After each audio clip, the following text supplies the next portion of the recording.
Hello, hello, hello. Okay. I thought for a second you guys couldn't hear me. And now the game is weird too. Okay, video game, why are you doing this to me now? There you go.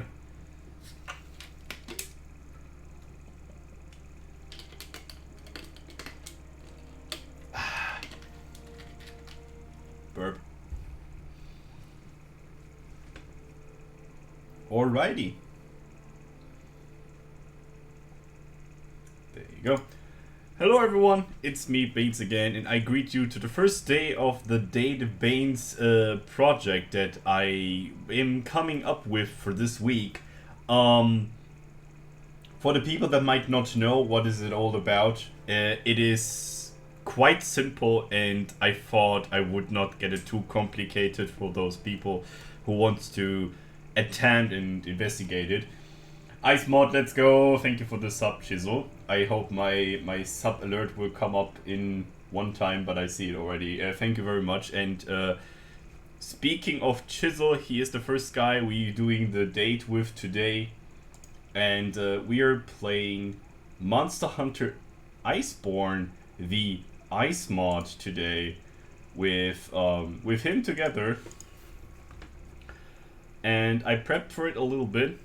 So I'm not playing with my main account because that would be a little bit too much. So I'm using the playthrough save file that I have for some shenanigans. And we do some funsies.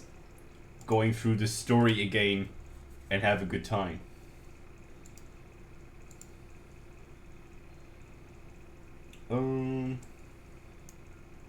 There you go. And we do this. Sort some things over. There you go. Hub is open, I think, for France too, so let's have a look. Yep. Okay. Alright. Speaking of new people in Twitch chat and the things that happened in a couple of days that I didn't go online. I want to thank Offron and Renito for the follows. Thank you very much for that. And also, I was a bit busy with the Data Baynes thing. I wanted to do the project, actually it's kind of like a while ago, to have the opportunity with bonding with the community more together. Which is the first reason why I want to do or wanted to do this. And I was asking out people in my Discord and also asking people directly that are streamers too, if they're interested in the into the program, and we got a couple of people already. The weekend was reserved very quickly, and I think Chyzzle is the only guy that has a date in the weekdays. So on Wednesday and Thursday, if I remember correctly, there is no. Wait, hold on. There you go. I can open it up real quick and see if this is actually true what I say. But I think if I remember correctly, the entire weekend is like reserved. And not anybody has, like besides Chyzzle, nobody has making the date in the weekdays, which I can kind of understand. Since we have work and real life and so on. So I open up real quick my data. There you go. So Tuesday is Chyzzle. Oh, never mind. We got a date on Thursday with Beringa. On Friday we're gonna do a late night stream with Lord Xor, or people know him as Draculestia on Hunsterverse. We go on Saturday with Sherilyn, and on the Sunday, the big day, we're going on for Mr. Huckster, some 4U gameplay with 3 hunts on G rank. Why is Monster Hunter World updating 50 GB right now? I have no idea. That's kind of weird. To get a little bit of information here, let me quickly screen share my things here so you guys know what I'm talking about. That is not the screen I want to share. Hold on.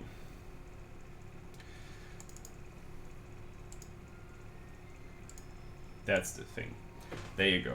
So, this is the current schedule for the Data Baynes thing, and I know this is Monday, but it's actually Tuesday. And there you can see we have 3 hours with Beringer on Thursday. We have 2 hours in the midnight with Lord Xor, and also Saturday with 3 hours, and Huxley also 3 hours. I'm kind of happy we have so many people already like joining the entire Data Baynes thing, and I hope it will be successful. I'm very sure it will, and I'm very interested about what people wanted to play with me. Fun thing is actually that Loxor wants to play with me Freedom 1, which I never thought I would get a Freedom 1 guy in the week, but he wants to do some Freedom 1, so I don't mind. I mean, if I got the opportunity to have a Data Baynes thing for a streamer that I have in my mind, or like some streamer does the same thing, I would probably also choose Freedom 1, because I need a lot of things that I need people with in Freedom 1, and it's kind of annoying. I'm offline on Steam, hold on. I hate that thing on Steam that it doesn't load me on. Now it should be online. I hope so.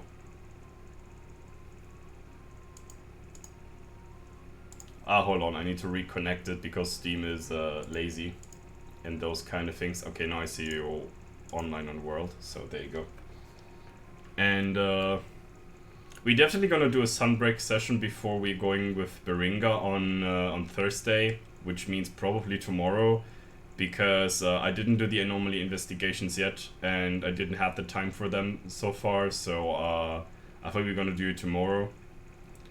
On Friday, we have the midnight stream with Loxor.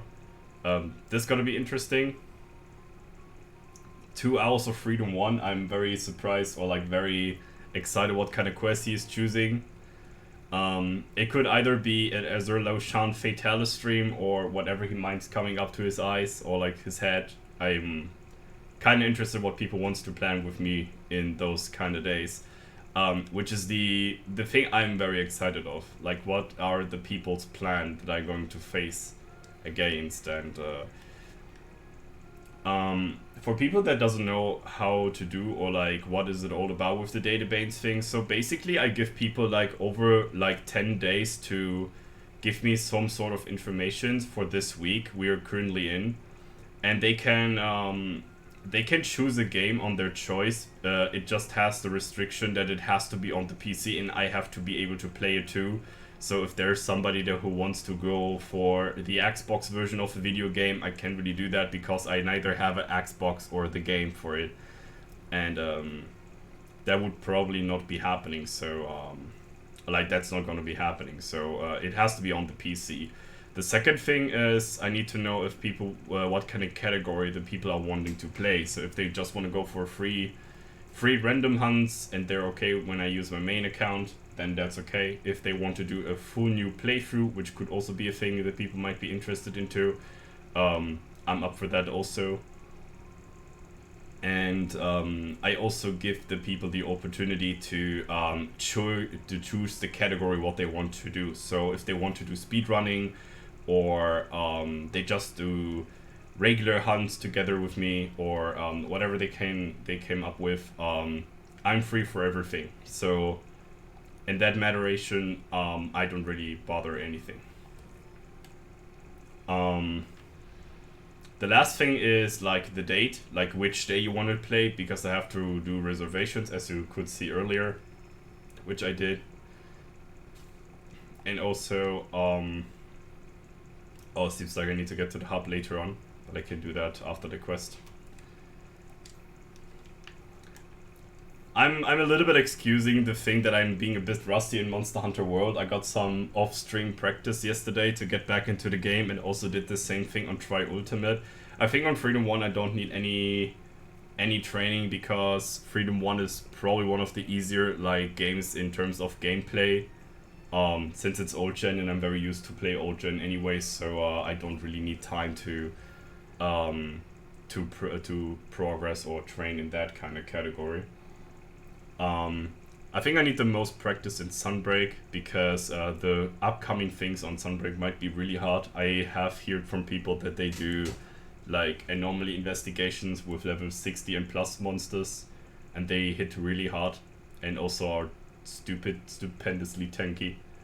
But I'm very excited for that and see what kind of changes is going towards us and how it will be.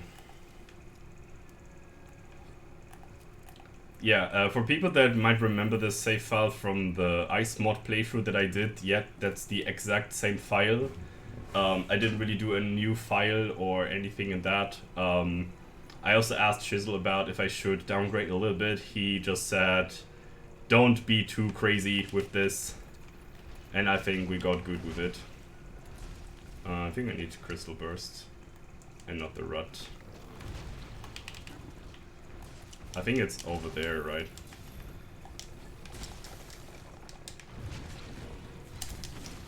And this is the file that I used to learn Charge Blades too, which is the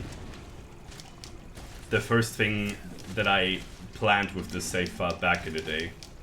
Just to train how to play Charge Blade. And I think World is an incredible game for doing this.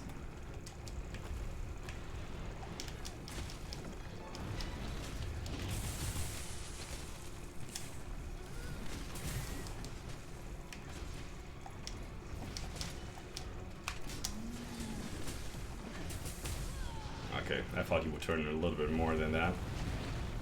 Oh no, Uragan is here too. Shit. That's a whiff.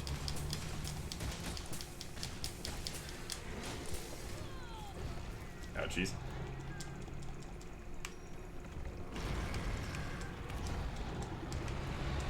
Turret 4? No, Turret 4. I thought something cool would happen, but... Ah, come on.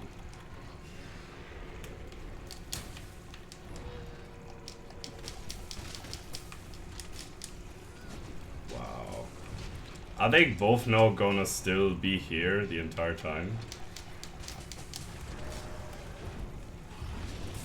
Yeah, biggest whiff of my life, and Uragan is also not leaving the area, which is certainly annoying.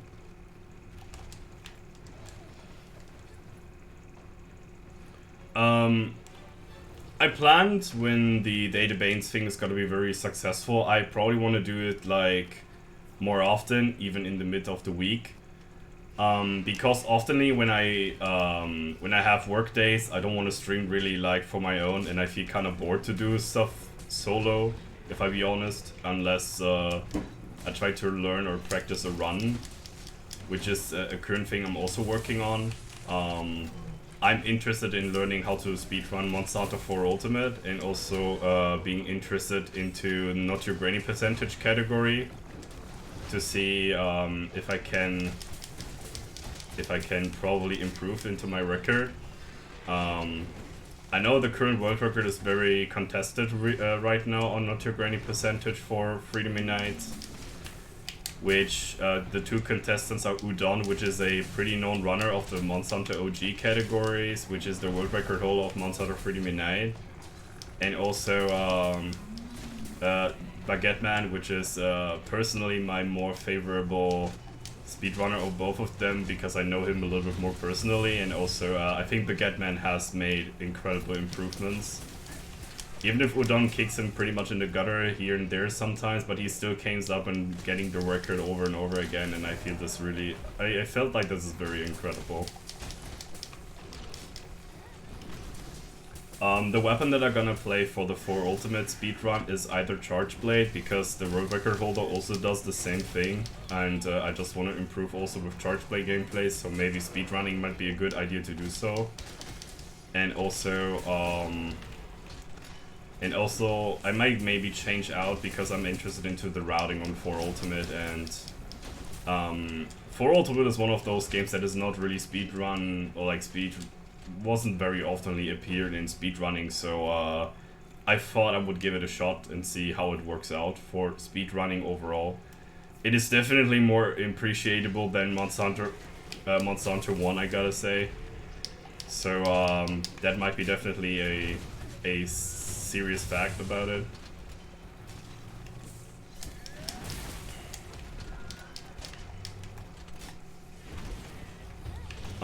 The other thing about 4 Ultimate is the world record is, I think, above like a very small amount above 4 hours, which is a okay time for me. I'm used to have longer runs, if I gotta say it in that way. I'm normally used to have speed runs between 5 and 7 hours, so I'm okay with that. Which is not saying that I ever got a 5-hour speedrun on Monster Hunter 1. And world record is still there. Which I said like already like a bunch of times, but it is definitely improvable. I hear from 4 or 5 people already that they want to contest my speedrun world record, but seems like nobody wants to do that. Because it's kinda like a Sigma male like move to have that thing. I don't know how to say. It's like they always like threatening me like, we gonna get your world record. And I'm like, okay, you wanna go at least for 5 hours into the run? Okay, do it. I wanna see how you do.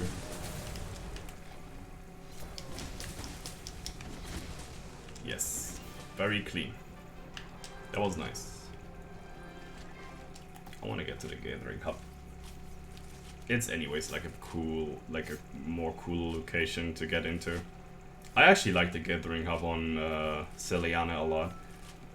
The fun fact about Estera is I don't really like the hub on Estera, but I like the city overall more than Celiana. Because it gives me much more of an old gen vibe than Celiana does. Which is not meaning that Celiana is bad or anything. But I have just a really nostalgic feeling when I step into Estera's like village theme, and the first time you get into the city and the field team leader is like showing you around. This is one of the most memorable moments for me for Monster Hunter World, and it's just magnificent.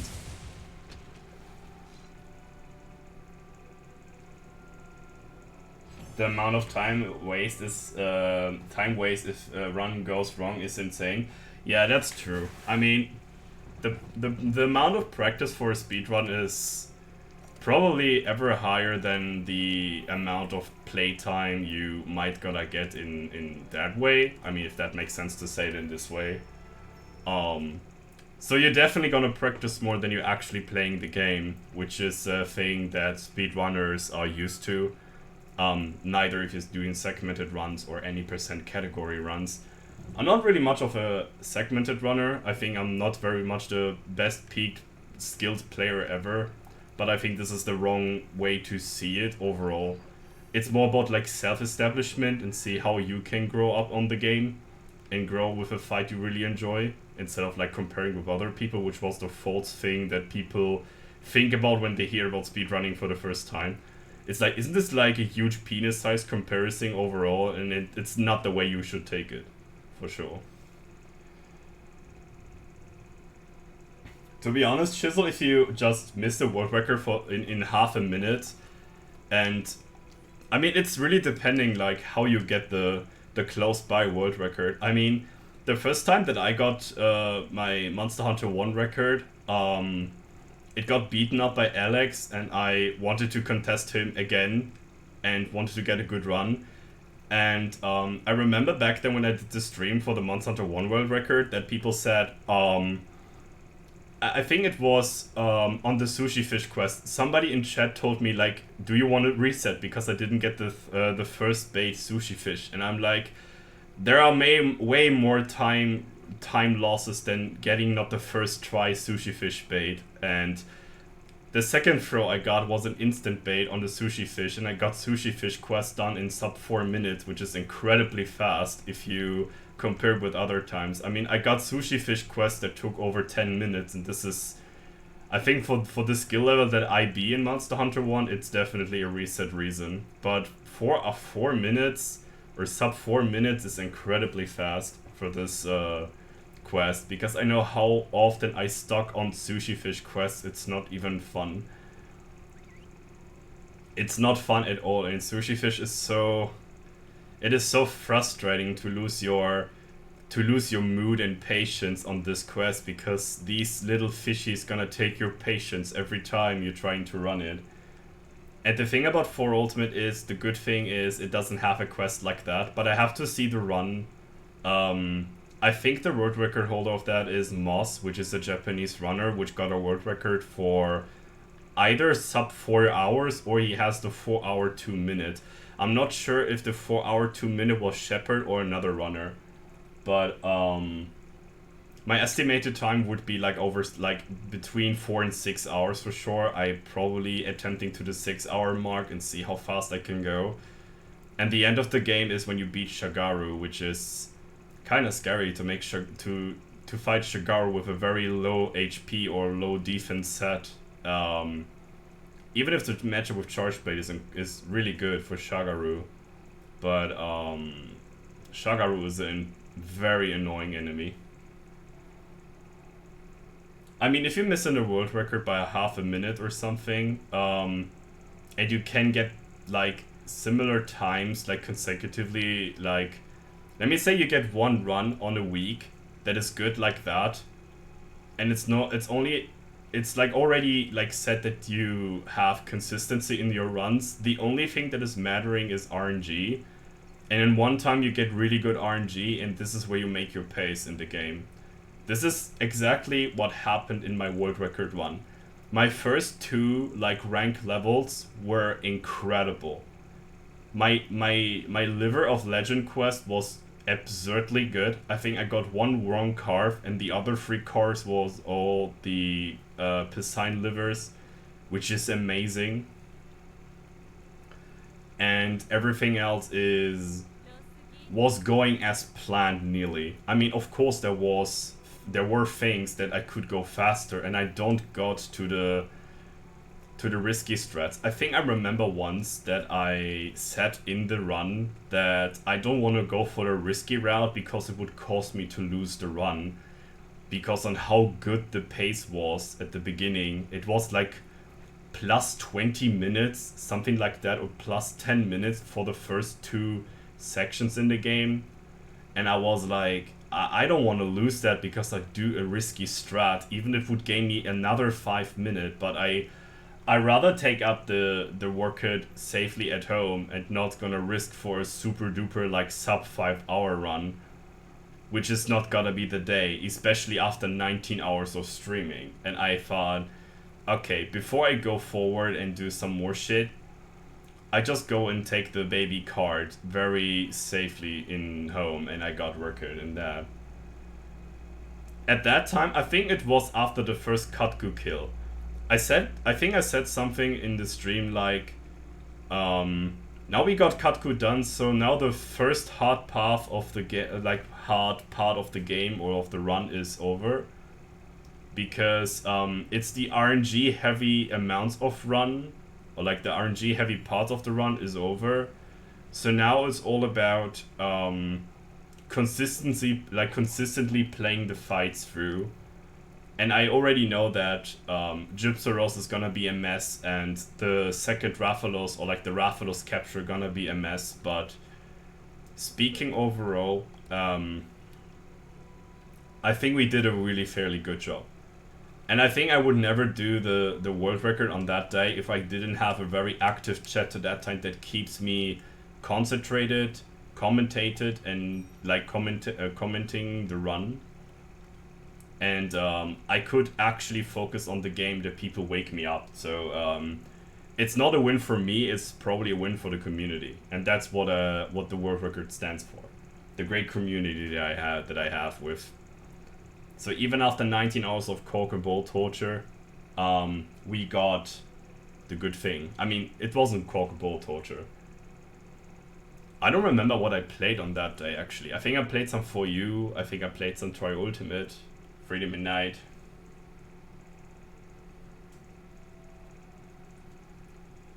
Yeah. A lot of people, when I say I have a world record on Monster Hunter 1, they kind of like think, yeah, you're joking, right? I'm like, no, I'm not joking. I actually got the world record. The fun thing is, or like, not about the fun, but the annoying thing for me personally is, if you go on YouTube, and this is a true fact. Hold on. I don't forget the topic, but I wanna fight clean on this Rathian.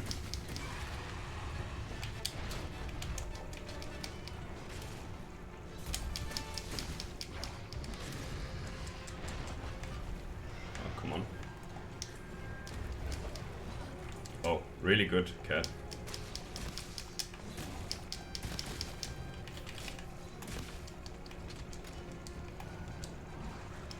I think I can just do an AED this time. Yes. This is SAD, I think.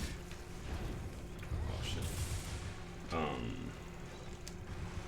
I don't want to forget the topic. This is actually a kind of fun category to speak about.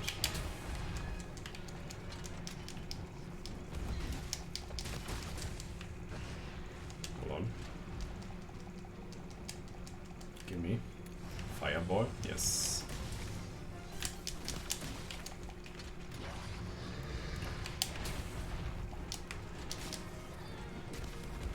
Okay. My positioning was kind of garbage, but worked out still. Shit. I wanna guard point a roar optimally for SAED. 3, okay.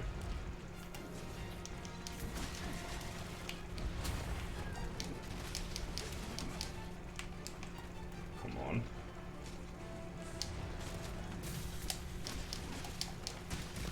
Huh? Ka-ching, ka-ching.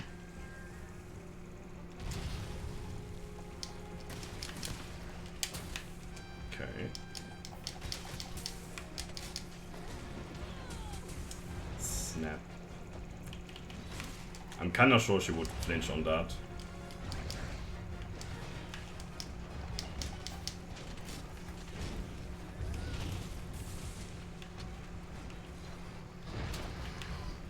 Can you come down and play?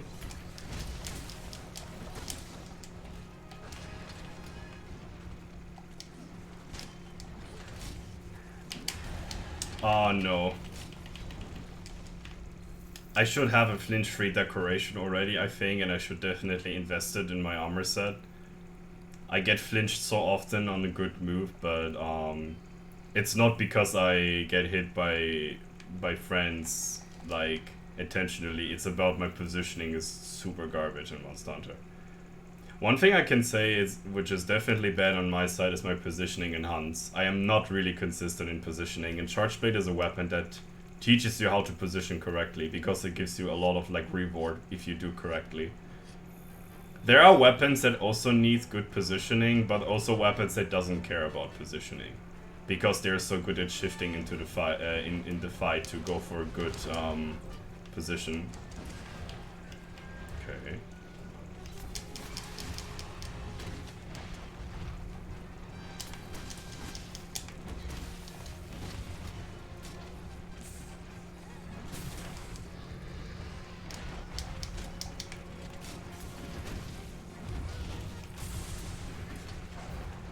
Oh, okay.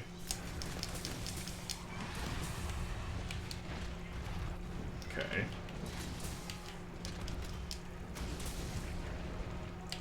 Of course. Okay, I take that. Huh? The hell? What was that? That was fairly scary.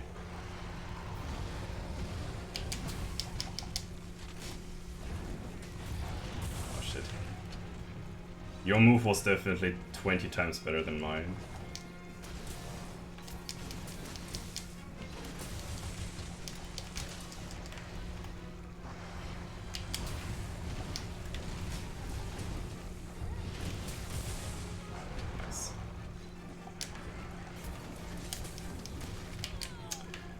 insta charges, really.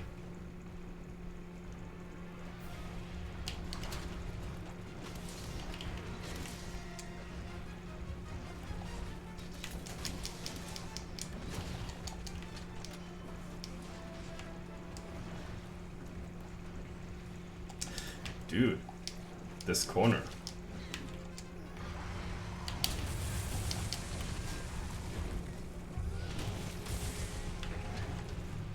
Very fine. Very good. I was actually hoping for this, uh-oh. We have a little problem called Raphalos.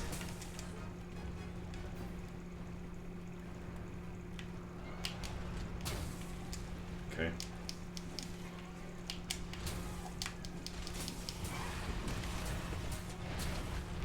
Okay.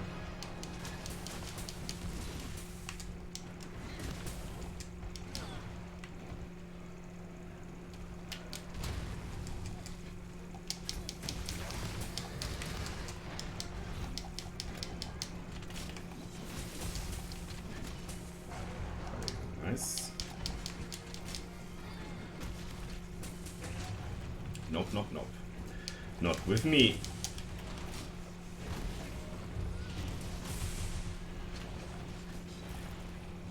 If I'm lucky, I can maybe do another guard point. Seems not like it. I think Raphalos is completely irritated by that situation right there.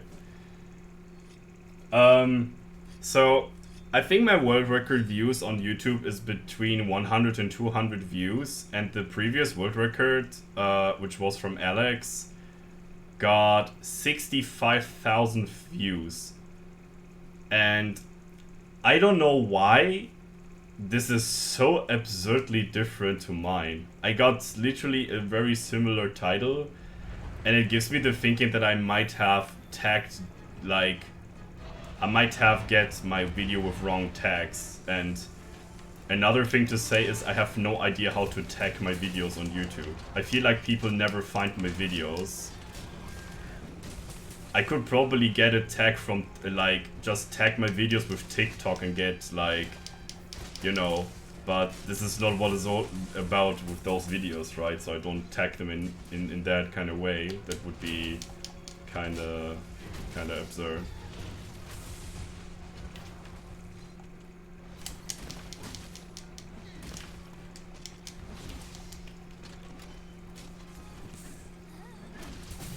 Come on.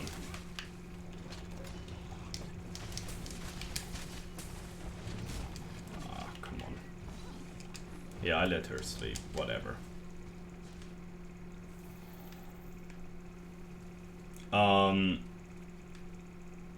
Not that his run is not good or anything in that, but 65,000 views is incredible. I don't know if he got any, like, support that people watched his videos or something, because my video is like 6 months older and it has like 1 out of 65 pieces of that views, and I'm questioning myself, how is this happening? Am I not tagging the videos correctly, or is it about like maybe there was like a flow in the time that people wanted to watch the world record of Monster Hunter 1 that I completely missed. I gotta say, I think I kind of get a lot of things that is like cursing around the Monster Hunter community, but I think I missed that part kinda, so I'm basically doing my thing as an overthinker and not really knowing what is it all about. So I think the end thoughts of that is I'm happy that I got it and not really caring about the YouTube algorithm benefiting my videos or not. I think my second highest, or like my highest video that got viewed on YouTube was my Monster Hunter Ice Mod challenge, the first part of it. And I am a stupid idiot that forgot to load up every part of it because YouTube or like Twitch only saves your VODs for 10 days, and my work day or my work week is depending on how long it takes, between 11 and 12 days. So I probably have to upload the videos in the meantime when I'm at home from work, and this is oftenly not the thing I can do because I'm just too exhausted.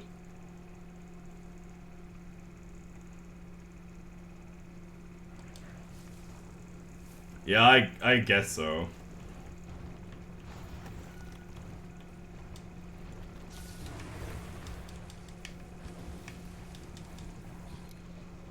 Bye-bye.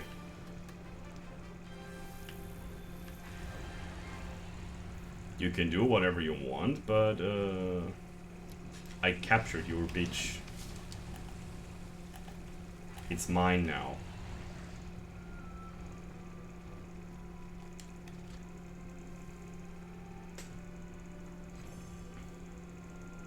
I just don't worry too much about it. I just think it's kinda not deserved or anything in that way, but I just was curious, like way too curious, which I'm often, to be honest.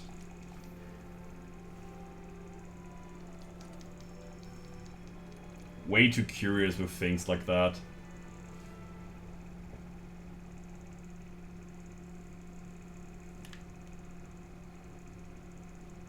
But I'm very happy I have vacation right now, and I can kind of chill around and see, and I plan for no Ruby. Oh damn. And I can plan a little bit for the next project. I don't forgot the GU project. We still have to finish this one. I think the GU project is one of the projects that I didn't forget to upload a video, if I'm not mistaken, which is good.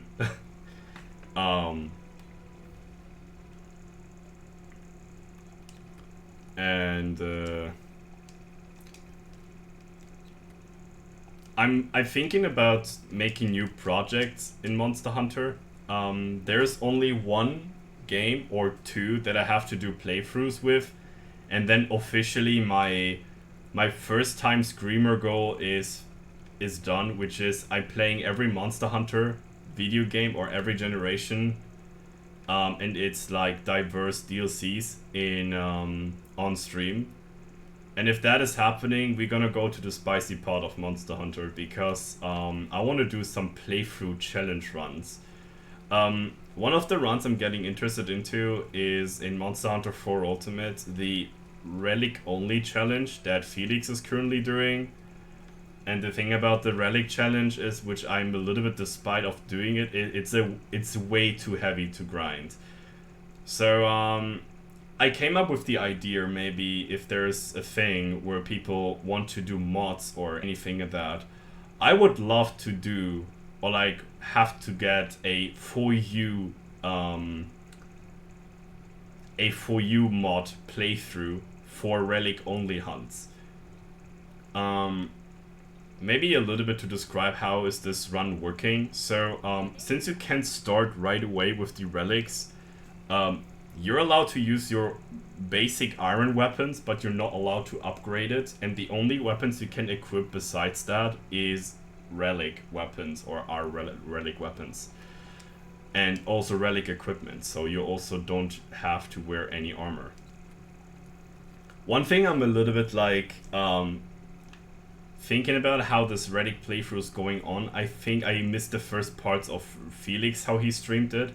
But it's all about you grinding those relic or like Everwood quests and getting relics and want to do stuff with that. The only problem that I have with this playthrough is it will take so much time. Like, it is not even comparable. Like, I think the same length of the run is probably comparable with Frontier overall. Like, you have to think about, I have to play, or like we have to play all the key quests in the game until Gokmazios with relic weapons, with RNG based weapons, and this is gonna be super hard. And for me, it might be kinda hard to balance such things, because you could either do like you can maybe increase the rewards of those vulnerable weapons to, instead you get one weapon, you get 5 or 10 or 15 weapons, depending on how fast you want to go for this run. Yeah, I get that. I mean, it's not a critique on the playthrough on him or anything, it's just about the category. I hope I get it right here. If they would do a mod that would increase the reward system for the relics, and it would at least cut the amount of grinding by 10 times. So let me say you get 10 times the weapons you would normally get. This would make the playthrough interesting, because I see him fighting a crab for 25 to 30 minutes and he gets one weapon that is absurdly garbage. And for me, one of the most like fair traits in Monster Hunter is that you have to hunt something and get something good with it. I need a Wyvern Jam and Spike Plus, so I guess we have to do a hiring Raffian. Let's slaughter her quick. Sure. Do as you please. I'm just here a humble servant and doing my commentary thingy. If there would be people that have some sort of a gifted skill to mod basically for you for this type of challenge, because I think a relic only challenge is a good thing on both things. It gives the people a more grabbable like experience how relic works. And the second thing is, I think all the people in chat here played for Ultimate, and I think we will probably never, like, I think the least people, including me also, did a lot of relic quests. To be honest, I don't like the relic system at all. I think it's not rewarding enough. It's too grindy and not rewarding, which is a bit similar to the thing I get so far from the curio crafting in Sunbreak. But that's another topic. The amount of relics you get by fighting super hard Everwood monsters is absurd. And you need to like get those mining spots and all those things to grind materials in this way, right? If there would be some sort of like even a testing group, like if you are up to like try out if you can test out those mods, I would love to test out mods for people. I would love to. I think this is something that is super interesting for Monster Hunter player. It is basically always something new to test out, which is the same thing that I got on Ice Mod when I tried it out. It's basically the same game in Iceborne, but you will see deeply impact in this game very quickly, especially if you played Iceborne for not a while ago. And Ice Mod was, or is, probably my most favorite mod in the Monster Hunter franchise. I don't know if there are like a lot of other ones, but I'm thinking about new challenges for Monster Hunter games. Another challenge that I heard of from another stream, which was from either it was from Ramika or Sika. I think Sika got the idea. The idea was a box list challenge. So box list challenge is kind of like a hardcore version of Monster Hunter, and it only skips one thing, which might be very minor, but people might get what I wanted with that. So basically, you're not allowed to use your box, which means you have only one piece of armor you can craft, and you have to sell the other one because you have no room in your chest box. And all those things. For people that might be interested, you can still clutch claw monsters to the ground.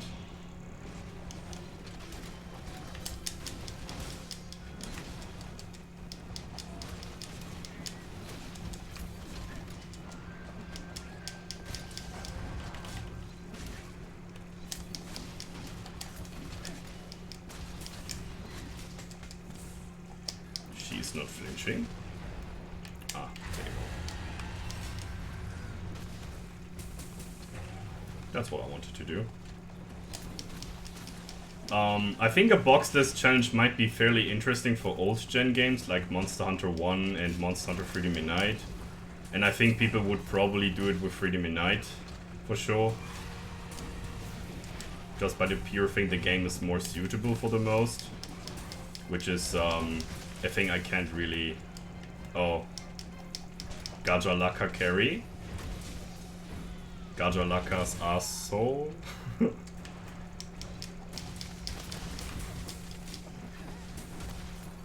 Wow, I'm fucking murdered.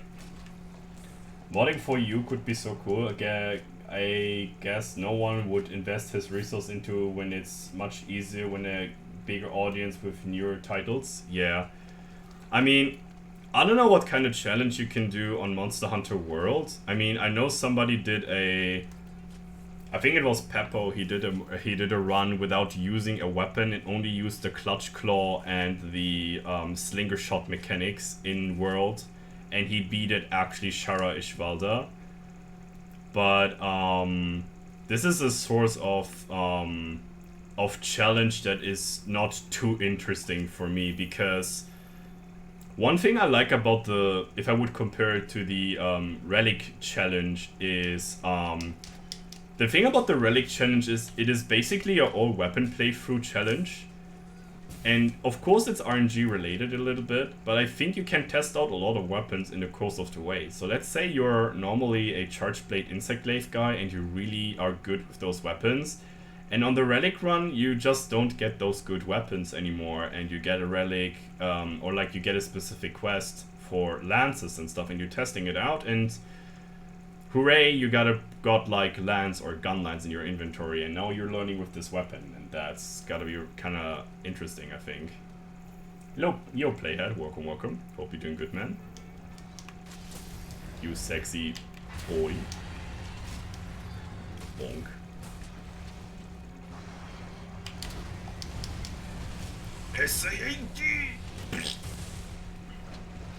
Okay, no flinch at all. High rank Rathian, by the way. Sure, okay. What a range.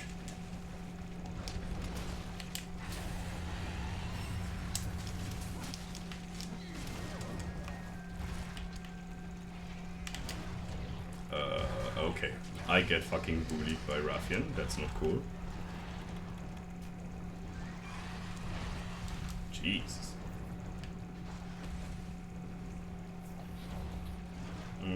Isn't the toad here somewhere?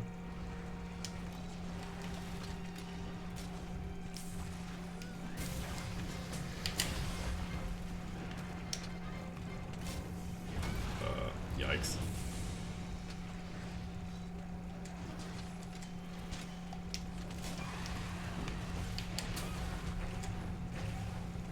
That was really good. Oh, you need a spike, right? Hold on.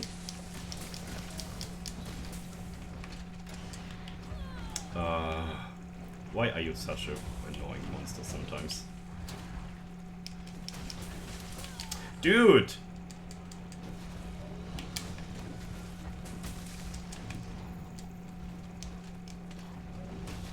Flinch! Come on! It's a G rank weapon! Come on!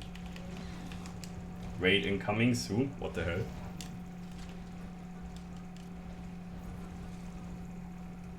Okay. Isn't it now like not surprising anymore if I get raided? Now I know what I can get gifted, you know. That's a little bit of the absurd thing here, because I can't really play now surprised, you know. It's the same thing, you have birthday and you get a good present, but you already know what you get. So the surprising factor is not there anymore. I mean, it could be like a 1,000, 2,000 people raid, then I would get a fucking heart attack on stream, but I think this is a very minor chance to get a heart attack. Either 2,000 people raid, but I just gotta be excited about that. It's a huge raid. Oh, okay. It's about 2,000 people raid? Okay. Come on, you asshat. Just break the tail, you... World record, boys! Oh, Jesus. World record, boys! Oh, Osito. Easy, Osito. I'm sorry. Thank you for the raid, man. I appreciate it. I was too slow. Welcome, raiders. How is it going? My name is Baynes. I am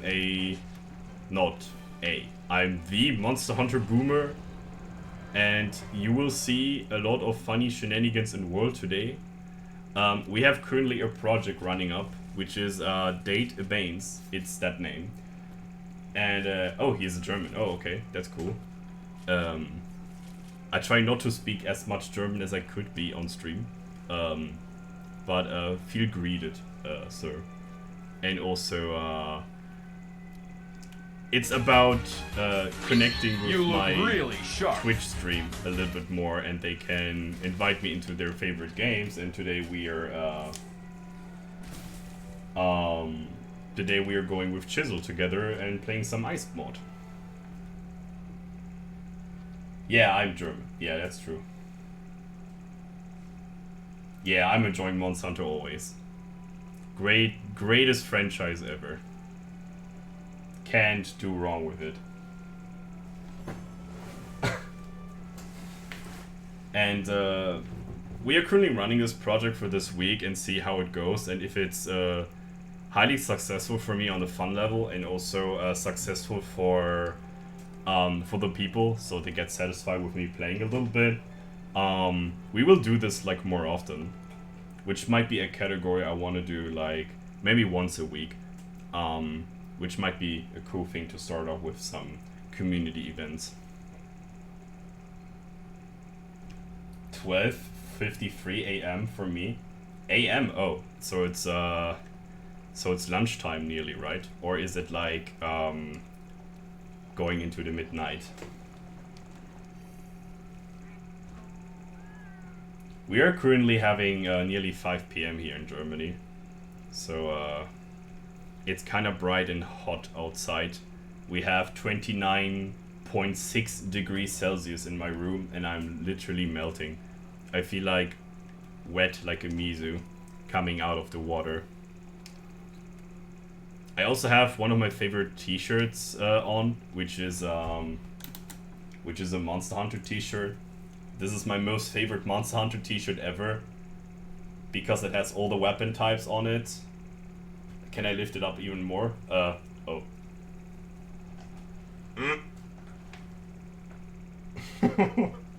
I love this t-shirt. It's amazing. It's just too good. And yeah.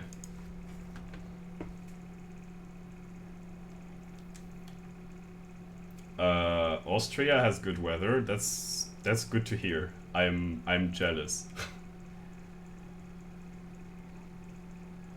The weather in Germany is currently just a menace, just a hot wave bombardment. It's there.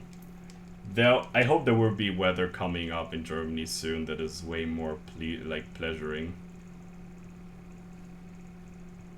But on the nighttime, it's kind of cozy to go around. And I'm sorry, Treco, thank you for the follow, and also Easy Osito for the follow. I very appreciate it. If you have any questions about Monster Hunter or mine person, you can type in chat. So otherwise, I wish you fun on gaming, lurking, or chatting, whatever you desire. And thank you, welcome to the Bainable family.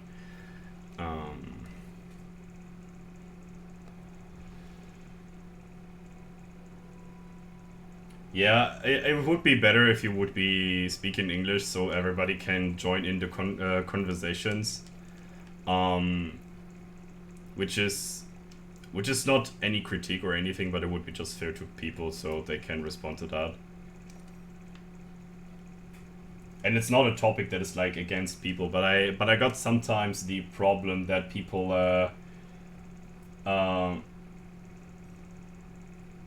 you lift my English? What? it's not bad if you have, you know, not well-trained English. My English is also not the, you might say, the yellow from the egg, but it's getting better and better since I'm starting streaming. Was lurking while doing Huntsman. How's it going today? I'm doing pretty fine. I am currently having vacation and living it to my deepest. And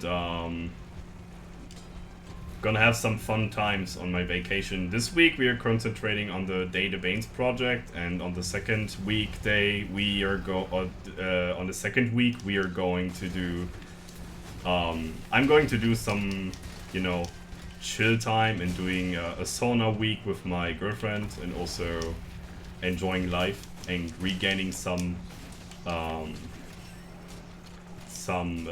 energy, you know, doing the vacay thing. Oh no, that's the charge. Okay, she's diving into the... Hello? Oh god, I hate that attack. It's so scary.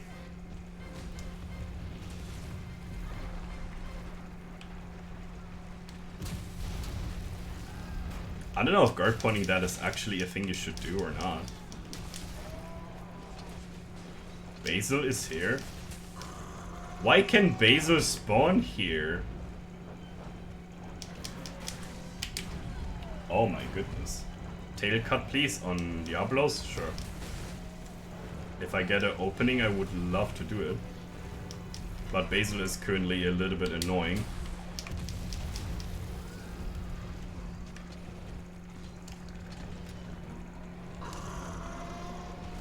Langpot the goose.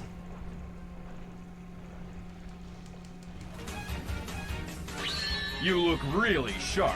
Artemis Kira, thank you for the follow. I appreciate it. If you have anything you want to know about Monster Hunter or my in person, you can also type in chat, so otherwise I appreciate... Hello. Okay. I wish you fun on gaming, lurking, or chatting, whatever you desire, and thank you to... Welcome to the Rainbow family, holy shit. This Diablos is way too diggery.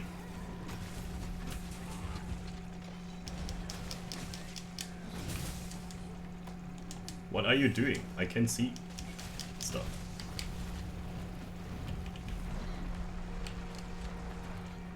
I hate when she does that. Yeah. Yeah, that's on PC. It's the ice mod, so it gotta be on PC. I would wonder if there would be a Monster Hunter mod on consoles. I mean, I would appreciate it for those people.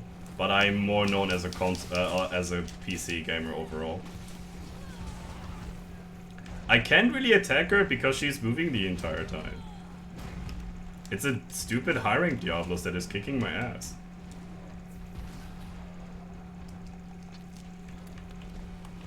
Oh my god. Dude, Black Diablos is such an annoying fight in this game.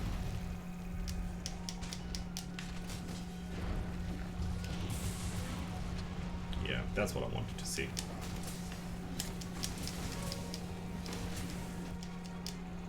Yeah, I can't deal with that. She's just... she's absurd.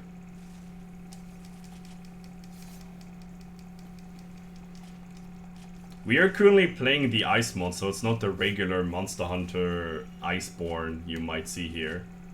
Wow, you got two Wyvern gems? That's insane.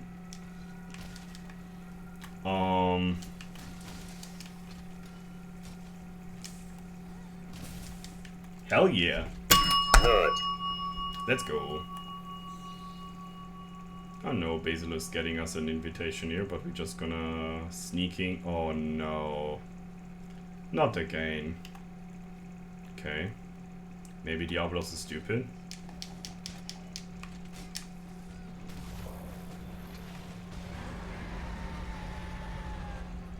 I could probably do an SAD here too.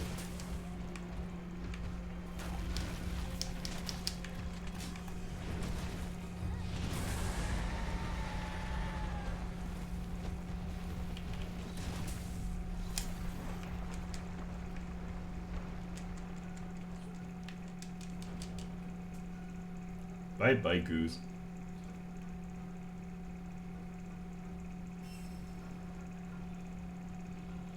Goosey boy. No! Diablos, why? Don't hide from me, I don't like that. Okay. Okay.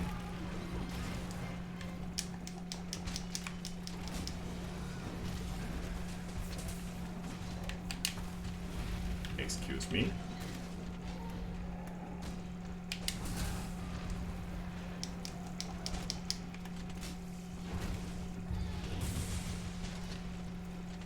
It did some damage at least. Hold on.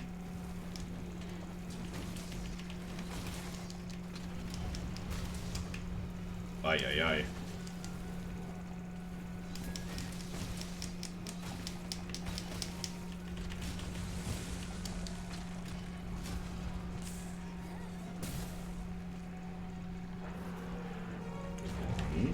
Two.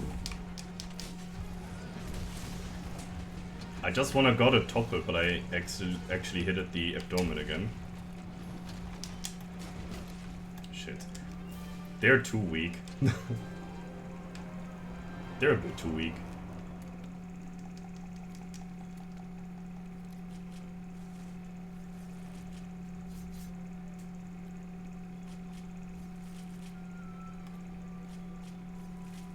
I need a Nerd Gigante gem, but I think we can concentrate on your things.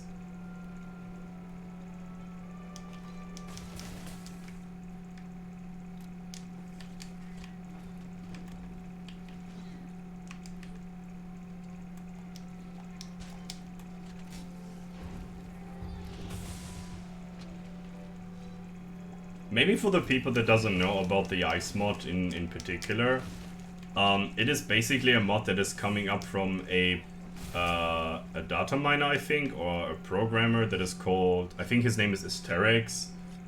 If you throw quests in here and there. Okay.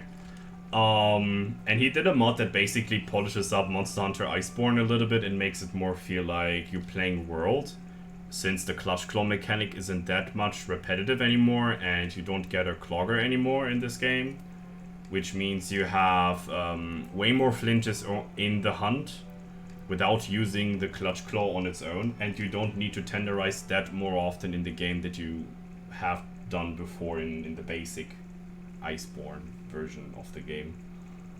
And it also polishes up some weapons, so as you see, I use SAED and AED playstyle very heavily on this mod, which is the reason, or like the reason for that is the Savage Axe got nerfed a little bit and it's not that powerful anymore, and they buffed SAED and AED to a very certain extent. So this playthrough, or this play file that I have using here is a file I use to learn how to play Chargeblade and also experiencing the mod overall. And I gotta say it's probably my most favorite mod or Monster Hunter playthrough that I ever done, because I did two things in one go. I entertained the Twitch chat and also learned a new weapon to a certain degree, and I'm very happy with it. Chargeblade is a not easy to learn weapon, but it is super rewarding and satisfying to use. Oh, you want to do the super duper Nerd Gigante? Okay. I hope he doesn't one-shot me or anything. That would be absurd.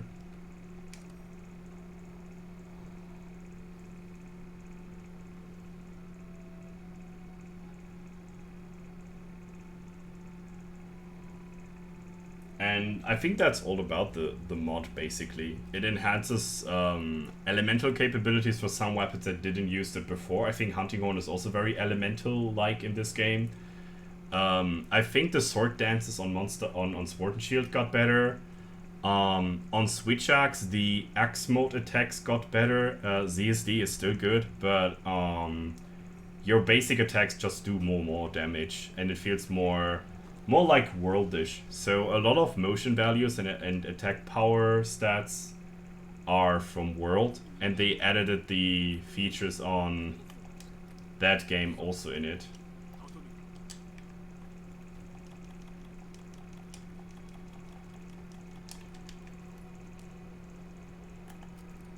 I wonder where this Nergigante is spawning. Oh, this way?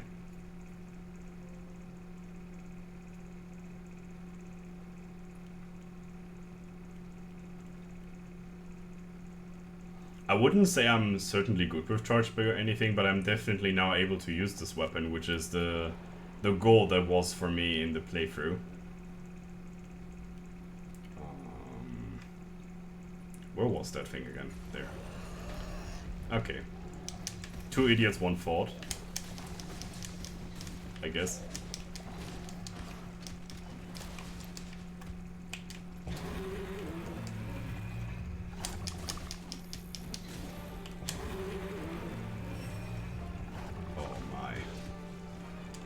Oh my. Oh my god. Okay, he does actually a certain amount of damage. Jeeves, can I move? Holy shit! How long am I tremored? Jesus, this is not Shara. Jesus Christ. In what kind of quest you brought me up to?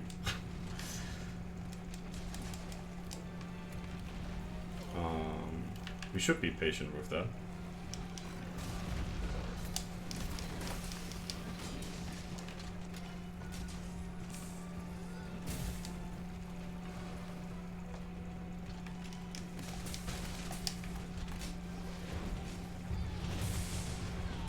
He doesn't flinch on SAEDs, okay.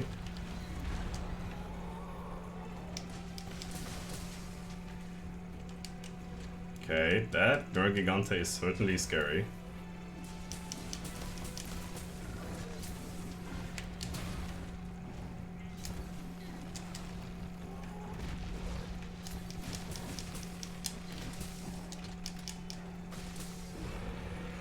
Uh-oh. Can I guard that? I hope so. I can, with ease. Why are you moving so much? Fuck you. Come on.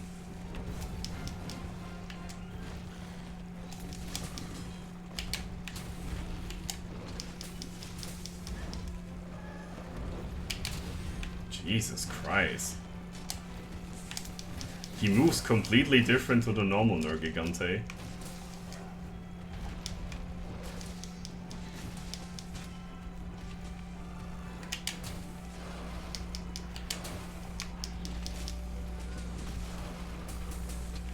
Dude. How about getting KO'd?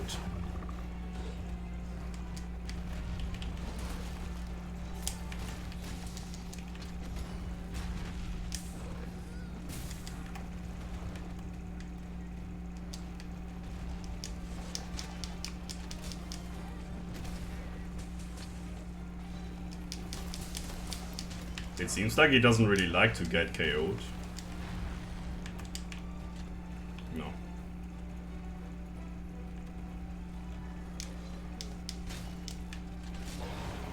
Shit.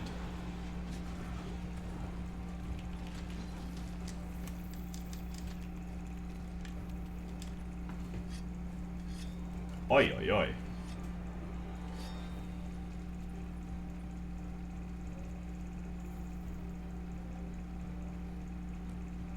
I gotta say the music is a damn cat jammer. Am I dead?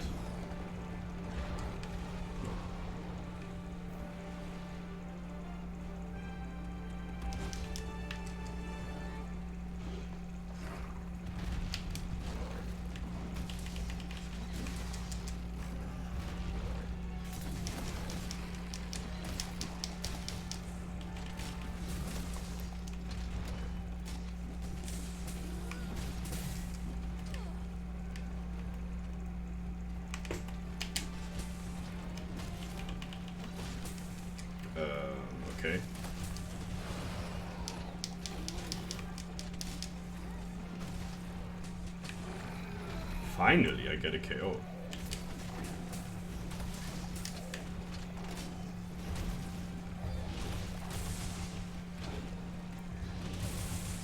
Those horns doesn't want to break. I gotta say, gotta see if I have some flinch-free decorations to fit in my armor.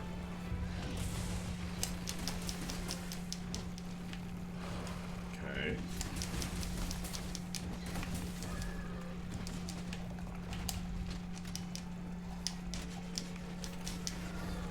Oh wow.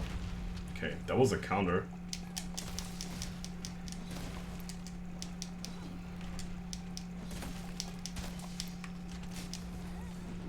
Shit.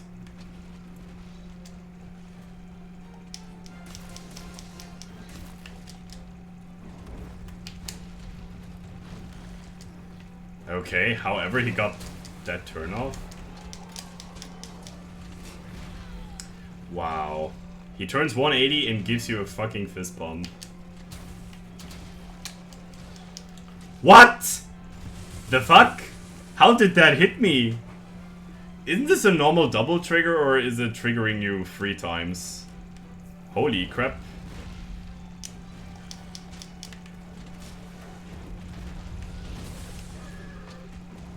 Get jammed.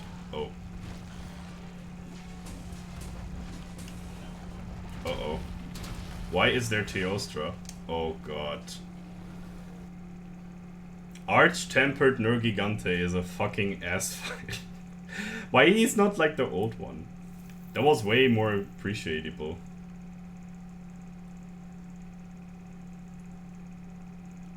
That was a damn triple trigger or something he did there. He went the other way around? Okay. I think he did a turf war with Nergigante and then he left again. Ah, damn it, I don't have a cool drink. Of course he's doing the ultimate again. Like he never did something different before. Can I move? Holy shit, what the fuck? Holy shit. Can I freaking move? Holy cow. I hate the low amount of stamina in this game. This is so annoying. Holy shit, let me run. I need freaking cool shrooms or whatever they're called. Yeah, the limited amounts of stupid rations in this game is insane. I remember that one.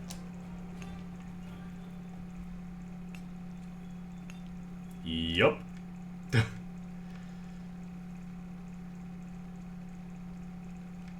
I can't find fucking shrooms, but I need to find shrooms. I have no cold drinks. You know what? Fuck it.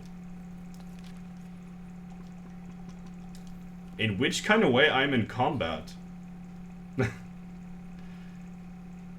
I'm not in combat, but I'm also near to shrooms, so...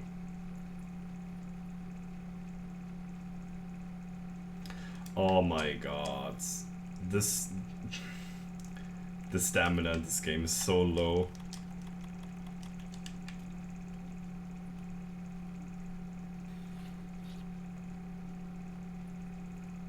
Is it faster to do this one now? This way.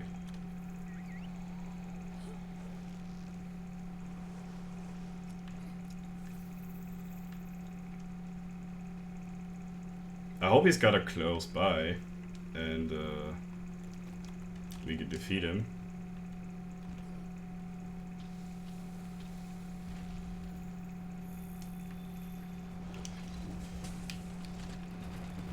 Yep.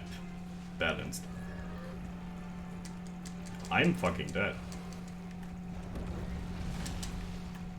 Or not. Are you serious? Give me a fucking potion or something. Where's my max potion? Jesus. Oh my goodness. This Nergigante is fucking cancer. Holy shit.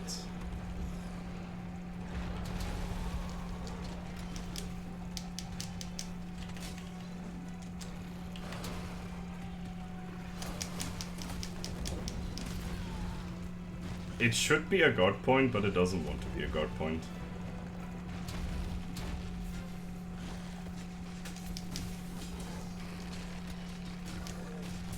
Okay.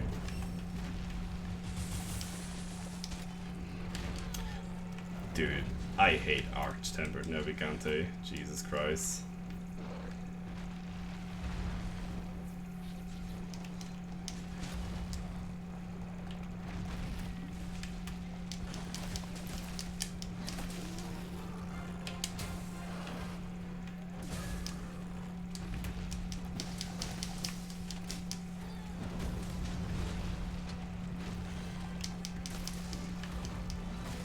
I don't even know if he's close or not. No. He is close to kill us for sure.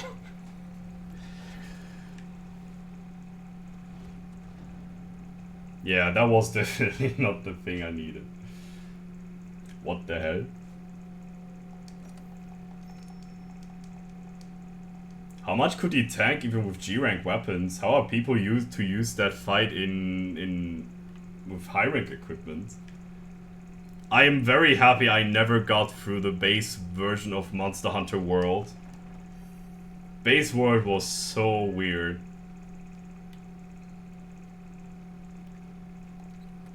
It was literally like weird.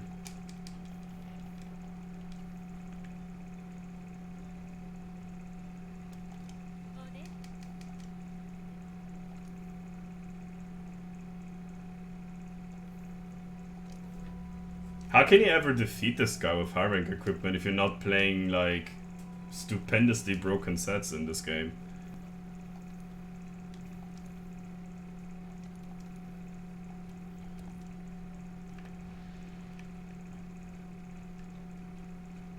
A proper wall?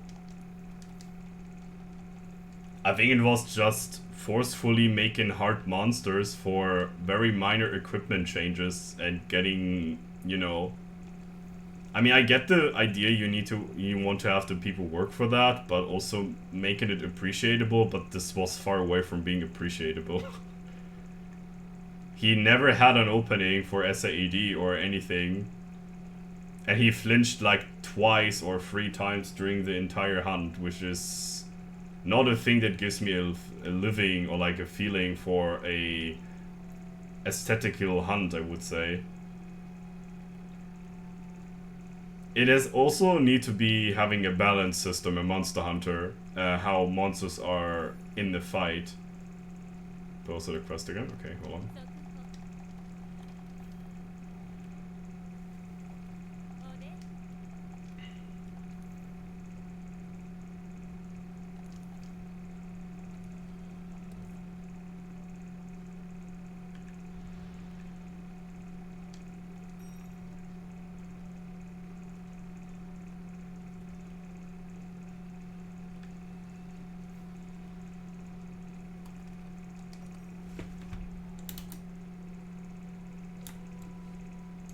Speaking of mods, in Monster Hunter, I think I stopped by with the box list challenge on Monster Hunter. I think in Freedom United could be kind of like an interesting thing to go across with the box list challenge.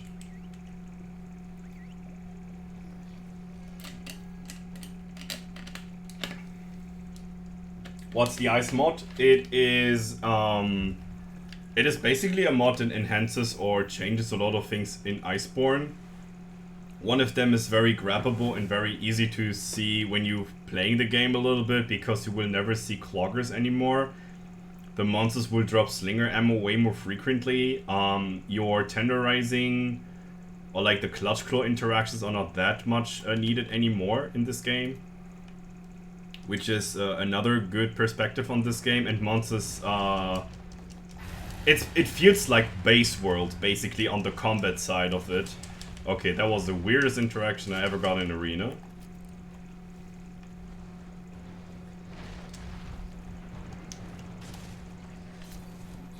Okay, world is broken again. There's a lot of things up in the ice mod, but it makes basically ice mod even more cooler. You also get way more decorations out of your progress hunts in the story. And I think Ice Mod is probably the best playthrough you can make in new gen games. It is so fun.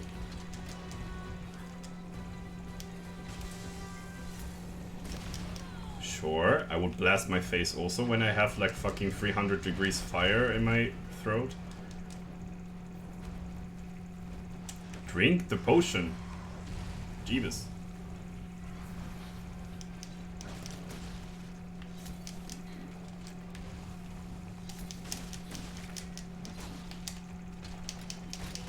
I did a wrong input again.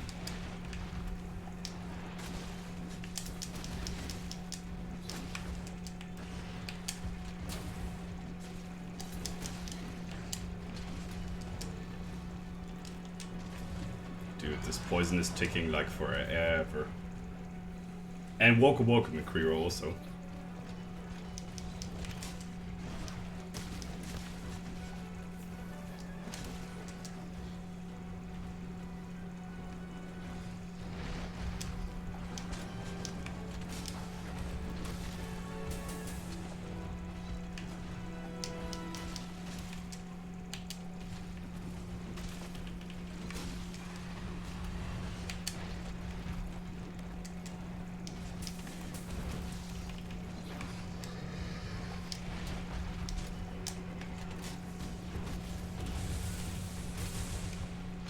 She eated 2 SAEDs and doesn't flinch. Okay.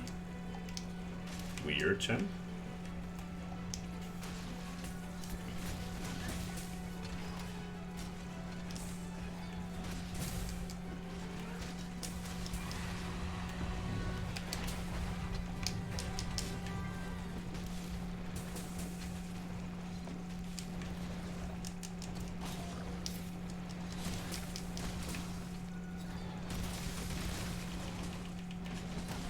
I hope she's enraging, that's why I do this. Doesn't enrage, but still okay.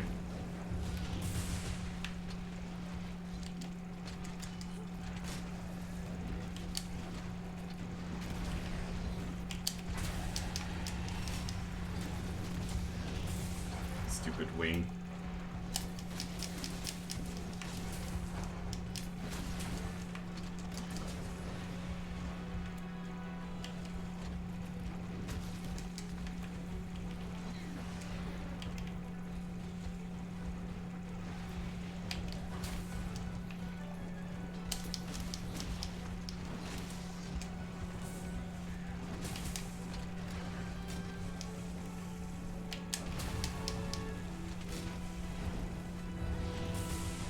No.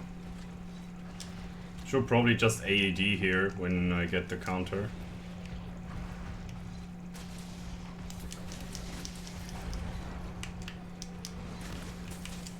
What? There you go.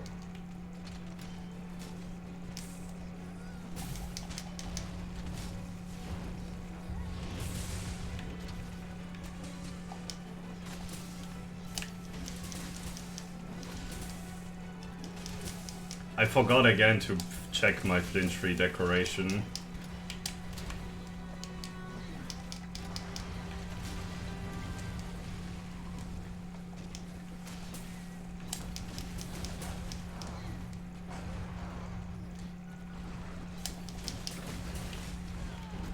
Damn it.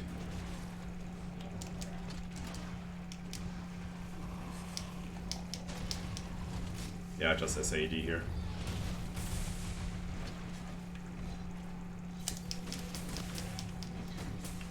Okay, got a KO this time.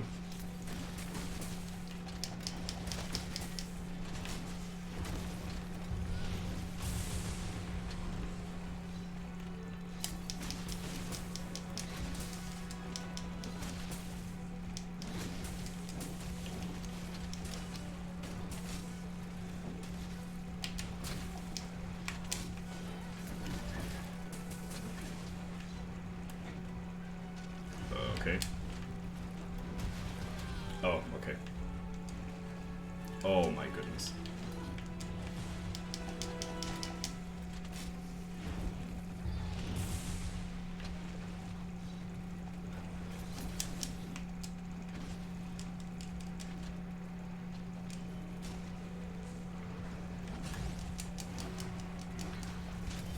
Ding dong.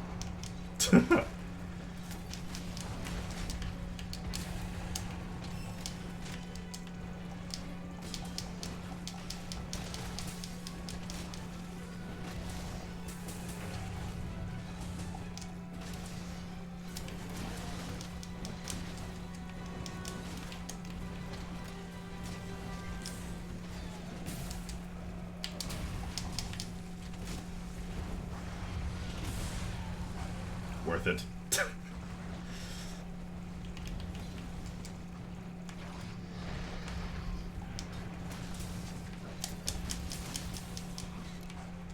Yay!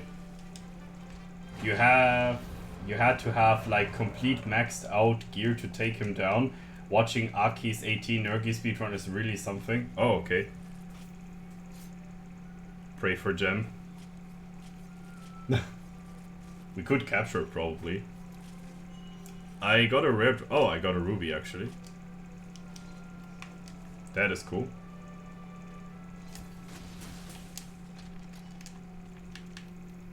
And did you see any cloggers? That's one thing. How you can see it's the ice mod.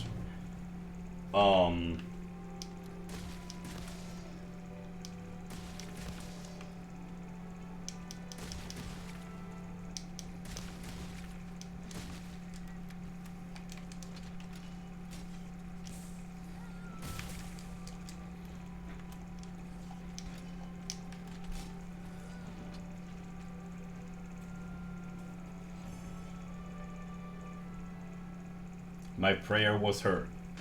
Good. Nice. Oh, I got another ruby. Jesus Christ. I swear, if I'm playing offline, I never be lucky. But if I play online or on stream, my luck is stupendous. I don't even know why. It's just that.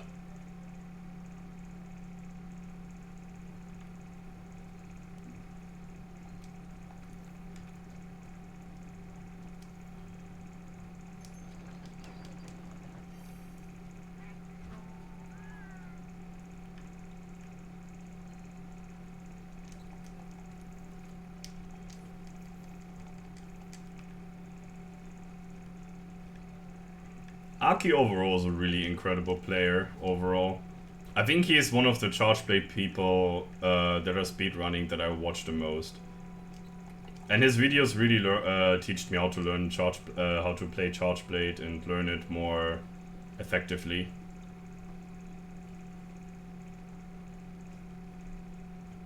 I kinda like, gotta say he is pretty gifted with this weapon, and he definitely invested a lot of hours in this weapon and learn and master it to a very, very, very high degree.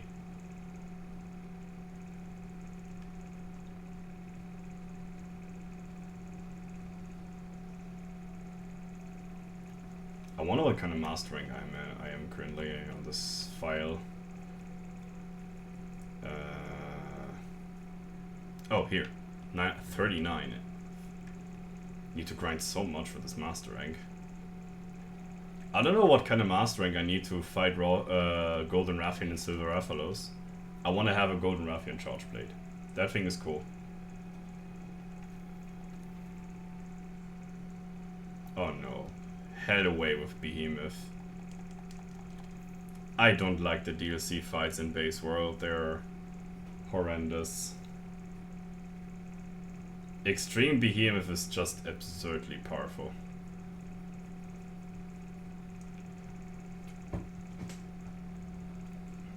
You didn't miss something. I was simping about Aki being a good Chargeblade player. That's what I said.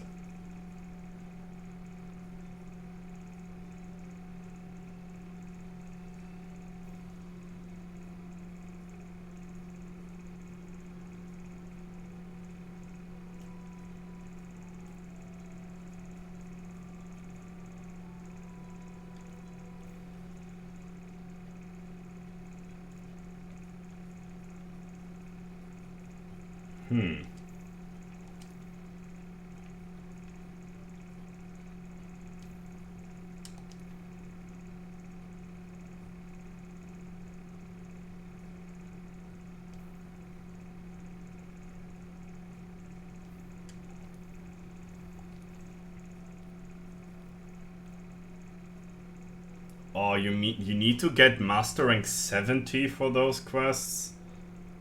Oh boy. But I could technically hunt a Frostfang Barioth already. Okay.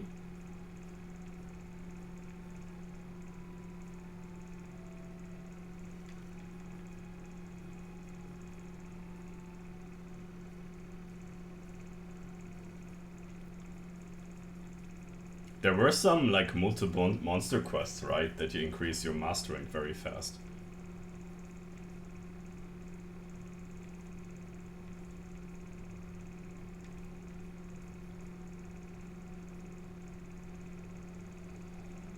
Huh? There's a Brute Hicrex on Master Rank 24, and there's a Brute Hicrex on Master Rank 70. Ah, bonus hunting rank and Master Rank points reward completion. Ah, okay, I get it. But what about Goldian and Silverloss without this, like, perk? Okay. That's absurd. Oh.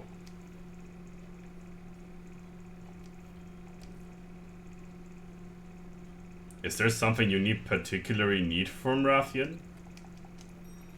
Like a Surspike or something?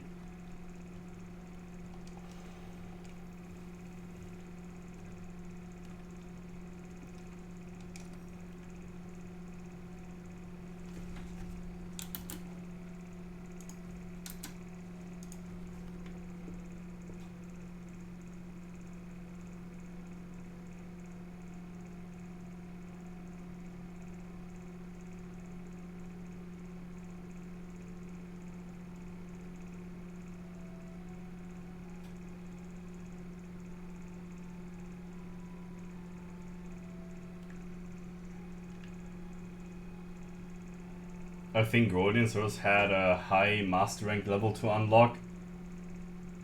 Yeah, I guess so. I know on master rank 100 you can fight Nergigante, but I don't know about the like Rune Nergigante, but I don't know about the other ones.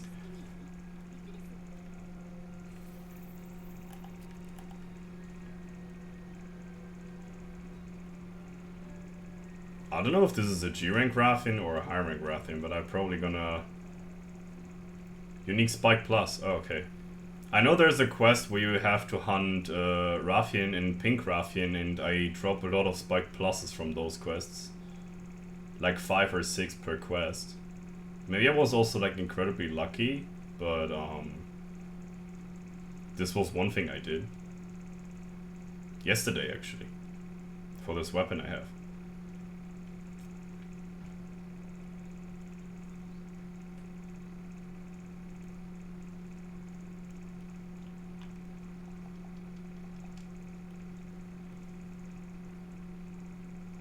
Time for Rathian Ungebunker. Again.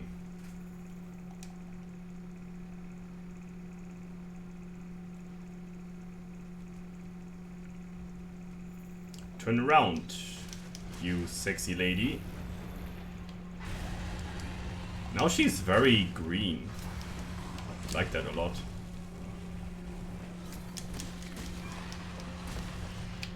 I gotta say I have a little king for those tempered monsters here and there. The colorization is a little bit darker or greener. I like that.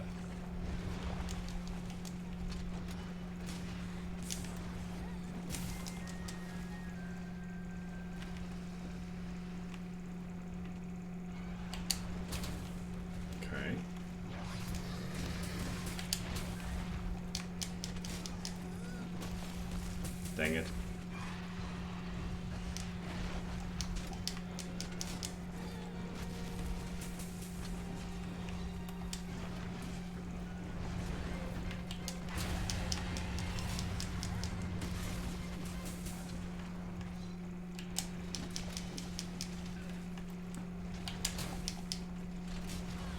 Shit, was too close.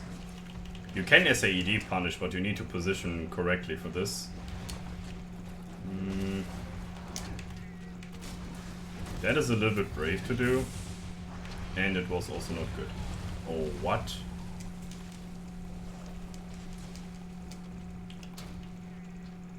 I thought it would be safe around there. Oh, that was... wow. That was really crazy. Holy shit.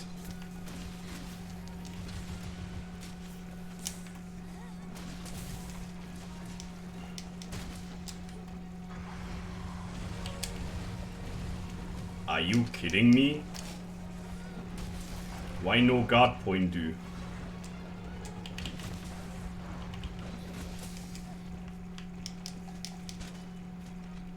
Oh, you're mounting the queen. Show her your dagger. The feisty battle knife. Ram it. It looks like you're cuddling the ruffian's head and like...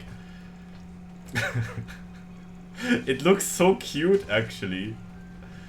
And then you're actually trying to murder her with your 1 damage spike procs.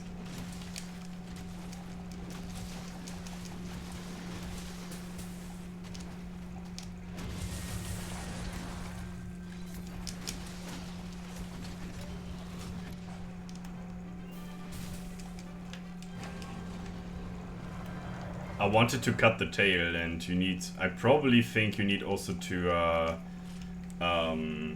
capture for more spike rewards, but... You can also carve them. Oh, 2 spikes? 2 spikes from carving. What the fuck?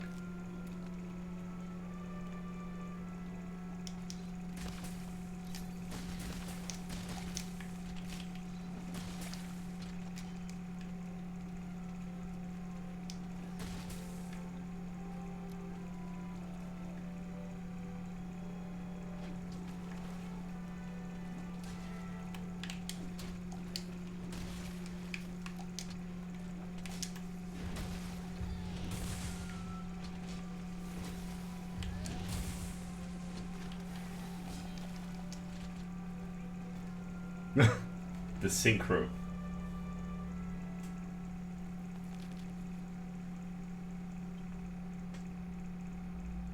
Oi.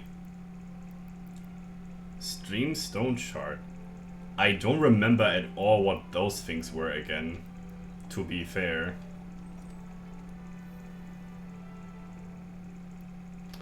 Ah, snap. I would love that would be an elemental less Jew.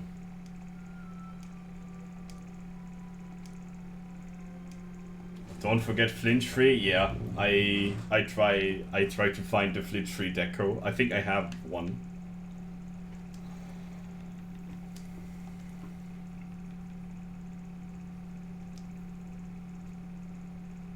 Yeah, I have flinch free, but I need a vitality decoration now, which might be the problem now. Guard up. Oh, screw that one. Anything with vitality here. Earplugs.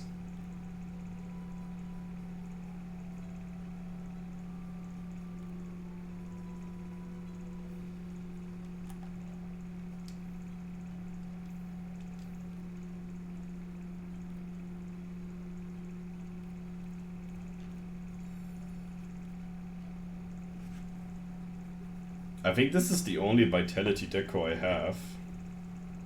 Anything else has handicraft or anything added to it, which I don't need. I guess then we go for earplug vitality then.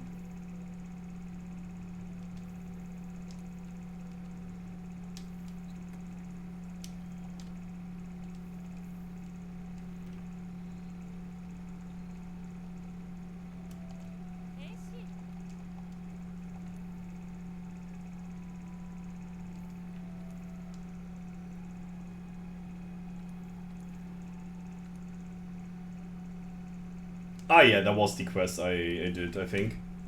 A royal pain.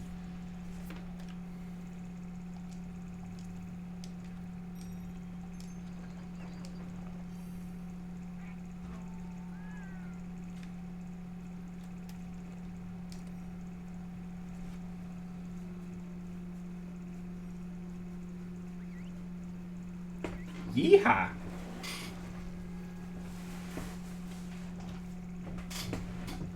I'm not sure if this set that I currently have is the best charge play set that I can create here. But with Agitator's Secret I should have a huge damage source in the set. And also have max guard up. I mean, of course, if I would have better decorations, I could probably do something with more defense or anything in that, but I think the set should work for now.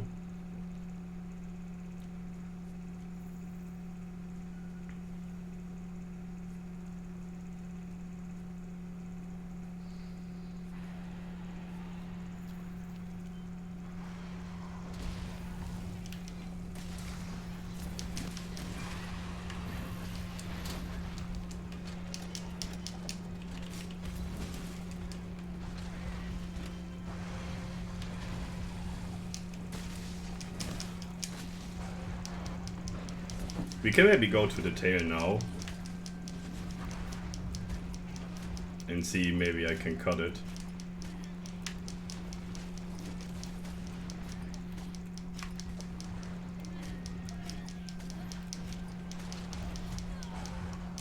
Ay, ay, ay.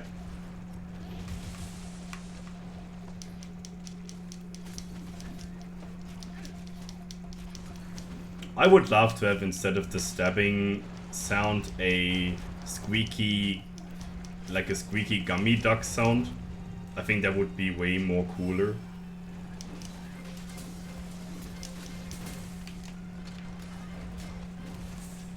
Oh, she is paralyzed by the goons.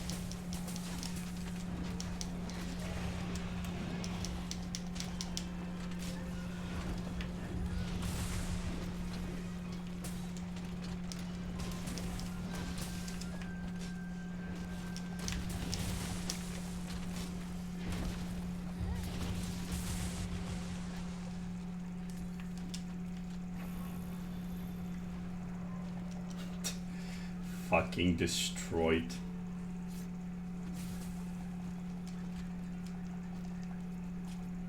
This time we got the tail. Oh, don't tell me you got a ruby now. On the tail. The moment when you need a spike, which is not the super highest rarity drop ever. And then you get the super rare drop. Out by accident.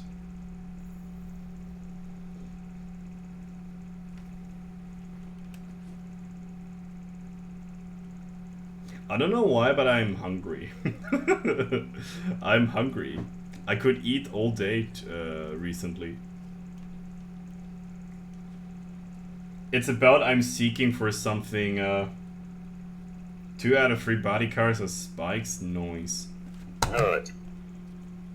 I'm not sure. It's I have currently the feeling that I want to eat the entire world.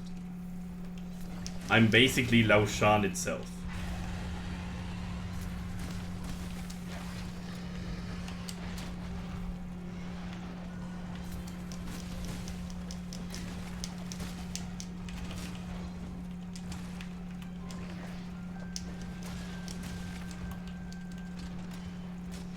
World Eater Baynes.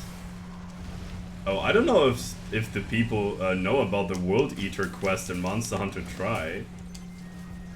That was a very interesting quest to join. It's just an oversized Devil Joe. And he is not just oversized, he is super oversized, I might say. Are you kidding me? That should at least get a flinch there.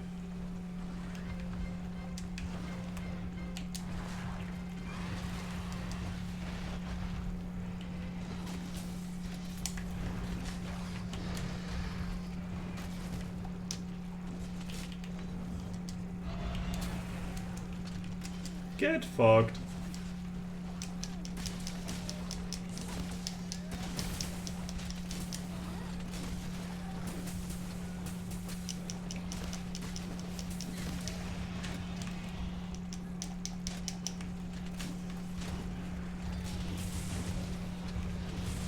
Huh? Nah. Okay. tried what I can.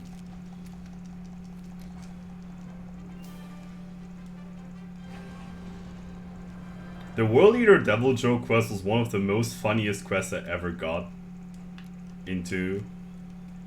He is so big you can't even touch him with a longsword on his, like, front arms. You have basically to hug his legs, and his thresholds on the legs are incredibly high. So the trick we did back in the day was we picked up sword and shields or longswords, depending what you like more. I used to play longsword back in the day because Tri-Ultimate Longsword is... or Monster Hunter Tri-Longsword is pretty good. And we just sliced his legs the entire time, and when he topples, somebody on the voice chat calls instantly out, "Go to his heart! Go to his front arms! Massacre him!"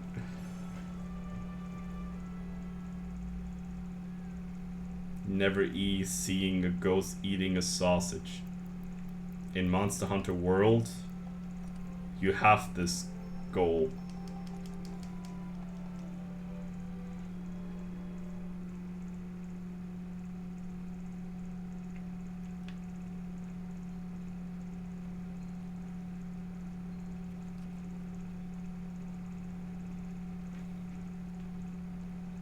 Can I manage the Tail Raider Safari here?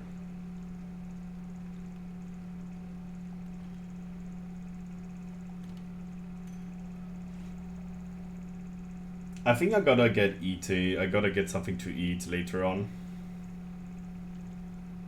I just made myself tuna pasta, or like tuna paste, basically.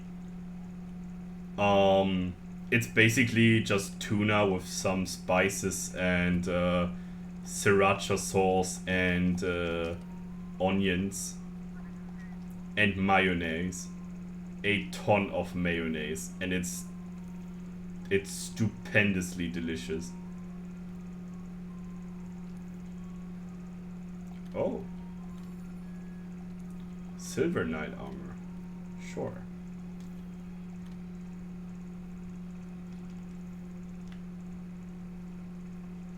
Do you need 2 more spikes? Alright.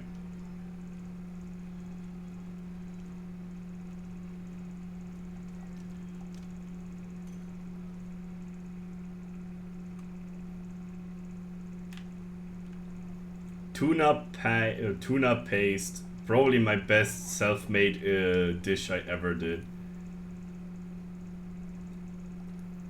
I remember back then in the day when I was talking to my mom what kind of things I want to eat for breakfast, and to explain this a little bit further, I'm a person that doesn't like to do breakfast. I hate to eat that early in the day. Like, I normally get hungry between 9 AM and 10 AM when I have a normal day schedule, and this food doesn't help at all. And I'm more like a lunchtime person, and I don't also like cold food. Don't ask me why. I hate cold food. There's a very limited amount of food I eat when it's cold, and it's about like cold slices of bread. I mean, we Germans eat a lot of bread anyways. And so my mom told me something about why you don't do like a tuna paste, and I'm like, how to do a tuna paste? And she's like, yeah, that's very simple. You just need tuna, some onions, do a bit of oil in a pan and just fry it up. Just cook it. Not until it's super dry, but you need to cook it a little bit because the water in the tuna is very massive. And you want to refill it with something different. And I'm like, what is something different? Well, she is more like the mayonnaise type of person, and I'm more like, I don't know what the word for that is, but it's like a spiced up mayonnaise we used for a mayonnaise instead. It's like with herbs and spices in there. It's hella delicious with the tuna paste. And I tested it out and it was incredible.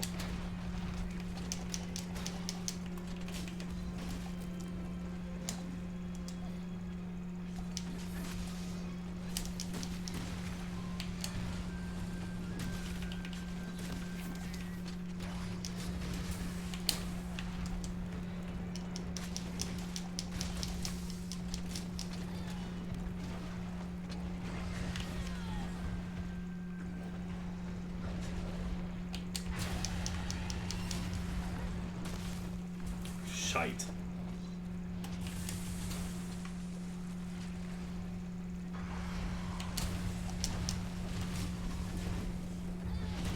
I just want to get a KO, but I think if I do this, I might not get a KO.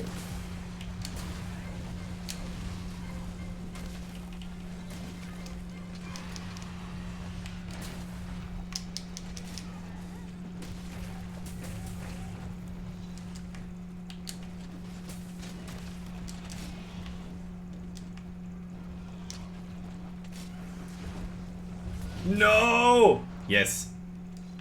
SAED. OP.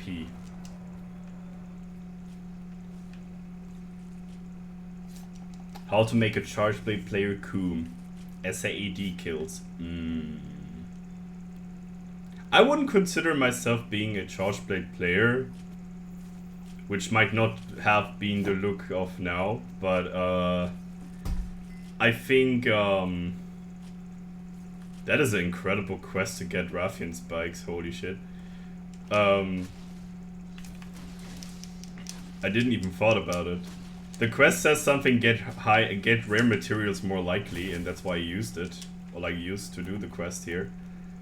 I'm normally a Switch X main, but I'm currently taking a break from Switch X since I lost a little bit the mood to play with the weapon, and also I like the irritation, like the iteration of Sunbreak Switch X a lot, but the guard point feels super weird compared to other guard points in this game.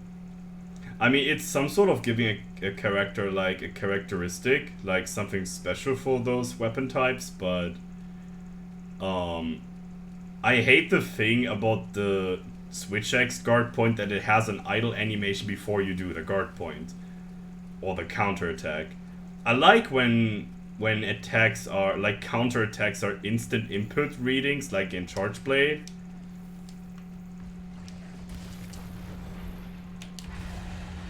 Yeah, I get stuck on the body of her.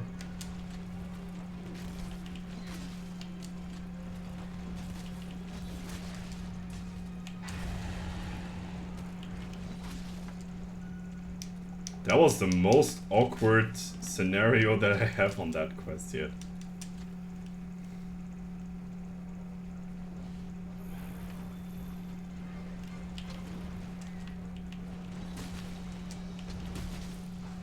Yeehaw!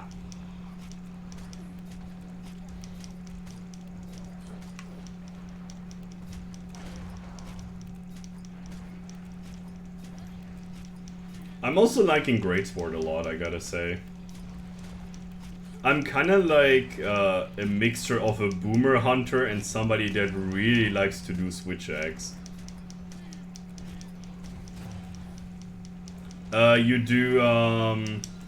do the advanced morphing and then you press L2.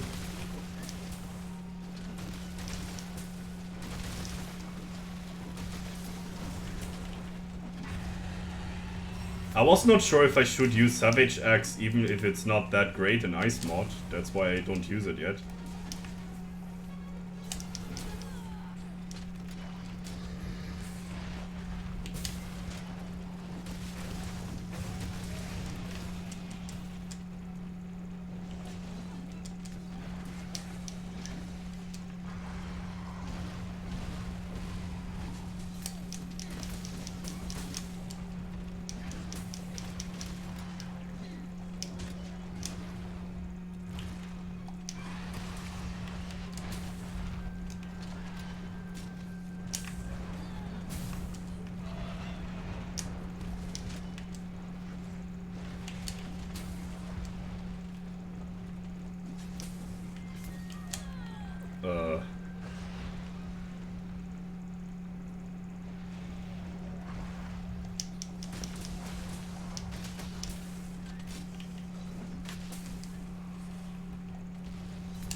Okay, I shouldn't do Savage Axe on this kind of time. I think I shouldn't do a Savage Axe anyways, because I'm so horrible with this type of playstyle. I mean, I never trained it, but I have no clue what you actually want to do with Savage Axe. The only things I see on Savage Axe is like speedruns, and people do crazy stuff with Savage Axe. That's all about it, but I have no clue how to play Savage Axe. The only thing I have in my head is it's used for Elemental Charge Blade, and I don't have an Elemental Charge Blade, so it's a crit playstyle, okay.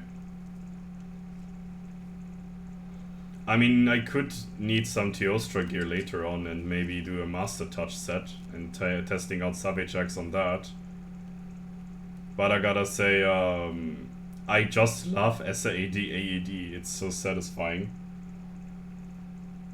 Yeah, I can definitely agree with that. Cutting tails with this is insane. Yeah, that's true.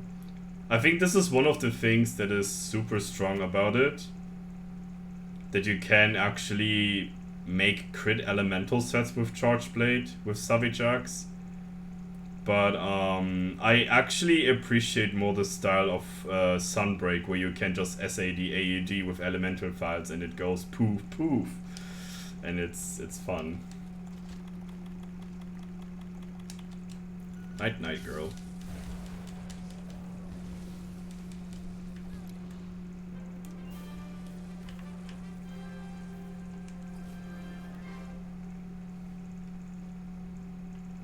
It gets boring too fast for me, I see.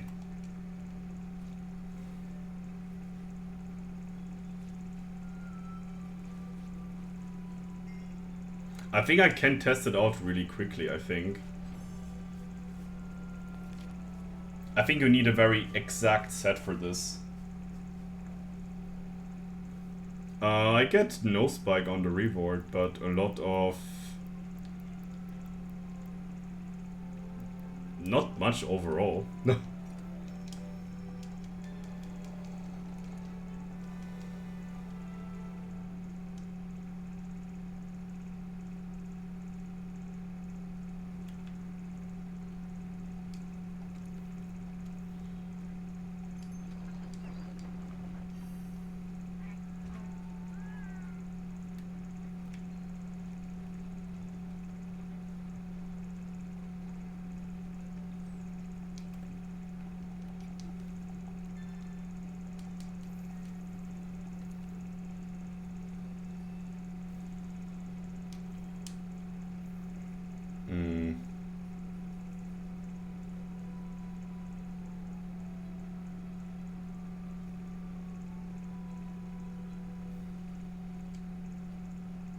Hey Nazi with the Jay-Z, what's up my brother from another mother? How's it going, man?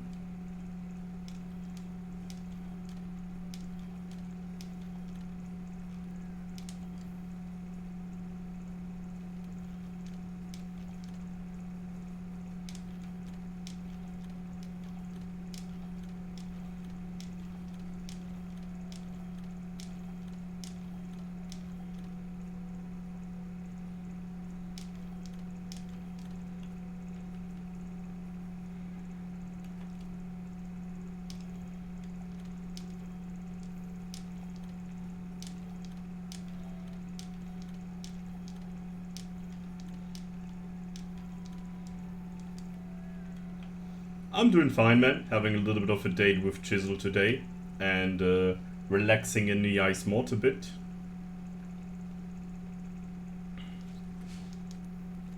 I think the next date is gonna be on Thursday with Beringa, and we're doing some Sunbreak investigations. Yep, I hate those random investigations, and they come way too frequently in this game. Especially if you're searching specifically for a investigation. I remember the very early times of Monster Hunter World where you have to search for a... It was a Kushala investigation or Nergigante investigations, and people, when they have it in like Nergigante investigations, they try so hard on that quest. And then the first update appeared and Kushala was getting out of the investigations and people actually considered to fight Valhazak, but it didn't take so much time to realize that Valhazak is a bullshit fight and people don't want to do Valhazak anymore, and Teostra was also not very appreciable, so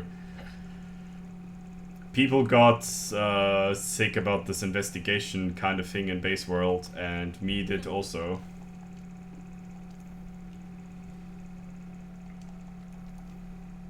The first quit I ever got on first and ever quit in Monster Hunter was in base world. It was basically the 3 or 4 weeks that I have to work really hard on my company, and there were like 2 heavy DLCs coming out on World, and I had no chance to get onto them. And when I came back from work, after those harsh days of work, I wanted to test out how to defeat Lunastra, and Lunastra beat the freaking ass out of me. That was not nice.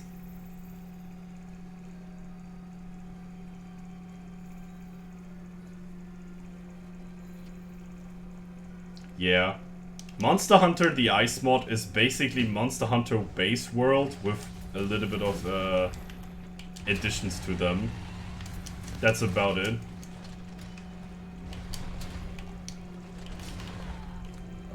Come on.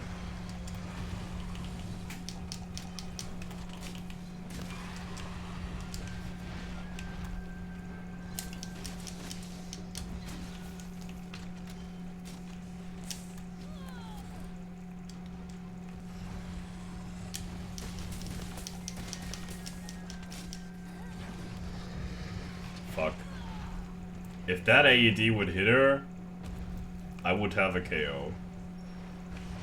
But, no. You're on PS4? I see.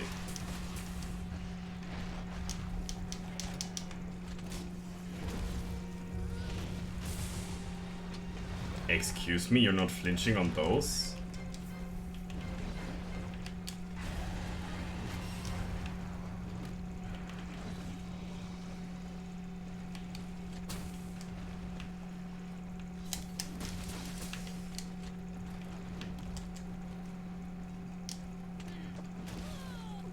Oh my god, stop charging.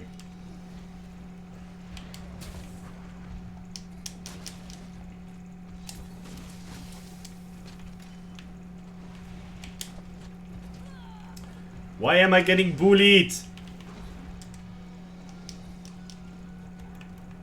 Stop charging! Holy shit! 4 times in a row the triple charge? Are you crazy?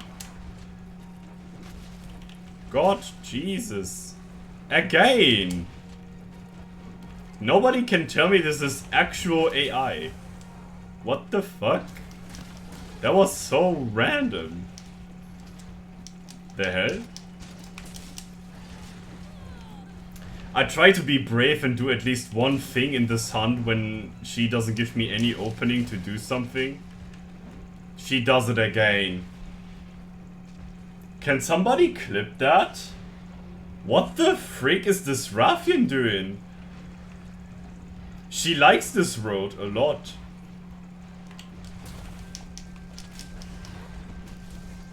Holy crap. What is wrong with you, girl?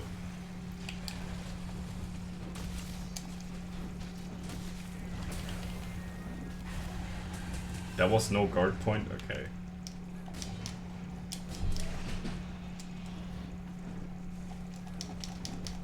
No!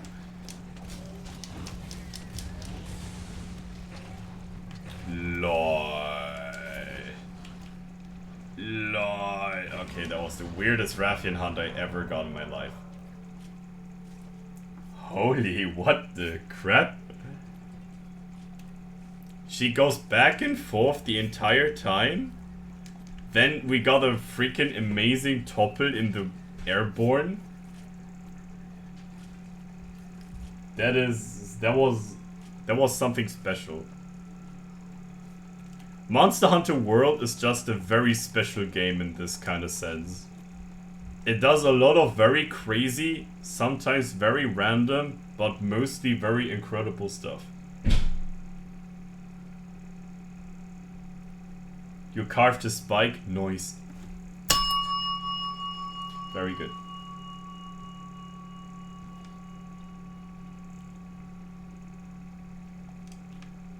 You can climb up there? Okay.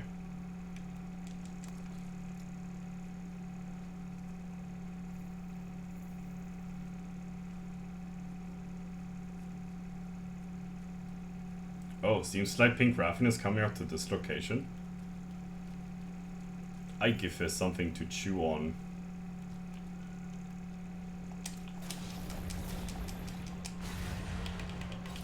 Chew on this.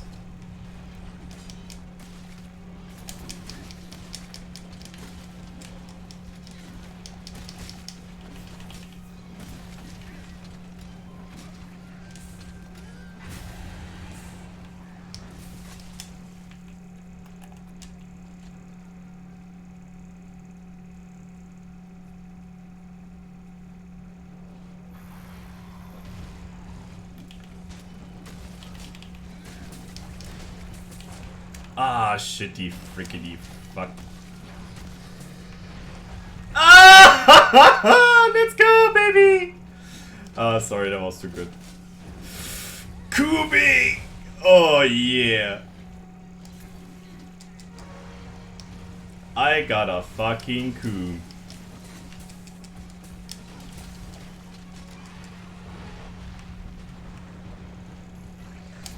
Bonk, bonk.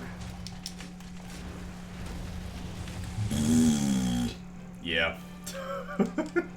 Fucking destroyed. Yeah. See? If a monster is according to the plan, it does not take much time to destroy it.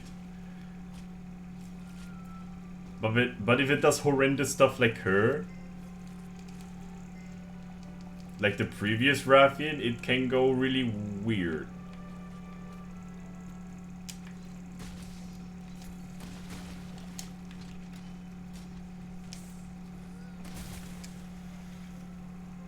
I wonder if people are actually interested in me seeing speedrunning Monster Hunter 4 Ultimate. Some of the strats in Monster Hunter 4 Ultimate are really cool. Basically, what is all about the fights is they are basically certain strats you want to do with Charge Blade, and you want to hit count a lot and see how much KO you can get. Fun fact about 4 Ultimate is the hunts on their own doesn't take much time. I think there's no time over 6 minutes if you have everything according to the plan. But Charge Blade overall can do a lot of crazy shit in this run. As much as I know from Moss, he was very scared about the Najarala fight. I think Najarala is a very annoying matchup for Charge Blade, since your AEDs have to be on point. So you hit the head actually, and then counter with it.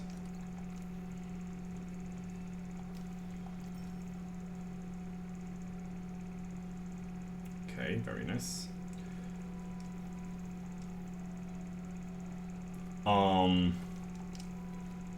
Gypsy is one of the easier fights. I think there's also a Katku fight you want to do Charge Blade with. Kesha Washer is also a key quest, but I think he isn't that hard overall. I think you have to kill Celtus Queen. I think Celtus Queen could be annoying to fight, but I don't remember. I think I got my fastest time on Celta's Queen with Charge Blade. Overall. But, never practiced this run so much. But I will see. Maybe after the stream I get a little bit of something to drink and eat, and I wanna watch the run on For You and see some strats and do some notes, I think. I thought about if I would do the same thing on stream, but I think it's not that interesting to watch for the most people. I mean, everybody can do for their own if they're interested into. Just watching the speedrun of 4 Ultimate and appreciate it. But I think the commentary makes it interesting, maybe. So I'm still in a bummer if I should stream it or not.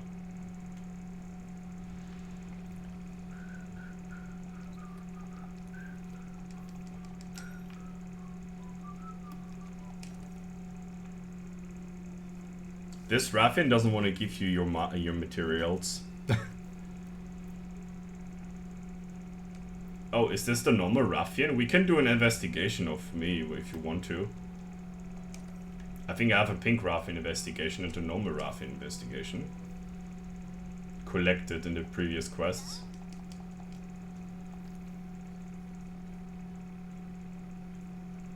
Oh, it's only pink Raffian, then never mind. Never mind then.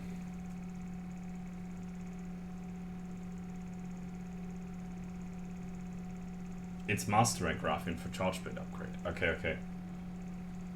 Do you need normal materials from Raffian or pink Raffian materials? I guess it's normal. Yeah, the Charge Blade is pretty cool. I think the first meta on Charge Blade back then was getting the gold Raffian Charge Blade with this thing. I don't know what was the meta on Charge Blade before the Metal Rasp was appearing. Maybe something with Savage X and Master's Touch, I would assume. But not sure about it.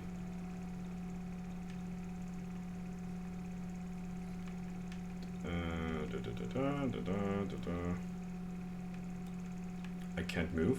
Oh, what? Oh no, you got stung by a Vespoid, I see. You have to imagine how it would be that your character can hear your partner screaming like, I can't move in Vespoid. Or like getting stung by a Vespoid and you hear the scream like miles ago. And you're like, oh my god, who has raped this guy? Stung in the butt. Dude, I got a mosquito stung one time and it was horrendously itchy. First a normal one, okay. It was horrendous, this awkward stung I got. Can I just jump down and we're happy? Not yet. I think I need to go more down. Yeehaw!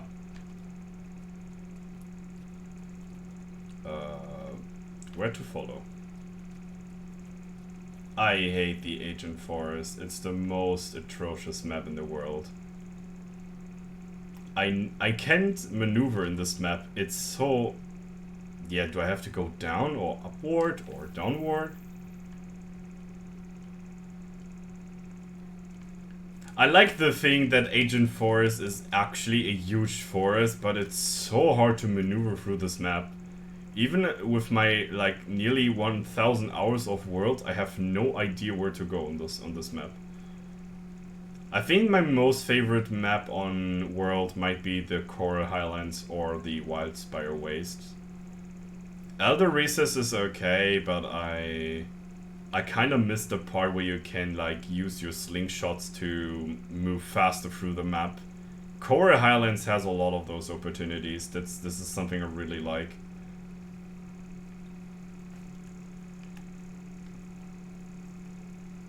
The Red Nile virus. Hey, heroes, how's it going? Nice to see you, mate. Welcome, welcome. No, she's leaving. Stand here.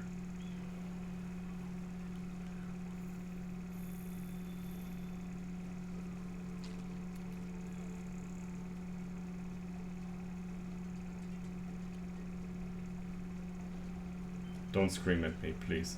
Okay.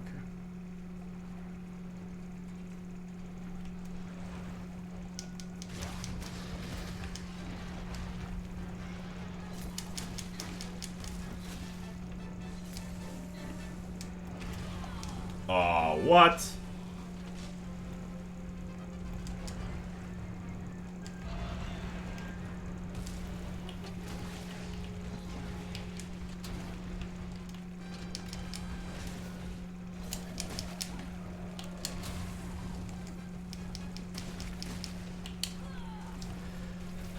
Ruffian, why? Why gotta be like that?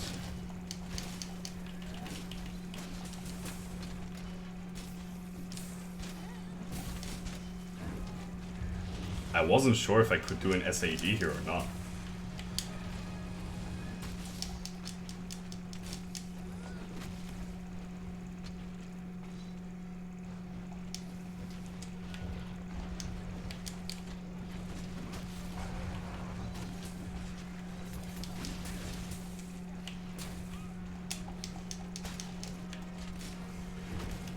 Nah. Whiff.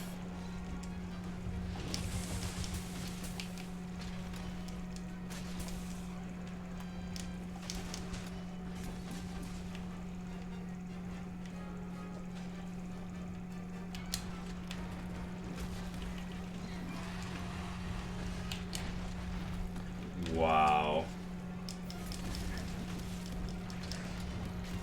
Why is this fight so random now again?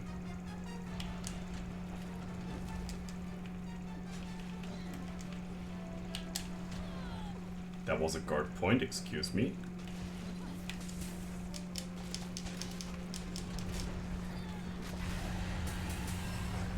Yes.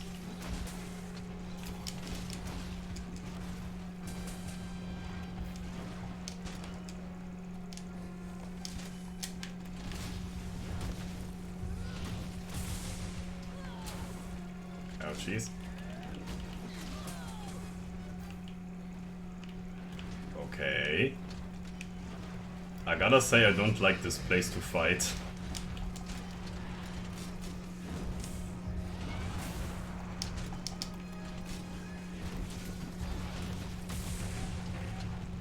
I think that was a good plan.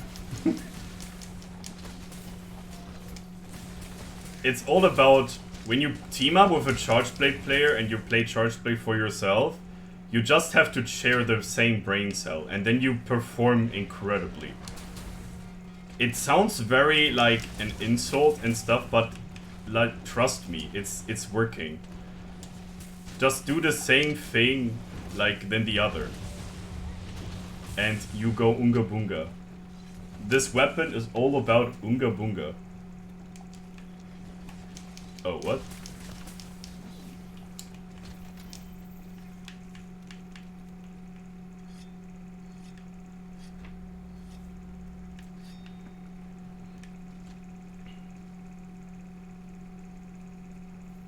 This is pure Charge Blade porn right now? Yep.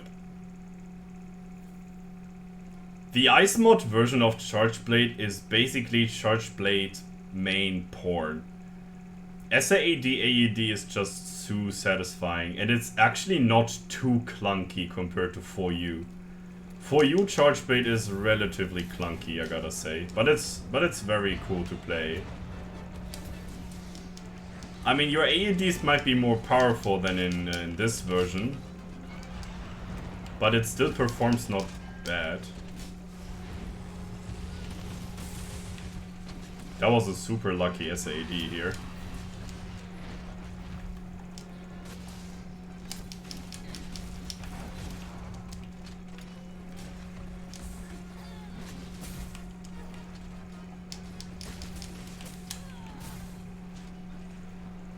Oh.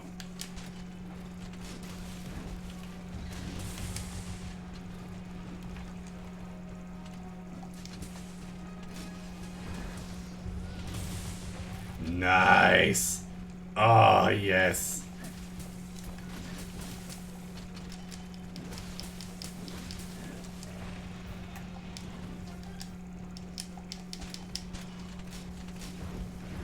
I love this clicking sound on charge blades. It's so satisfying. Click, click, click, click. Bang. Oh, baby. This is what I was speaking about charge blade porn. And you do this the entire hunt. This is so cool.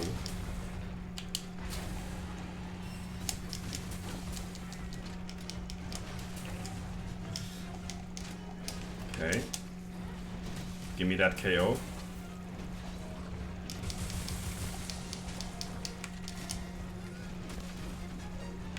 No, no KO.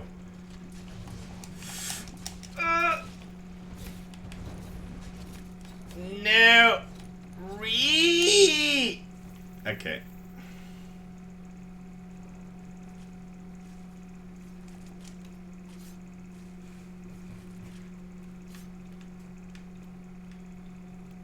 Sir's bike. Nut. Nut.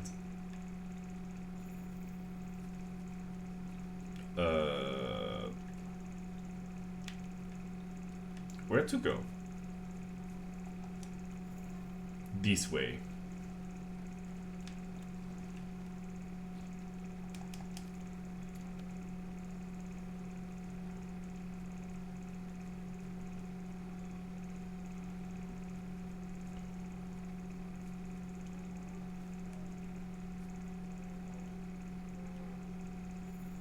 This is the perfect time for a streamer to do something very funny and do commentating or do something overall with voice.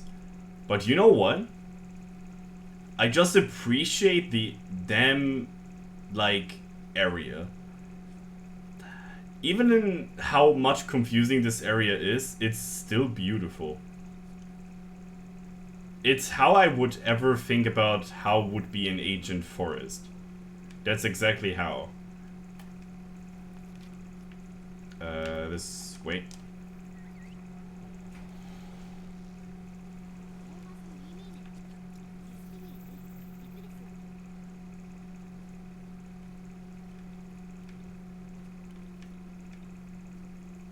Rathian? Here I am.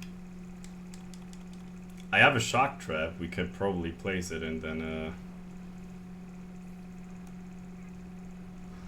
oh, you wanna go Oonga Boonga? Oh my god, you feisty snitch. I mean, we can also kill her. That's always a plan.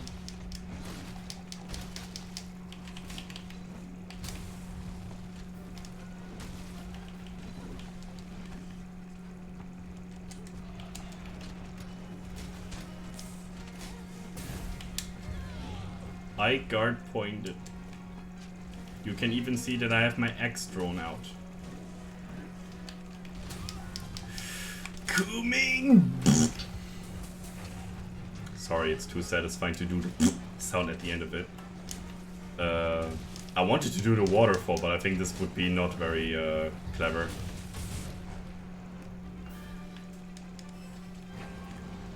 Sigma rule number 1 on Charge Blade: don't think complex, just Oonga Boonga. Your weapon needs so much brain cells anyway, so just go Oonga Boonga. That's about it.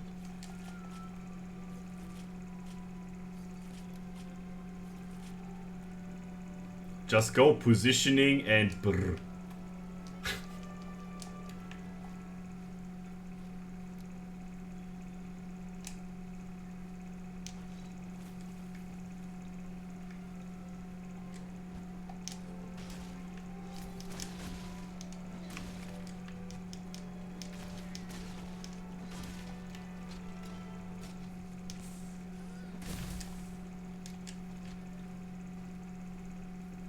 Such a juicy charge play quest. Yep, I get that.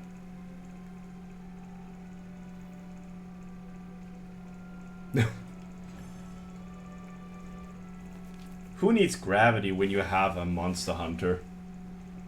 Nobody needs gravity.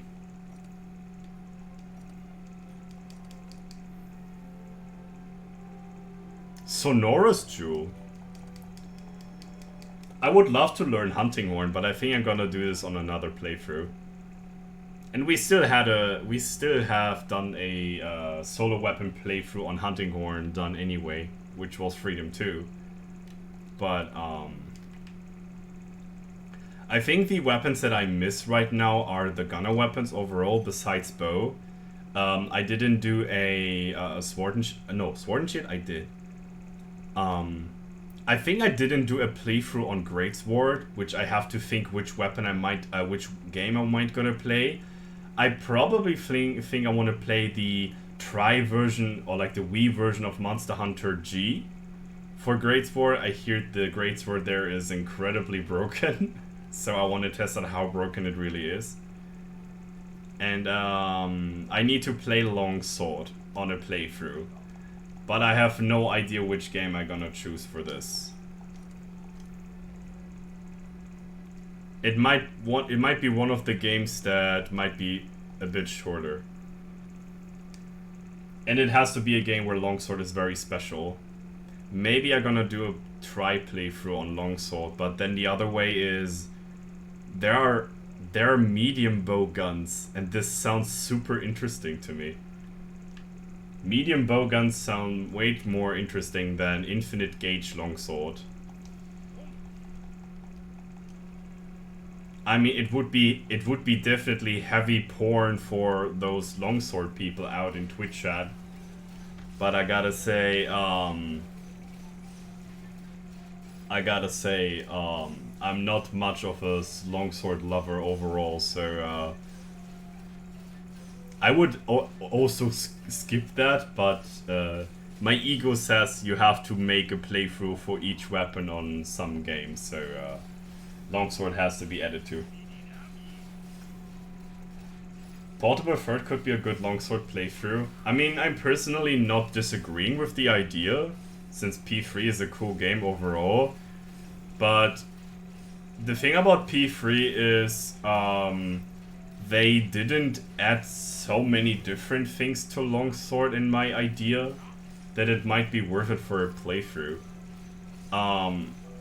Since it got in one way nerfed compared to Freedom Unite. And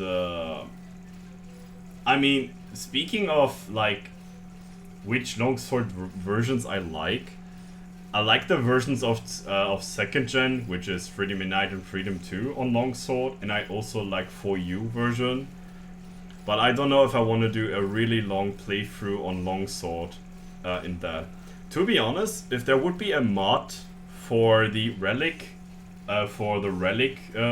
only challenge on 4U, I would do a Longsword Relic only thing. One thing I know about relics in Longsword is Longsword relics can be incredibly strong. Not as much as Chargeblade or Greatsword, but Longsword definitely have some really tasty relics together. And I would be up for that for sure. Speaking of that, I might be interested in those kind of things. I think when we all have like enough played of Sunbreak and have seen a lot of our playthroughs we're currently into, I think this kind of mod would actually make a relief to the community. Since it's a fun gimmick to have the option to grind whatever you like, depending on if you like the fight or not. Yeah, that's the thing about the relic armor thing. You also use relic armor. Felix only uses relic equipment overall. That is super spicy. But then again, if it wouldn't be that grindy, I would jump into the challenge and I would already have started it. But for me, it's a bit too grindy. And I like when my playthroughs are between 1 and 3 months. Not too long, not too short. Any playthrough that is less than a month is also not enough for me. And I think Relic only would at least take a half a year, or maybe even a year of grinding to go through the game. And since I'm playing also Sunbreak, relatively efficient right now, I think I'm not really much for a super long playthrough like that. So for all the modders and programmers out there that want to maybe talk about a relic only event in 4 Ultimate, I am really up for that. And giving my ideas that I have for this kind of thing. I would be really up for that, but the grinding is too much. I can't join the quest yet. I think I have to wait before the cutscene is coming on.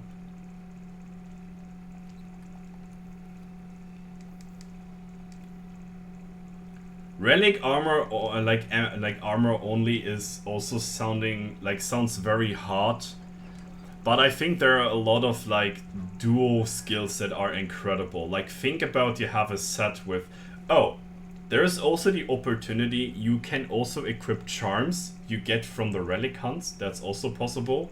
And you can also put decorations in your armors when you have a relic that has a lot of armor, like slots. So this is something you can do too. So if you need like evasion or earplugs or anything like that on your set and you have the opportunity to get it, sure, why not? I think if they would just add that every reward you do on a quest, on a relic quest or like on a guild quest is times 10, times 5 or times 15, would be also cool if you could change that. How much rewards you get.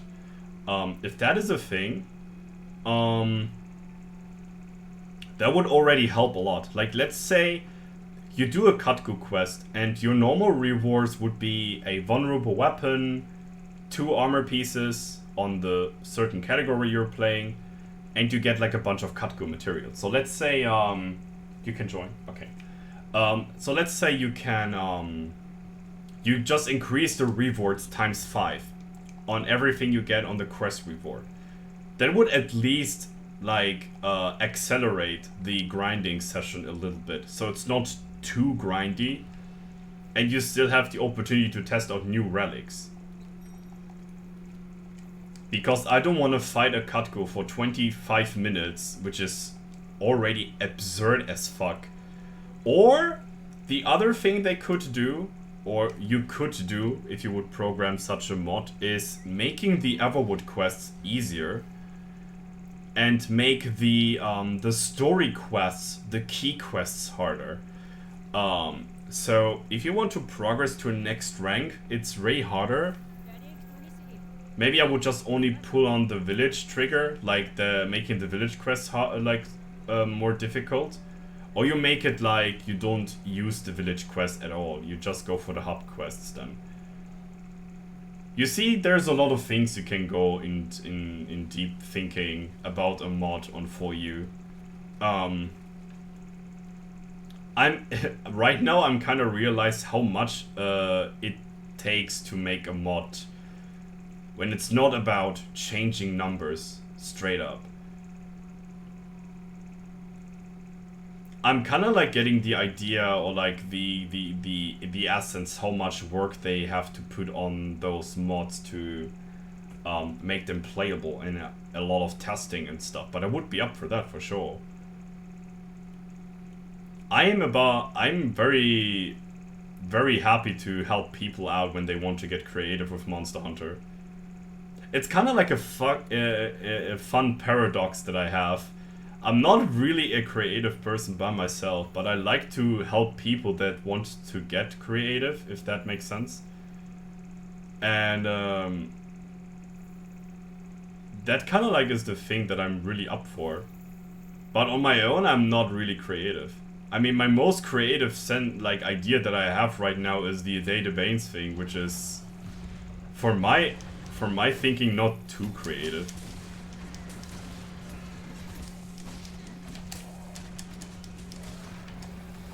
Oh no. I hate when that happens. I don't like Nightshade Pro Lumo at all.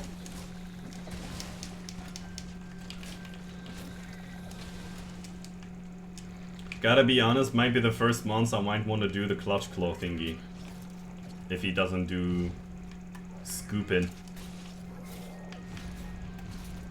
Oh no, I have to go off. Okay.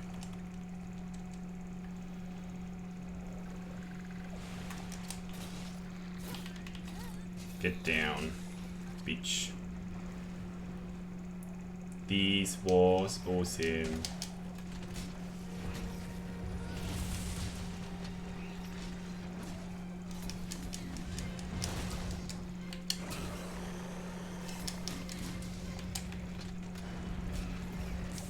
Thomas the Train Rock. No! Stop roaring. I'm not finished with you. Come back. You silly goose.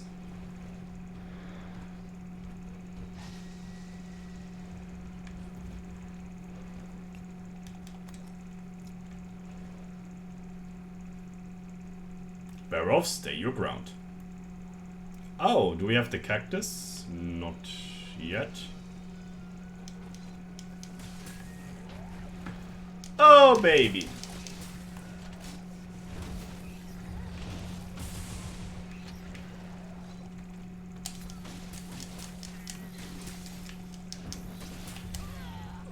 Ouch.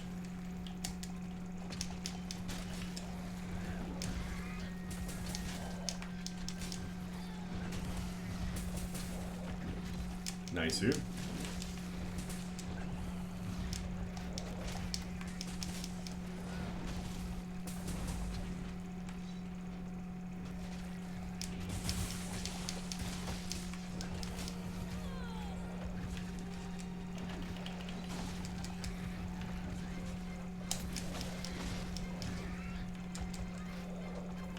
What? KO already? Okay.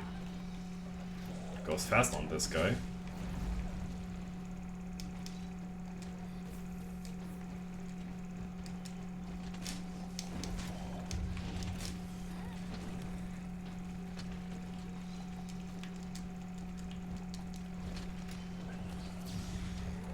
Okay.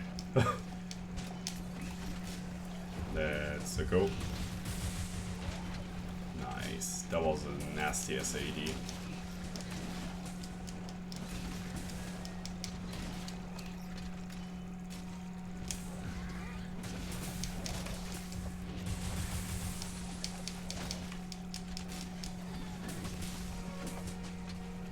Come on, give me a roar.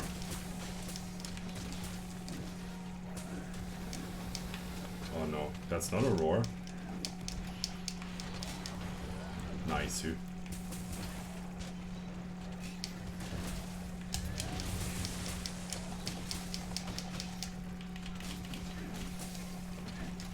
He should roar. Oh, never mind. He can't roar, he is already enraged.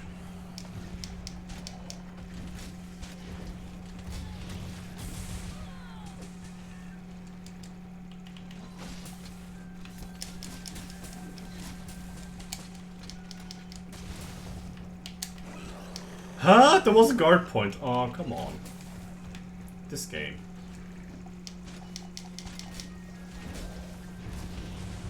I hate that on Paolumu when he just runs across the entire map and just ignores you.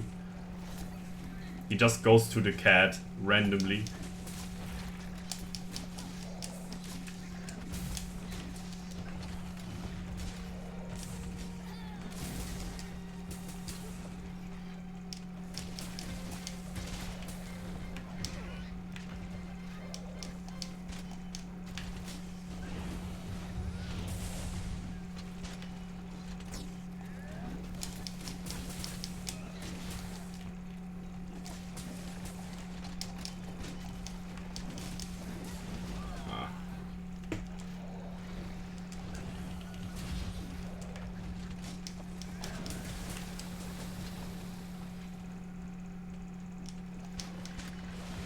Oh no.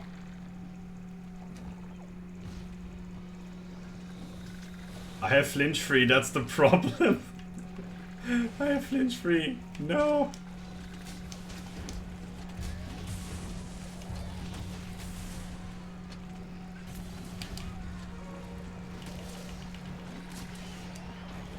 Oh baby. If that thing works, it's super cool.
Okay, buddy.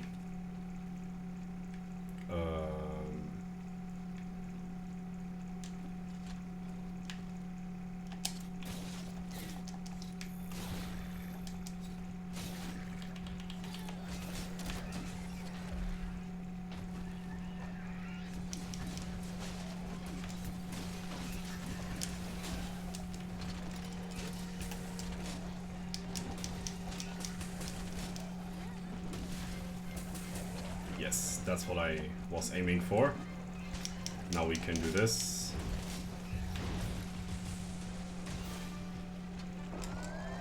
Nice. Nightshade is over. Oh, you got a big gem? Nice. Me too. Alright.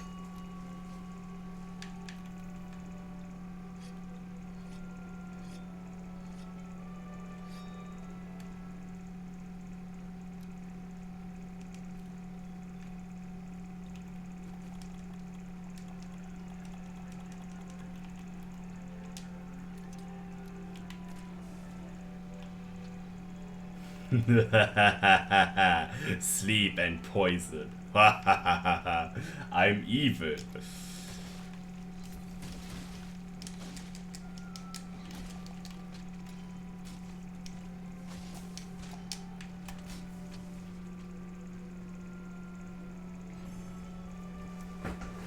Oh, baby.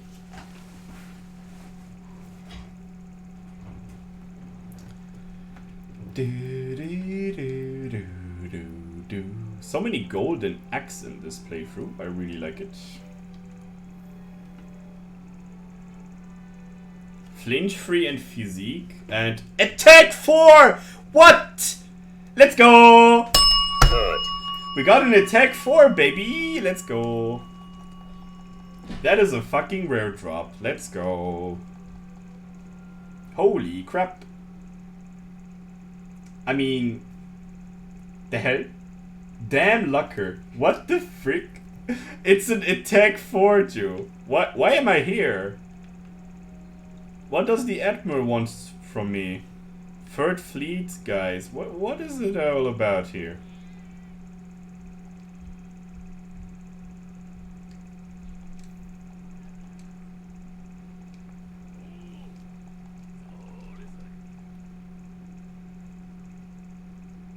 Duh? Why am I in Estera now? Ah, Cove Taraf event, I think. Yeah. Can I get to my quests? Yeah.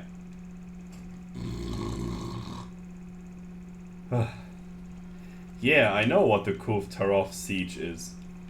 I know it very well. I did it at least a million times.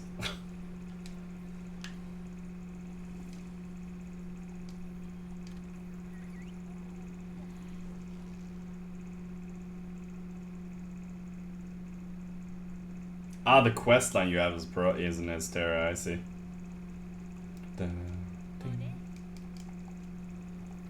I gotta say the music on Celiana's Gathering Hub is amazing.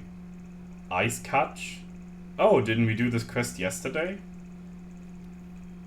I mean, I'm up for it again. Sure.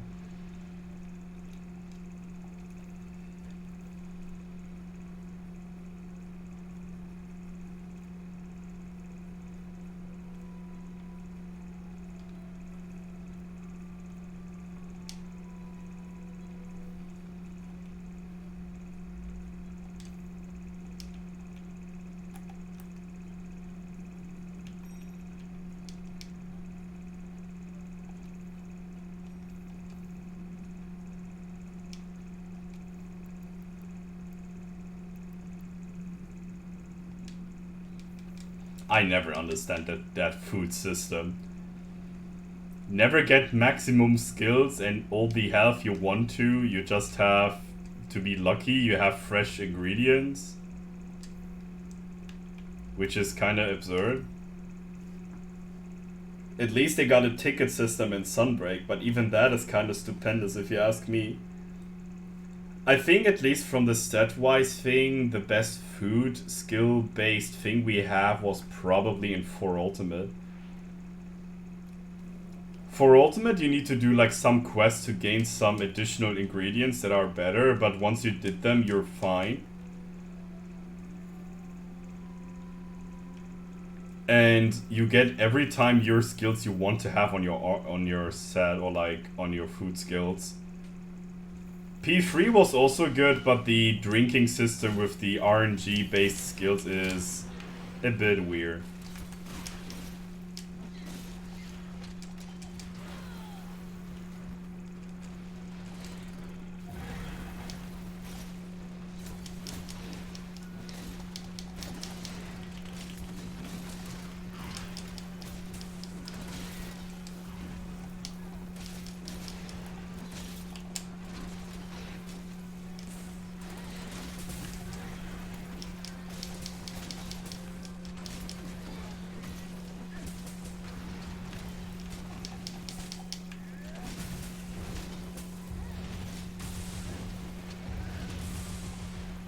I gonna say, I really like Biototus actually. He is the only fish monster I know in the franchise that is not super annoying.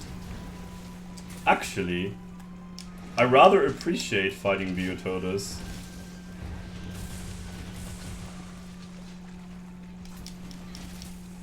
Levasiov, Plasiov, like Red Volganus, the subspecies of Levasiov, is just a more reddish fish. Then you have like Aronoganos and Aronoganos on Frontier, the Supremacy quest. Also a super absurd monster to fight.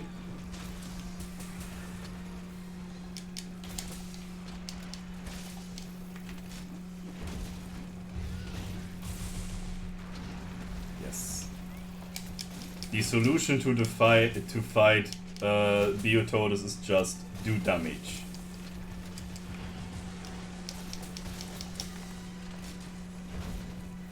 Just do stupid amounts of damage.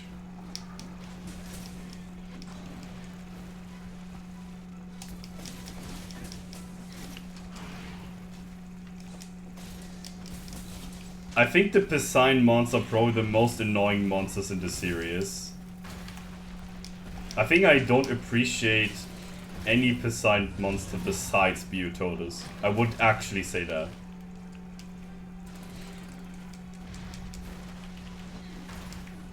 And Plasiov not only for the hip check, like don't get me wrong, it's an annoying move for sure.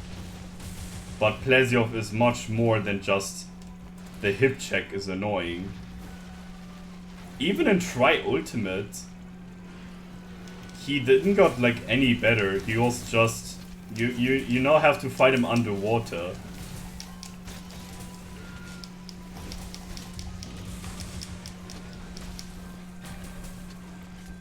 Yeah, oh no, we need to capture him, right? Come here, big fish. Stand still, come on. Okay.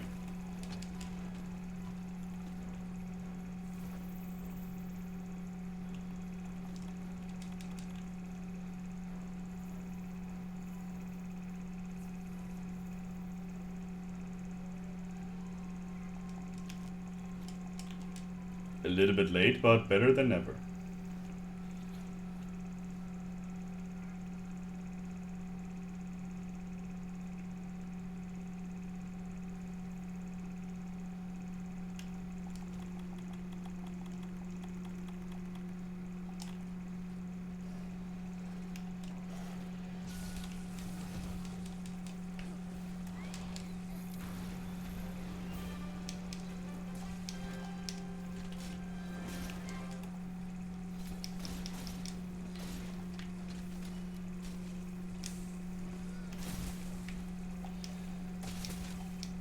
I have capping stuff. Oh, good.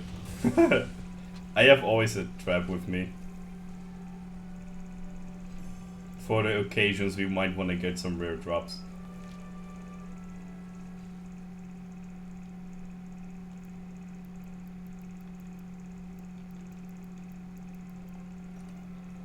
I'm thinking about another Piscine monster that I might want to like. Or I might like, but I can't remember one. Was Zamtrios also a Piscine? I think he's an amphibian wyvern, right? Which is also very unique. I like Zamtrios a lot, actually.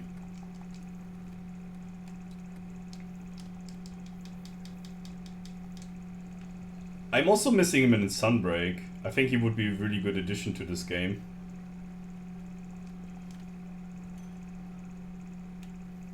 Also Eknektor, they also like showed up some Uroktors, but not the grandmother of them. I mean, it's also kind of hard to introduce a monster in a franchise that is already running, and it has monsters like Gold Raffin and Silver Rathalos. And people are waiting for something that is more challenging and more like rewarding to fight. But it's kind of hard to make that thing work. I think the only thing you can make this kind of thing work, like introducing new monsters that are probably weaker than the last updated monsters, is when you give like those monsters a purpose on something different that might be interesting. Like, let's say you want to add Eknektor in Sunbreak, and his materials gain you a benefit for decorations. Like, you can make Guard 3, Guard 4 decorations. That would be maybe something that might be interesting for people. Or a Fire Attack Jewel. Something like that. But I think we won't see Eknektor or neither Gravios. Even if I would love to see both of those monsters revived again. Gotta see if I can join.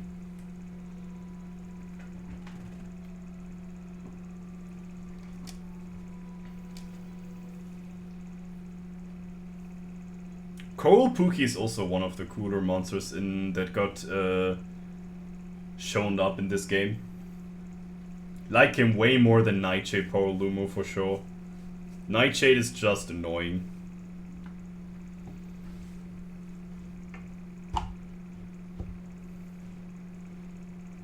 Viper Topi Kadashi is also one of that. Viper was a cool feature, like a cool subspecies. I think nearly all the subspecies in this game are incredible. Seizing Basil and maybe Nightshade Power are a little bit annoying, but the rest is pretty well made. Let's see if this is actually true.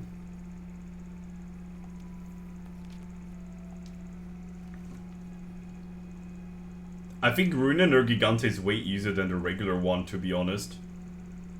Savage Devil Joe is the same thing. Blackveil Valazak is even more terrible than the regular one. Ebony Odogaron is really cool, I like that. Fulgur Anjanath.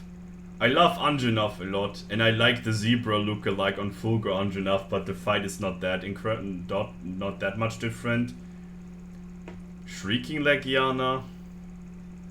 It makes sense, it's like a hardcore version of the normal Legiana, so it makes kinda sense. Oh yeah, and we don't have to call about Acidic Lavenus, it's an amazing fight. I like him. Frostfang Barioth was cool also.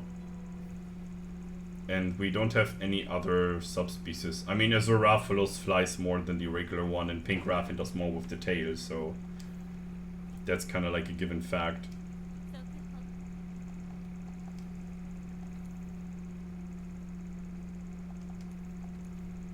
Oh baby, I can join.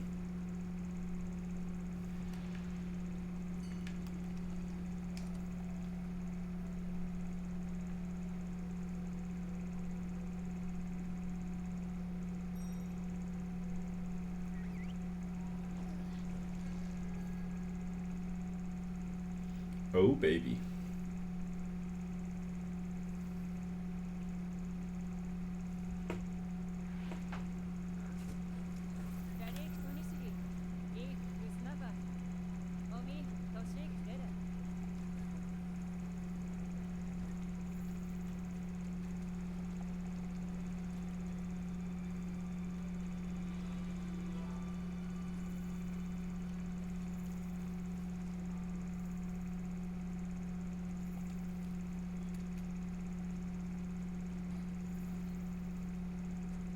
I don't know, but Coral Highlands are just beautiful. Very colorful and has it has something also similar to a forest, but ew, you're squirting all over the place.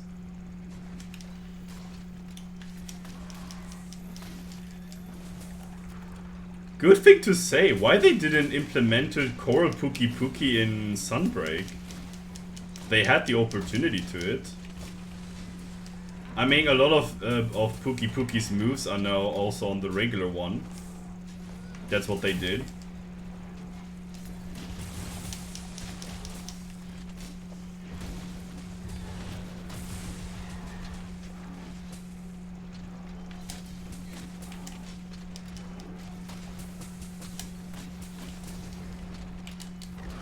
Shit.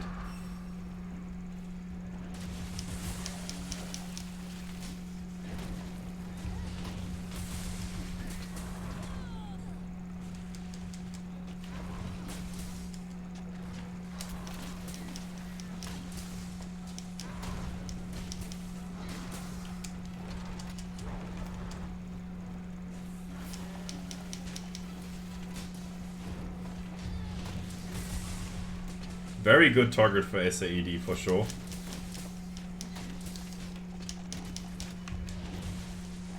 Want to get some precise hits on the head, so maybe we can stagger lock him.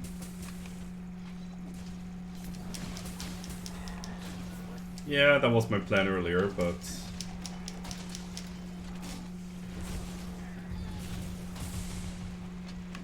I need to MSAED more precisely. He is a relatively small target.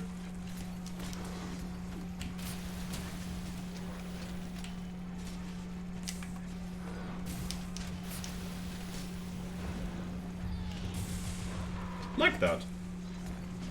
Just the exit has to hit also. Then it's perfectly fine.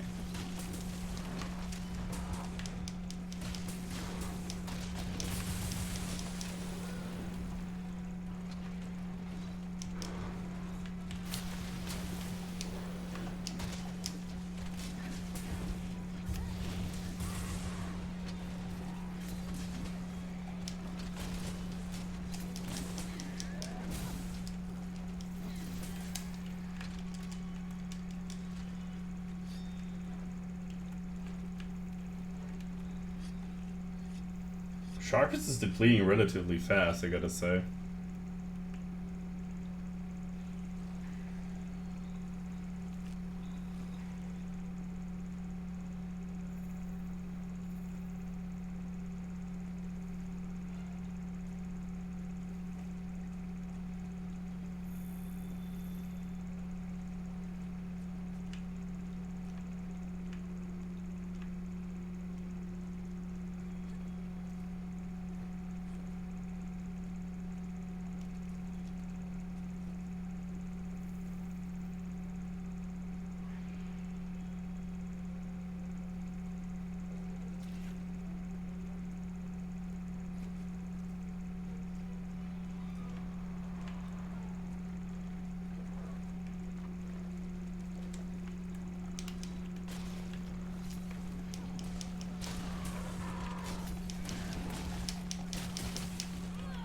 Oh no. Oh my god. Bully.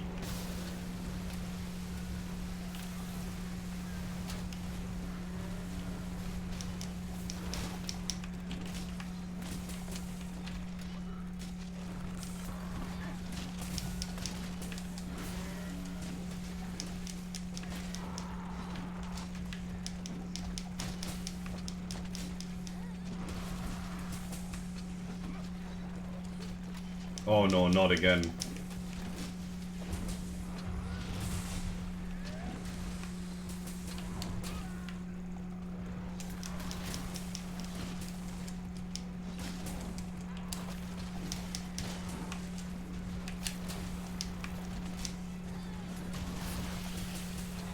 That was super rewarding, Jesus Christ. I played like for 15 seconds like a fucking god.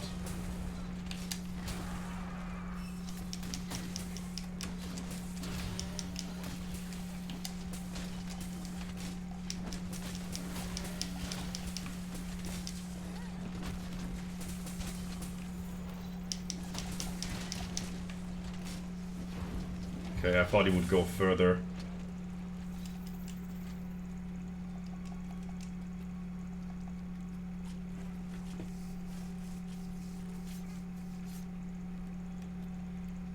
Really, Pog you?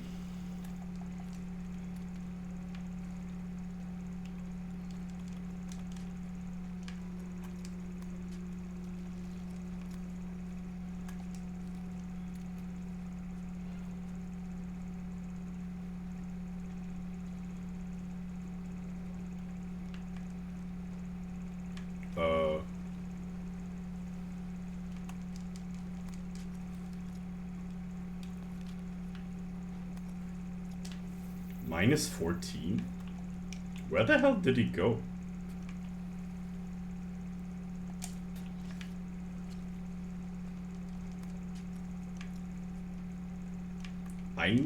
Actually, I wanted to get out of the swimming pool.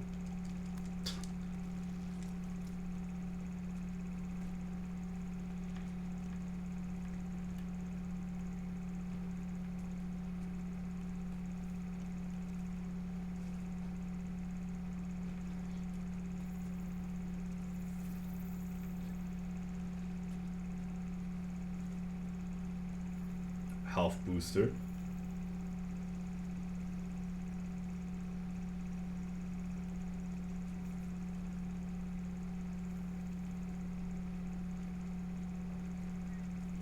I don't have fire, so have fun.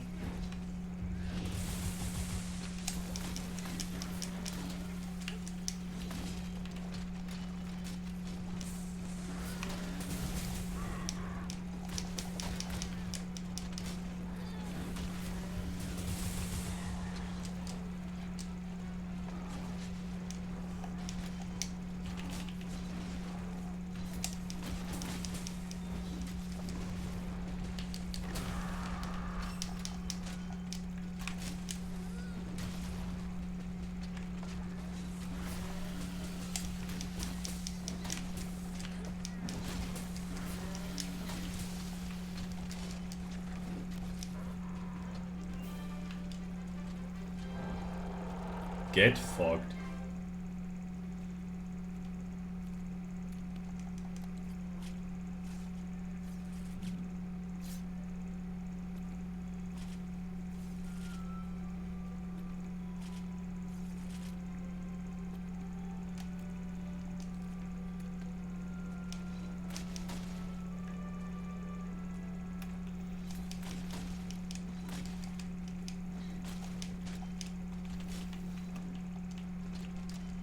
Yeah, Ice Charge Blade is incredible.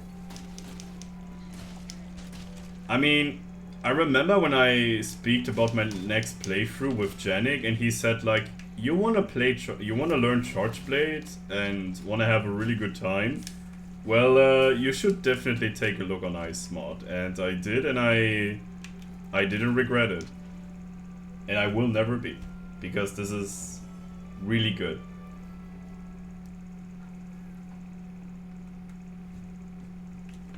The file ticks are juicy. Nice, you got a stream 4 jewel. Let's go. Good. And yeah. Sonorous 4 jewel. Okay. Seems like the game wants me to play Elemental Hunting Horn, seems like. I have no idea how to play Hunting Horn. But so far as I hear it, it's a pretty cool playthrough to do also.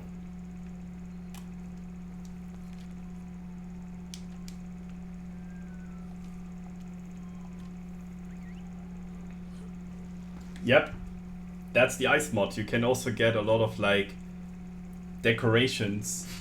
It has also the feeling that you get sometimes decoration depending on the monster. I think I got also a Thunder 4 jewel from Tobi Kadashi or something like that. As I said, the ice mod is an incredible playthrough to do when you just want to have a chill time. The game gives you a lot during the progress to work on with. I mean, I just got an attack 4 jewel out of nowhere. I never got that on my base on base Iceborne. On base Iceborne, I have exclusively doing quests for decoration farming.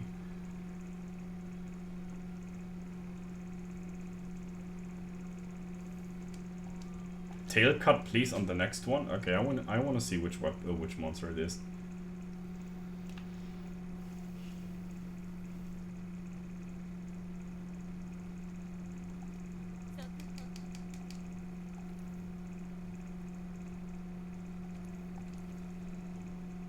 Oh, Raffian, okay.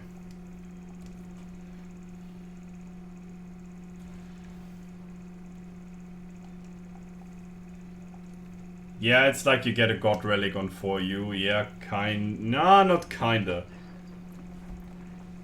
I mean, the difference is, on Iceborne you have 4 different quests you can do to get an attack 4 decoration. With a...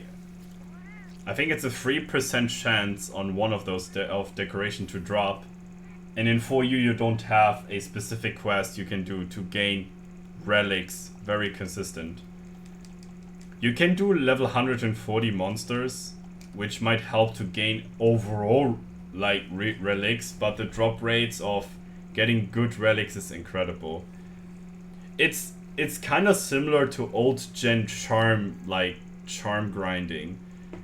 There is a chance where you can get a certain rarity on a relic, and then it's even... This is already like huge RNG based, and then you have a RNG system that is setting the damage numbers you have on the relic, and that's absurd. If I know more in detail, like what kind of stats are actual in 4U, this might also help in 4U to make decent relics. Because, not that I would quit out the shitty relics, but I would quit out relics that doesn't make sense. Like, I would quit out a relic out of the source when it doesn't make sense at all. Like, it has less raw damage of the weapons you can actually gain. Like, making relics special, that would be something I would work on the 4U mod. Making the relics worth to grind for. I think no 4U player out there is agreeing with the fact how stupidly hard it is to grind relics in this game.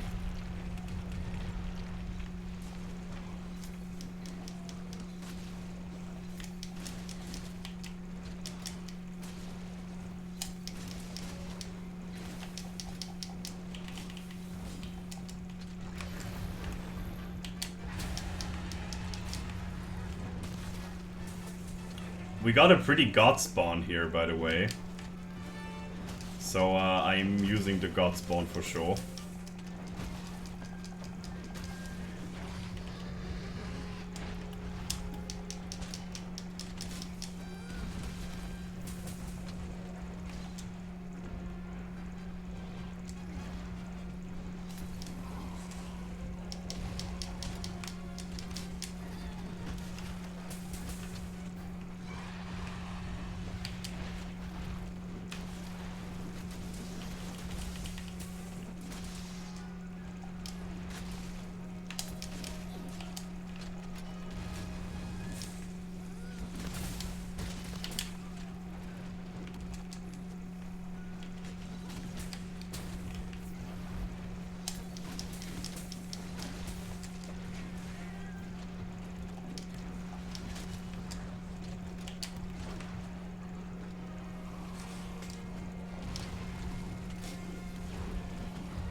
Nice.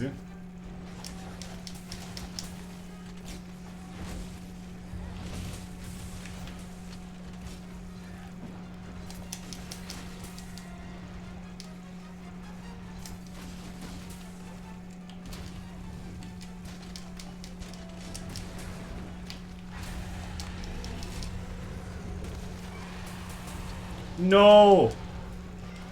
Why you don't flinch? No. Don't go for me, you silly goon.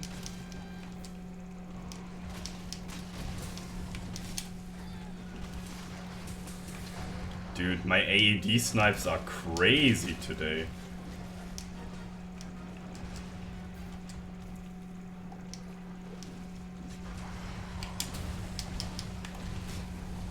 Uh-oh. Holy shit. No, Raffalos, go away. You stink. Ow. Poopy. Oh. I have to shoot them. Regularly. Go away, you stinker.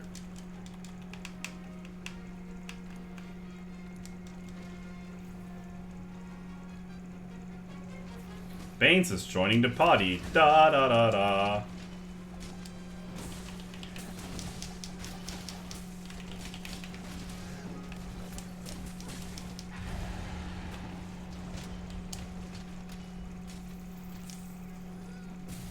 To get an attack 4? Oh, okay, never mind.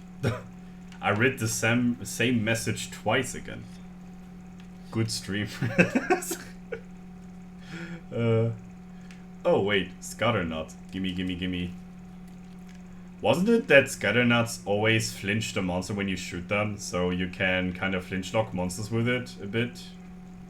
I think that I wasn't mistaken with that. Let's see. There was something with the Scatternut. Yeah, okay, it was the right thing. Wow.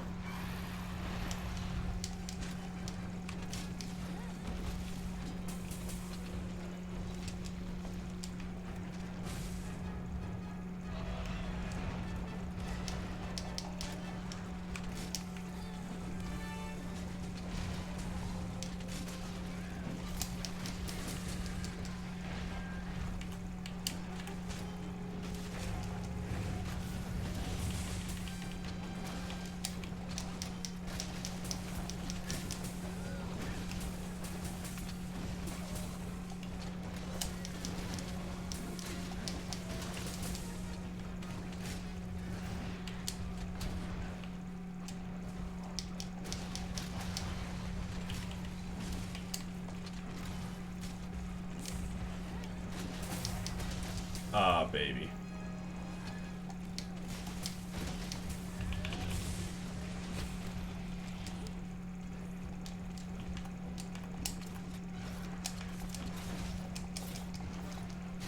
Oops.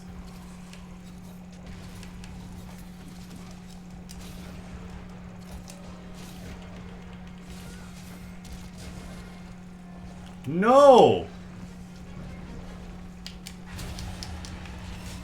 Ah! Oh my god, that was so synchro. Okay, that was also synchro. Synchro dying.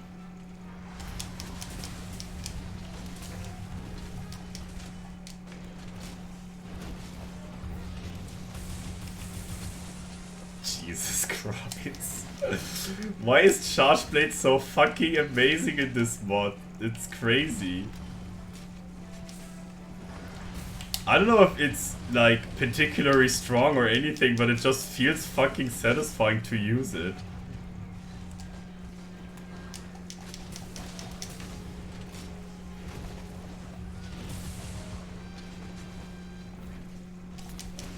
Nah. Oh, screw. Screw you, Rathian.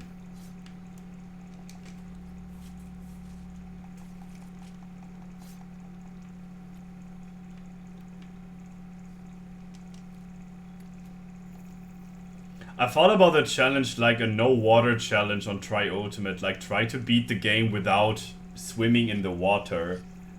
And I'm not sure if this is even possible. I mean, it wouldn't change that many of the games, so maybe it's not that interesting to do. But some fights can get really spicy. But I wonder if you can beat the game actually with it. I mean, you can't beat the actual game because Sidious is an underwater fight, and since you can't fight him without going into the water on that kind of challenge, it is no use. So you can't finish the game in that way. It's better to capture for Sir Spike. It should have a higher rate, at least from the older games. It is like that, and cutting the tail helps also. It is considered a rare item, so do a challenge to never heal with items. I'm not sure if this is like... I mean, I'm not sure. I mean, it's definitely a challenge, but if it's like a challenge that is interesting to do... I mean, of course, every hit on a monster is really mattering in that kind of perspective, and it helps definitely to help to fight more slowly paced and fight more defensively, which is something I would definitely be needed. I play too aggressively in Monster Hunter for sure. I mean, it's a typical thing for Switch X players is that they're too aggressive with everything because they can do it because they do so much damage on the hunt, kinda. Aggressive playstyle gets benefited on Switch X for sure. Fortitude in release. Okay. No healing sounds kinda tough. I know a streamer that does that a lot. His name is Angani Giza, and he is a no heal Monster Hunter player, and he does challenges basically on all the games, and he restricts him to not even use healing items. Not even cats can heal him. Like, every hit on a monster is very crucial. And definitely you will find a way to play through the game, but I think I wouldn't enjoy it that much. I would maybe play it until the village, like the village theme is over, but I wouldn't go for G rank. That would be a little bit too much of a grindy thing again for me. It sounds a bit like I don't like grinding. I mean, I think I need to explain a little bit what I don't like about too grindy video game features. For me, Monster Hunter has to get a balance, like how difficult something is and how rewarding something is. If your fight is really tough, your rewards have to be really good for that too. So it shouldn't be this, but at least that, right? For example, what I don't like about the relic grinds, it's so RNG based, and the For You hunts on level 140, besides Hame strategies, are so fucking hard. It is crazy. It is kinda crazy to say, but it's true that Apex Rajang level 140 is the easiest Apex quest ever. Because you can kinda like predict his moves. His moveset is really easy and easy to learn, and you can punish him well, especially with Greatsword and stuff. But if you're fighting 140 Apex Zenogres or Apex Zeregios, you just don't want to play anymore. It's so fucking hard. I mean, I did 140 quests solo, and they're just rough, man. And the reward you get out of it is a likelihood of about like 1 out of 10,000 to get a good hunt or like a good relic. And for me, this is just stupendous. For me, this is just stupendous. So the quest needs to be way lower on the difficulty to make this kind of thing work, or you make the rewards way easier to get for those 140 Apexes. I get the idea that they want to have a long-living Monster Hunter game, so they make a reward loop at the end of the game, so you fight this monster over and over again until you get the freaking crazy thing out of it. But this is not all like, this is not all of the things in 4U. We didn't even speak about Charm Grind already, or about the event quests that are in 4U. Like the Bombardier Gorkmazios quest, or the event Raging Mercurios, or White Fatalis overall. They're so rough, man. And of course they give good rewards, and this is balanced because you did this quest 1, 2, 3, 4 times, and you get an actual reward out of it that is really good to have. Like, White Fatalis armor is so great. Raging Brekkie weapons are really outstanding for what they do. They're really casually useful. And Gorkmazios with the Amatsu pieces are just... These Amatsu pieces are so nice for handicraft and all those things you want to get into your weapons. But what does the relic give you? It gives you an opportunity to make a set for the relic, and in the end of the day you find out that this relic is way weaker than weapons that are not RNG based. And, you know, it is just effort, like, so much effort you put on something that is, like, not likely to happen. Iceborne is probably one of those games that does this reward to challenge balance really well. Fatalis is a fucking hard fight in this game, but his gear is outstandingly great. The tempered Elder Dragons you can fight on the Zeliana supply cable are super tough, but you get good decorations for them. And they're really fun also. There's even a cheesy way to do them. So you get like 30% of their HP like immediately off. And Iceborne overall is an incredible Monster Hunter game. And the Ice mod is just the cherry on the top of the cake. I don't know about that, but I kind of feel sorry for people that doesn't want to play new gen games. Actually, I don't understand the fact why you don't want to test out new gen games. New gen Monster Hunter is one of the most incredible iterations that we have, especially Iceborne. We can discuss about Base Rise. I was not a fan of Base Rise either, but Iceborne did a lot of great things. Not only the gameplay. After a while you get annoyed by the clutch claw thingy, but if that's happening you just do the ice mod. And then you feel free again. Can you see if the Pinkian drop blah? Wait, hold on.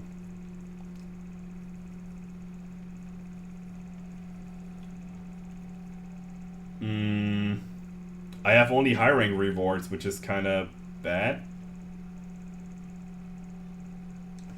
Back broken. Oh, when you break the back, you also get more spikes. Okay. So that means we need to aim some SAEDs on the back. Okay. I don't know the likelihood of dropping it, but it should be higher than on the regular Rathian, if I'm not mistaken. And I think you need to do a pink Rathian anyway, so doesn't mind. I don't mind.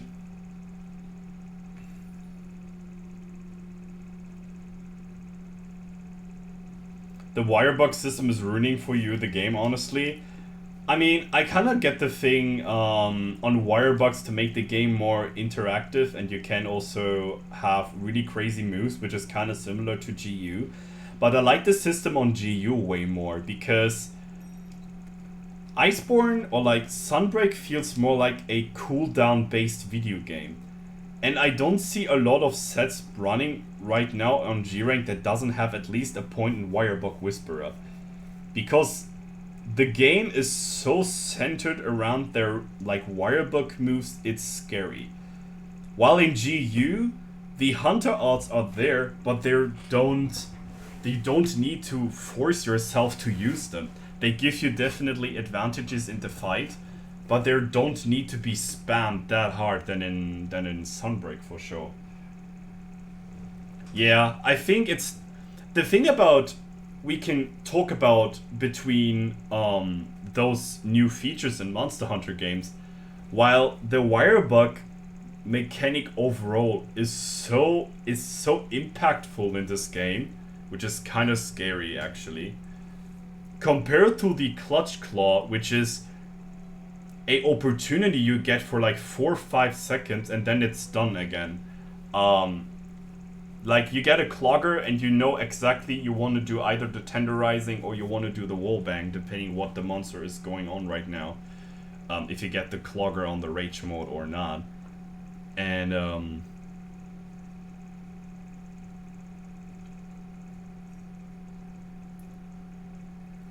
I think the clutch claw is not even the problem overall. I think the clogger is stupid. Cloggers are stupid.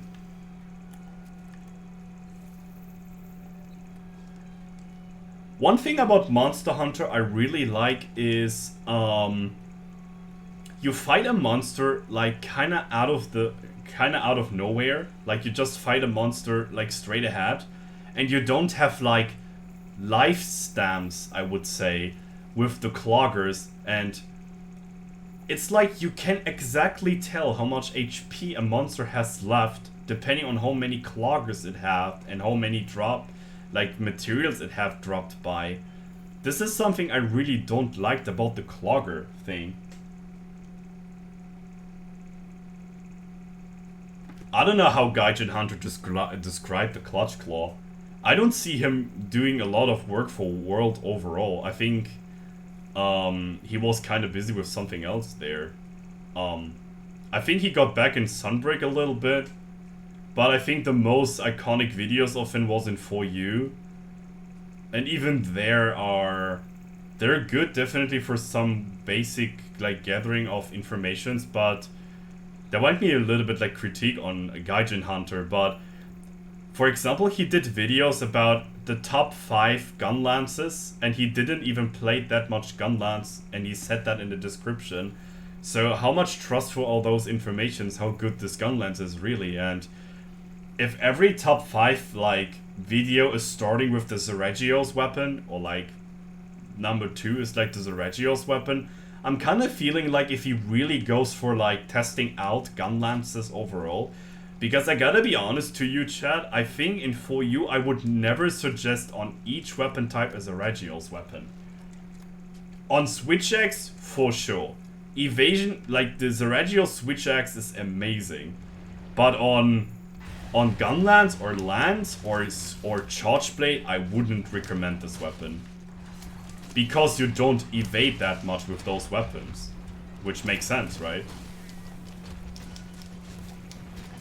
And I just want to make sure I don't hate Gaijin Hunter or anything like that. I'm just a very, very picky person when it's related about giving Monster Hunter knowledge. That's why I'm so picky if somebody asks me like what kind of Monster Hunter game I would recommend. That's why I'm probably asking back what kind of information or like kind of backstory you have with Monster Hunter, what kind of game you want to play. You want to have a long playthrough or a short one? There's a lot of information for picking up the best Monster Hunter game for you. There are also people that just go for no-brain answer, like, just go Freedom Unite and you're good. Like, not all the people are good with Freedom Unite to go on with, I gotta say.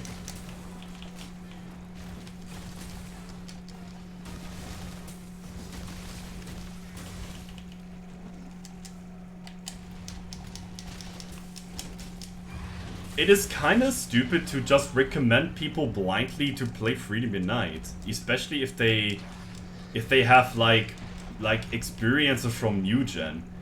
If you play Rise and you play Freedom Unite, you feel like this game is super clunky, which is the thing I wouldn't recommend someone. It is actually kinda hard for me to recommend a Sunbreak player or like a Rise player an old Monster Hunter game, I gotta say.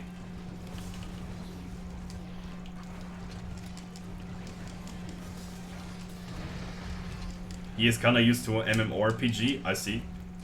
I completely missed my HP bar there.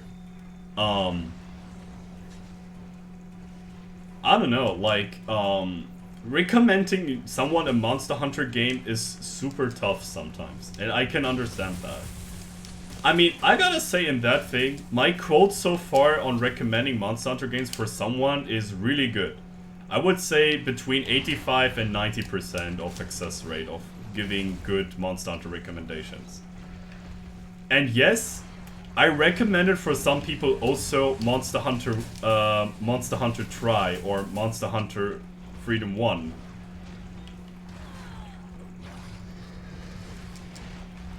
I got someone that I recommended Freedom 1 to him because he wanted to say, or like he wanted to play a really old Monster Hunter game.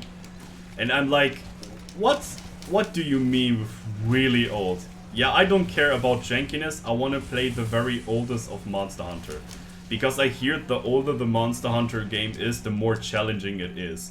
I'm like, you want to have a real challenge in Monster Hunter? Like, on progress, you should play Freedom 1. Freedom 1 has a absurdly difficult progress in some iterations. Not in the village rank, but people that played Freedom 1 know how hard it is to get to hunting rank, or like to hunting rank 2.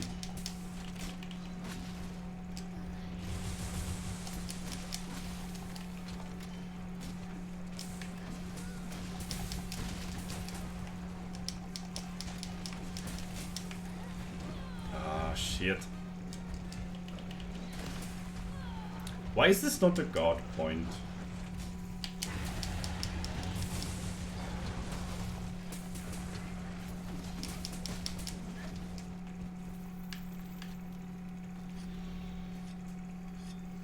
I don't dislike Gaijin Hunter in any way. I think his videos back in the day was really helpful, especially for the people in their time when they want to play for you and they want just to get a new weapon. That's definitely something. I also have some critical opinions about like Team Darkseid. I mean, their old armor set videos are not good. I don't like the idea how people make their armor set videos, if I say that out correctly. It is kind of hard to do those videos, I gotta say. There's always like a maxed out set that people never can get, and there's always like the problem about like what kind of set you would recommend someone to do. And I think it would be rather better, instead of making a set video, to give people a priority list which kind of skill they want to get on their weapon if they want to play a certain playstyle. And then they do the math for their own and maybe give some like recommendations which armor pieces they should wear. I would do it in this kind of stand, instead of like recommending strict armor builds. I would do it in that way, instead of like actually making armor sets or like builds like that. I think this is way more clever, and this is way more growing up, like way more for the people in the later terms of the game, so they know exactly what kind of skills they have need to prioritize and stuff. And it's also easier for the guy that makes the video, because you're basically explaining what your weapon type is about and what you need to focus on, and just get some armor pieces added to it. Cock.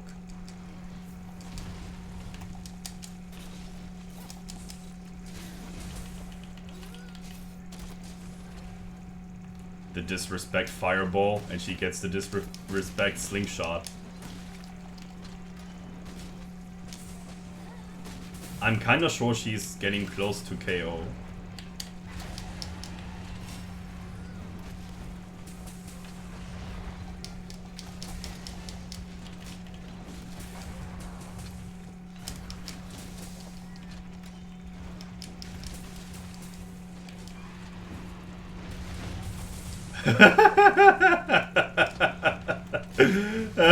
Nice.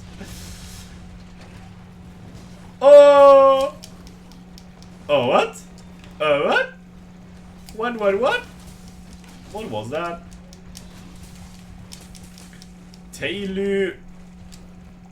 I I can't get the tail. Okay.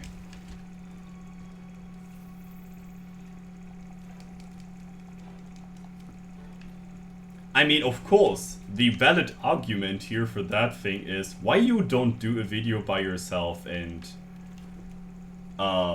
explaining like armor or like making builds for those videos.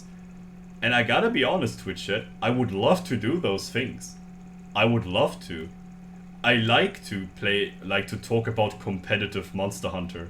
And I like to talk about armor set builds and stuff. I might not look like it, but I'm actually kind of clever.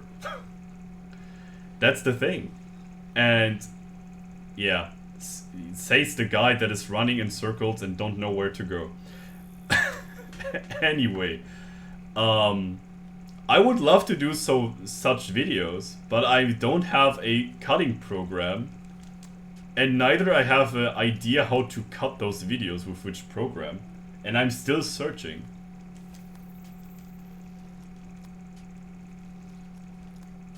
I have still a video that I have to do for my community. I'm actually clever. Yeah, I don't look like it, but I might be smart. By the way, smart. Why am I making so much work for this when I can just do this?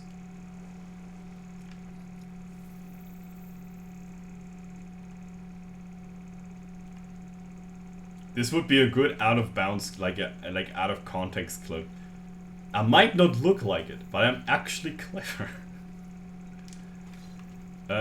Asa AD on the tail. Hopefully we get a break. That was an AED, but I'm okay with it.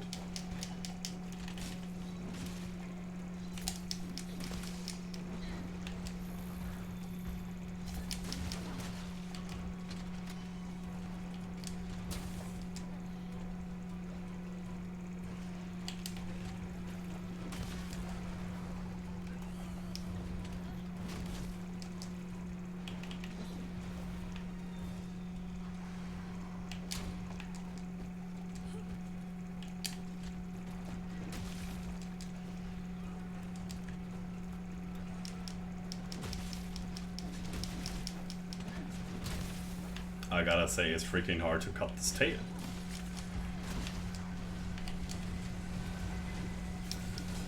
Oonga boonga! I can't get the tail. I'm sad.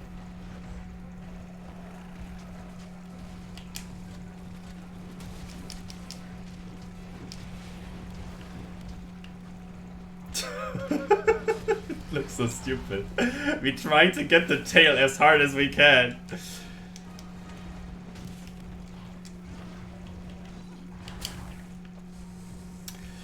Dude! Yes! Bring it down. Oh, you're not here anymore. Oh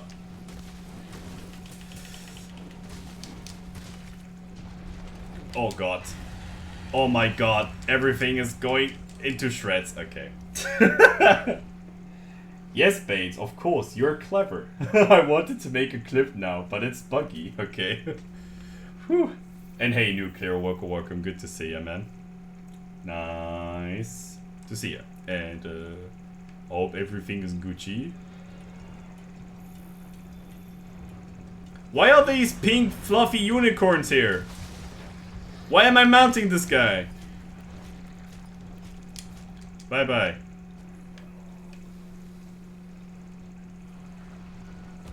Hi, Rathian. Stop being a sussy baka.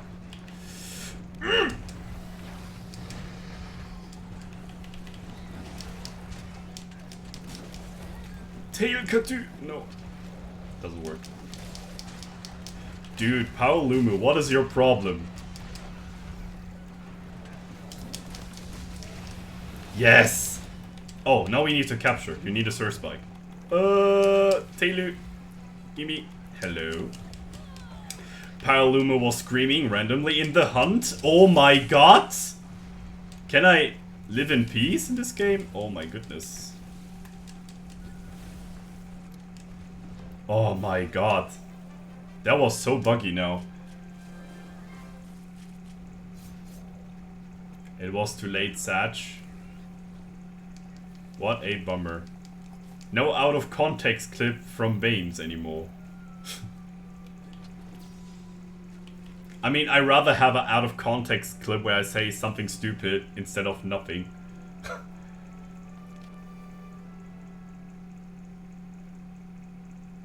I got a Sur Spike in the reward. That's good. I got 7 Sur Spikes, by the way. The fuck? Friendship physique. Nice. I always wanted to dodge around and heal my friends. I got a capture pro. You can't escape them. Yep. Damn unicorns.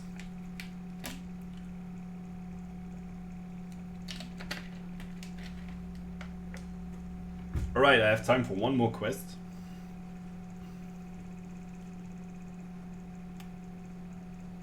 Artilard! Man! The G! The OG! The great sport god himself showed up into stream chat again. How was it going? You had a mantle? Nice! Alright. Artilard, how you doing, man? How does studying go on? Hope it's going good, man. And hope you don't have that weird weather we have outside with too much temperature. Good to see you, homie.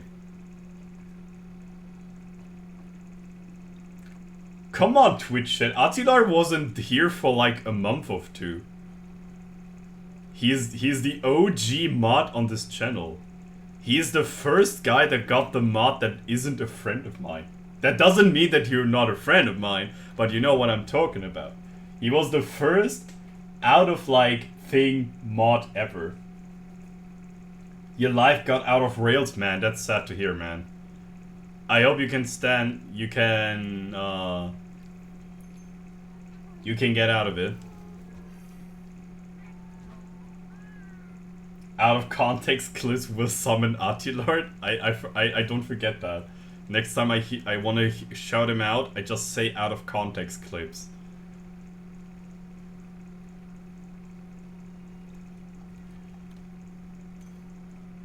Yeah, man, I hope you get better and everything goes back into track. I mean, if you want to, you can type me on Discord about it if you need someone to talk with, man.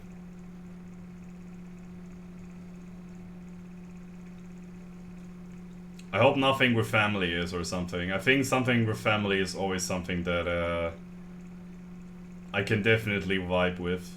Or not rather would vibe with, but I can understand that totally.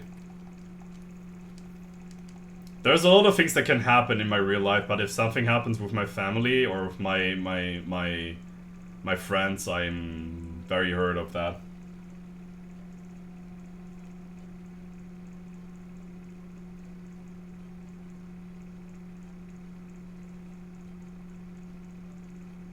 Can you look up materials what I need for the Ralphian Charge Blade before Goldian? The material on top is question mark. Let me see. Maybe some sort of a bone or something, I guess. Hold on, upgrade weapon, let's see. It's this version, right? I can't reroll this, I guess. Can you reroll this even though? Baynes, old man, doesn't know how to reroll weapons.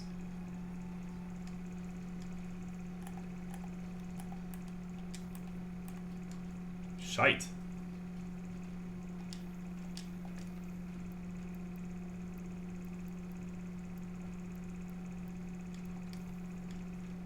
How can I look that up? Required materials. I know that's my selected weapon, but I want to look it up.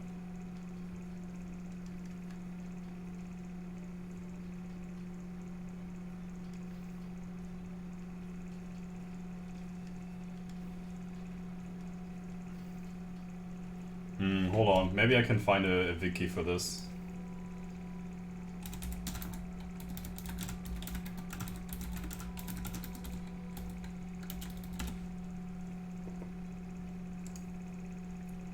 It's with everything, no family, no college, no job, life.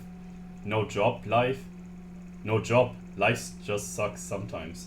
Yeah, I get that, man. I also have sometimes, like, anxiety or shitty days. But I hope you can get better, and I hope my stream will help you to grab up again. That would make me really happy.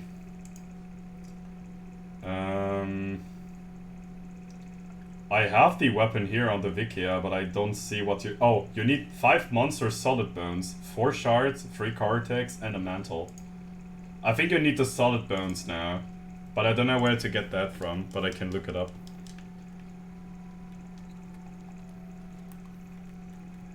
Oh, hold on. Where's this big sell items thing here?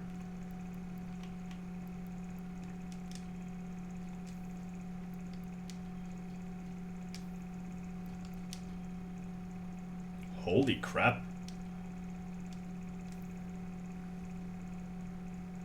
You can sell all trade in items, okay. Hold on. Solid monster bone. How do I sort that? Auto sort, there you go. So I can find the item quicker.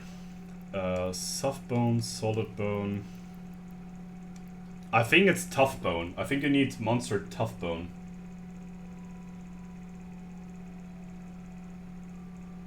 Yeah, I'm very sure it will get better.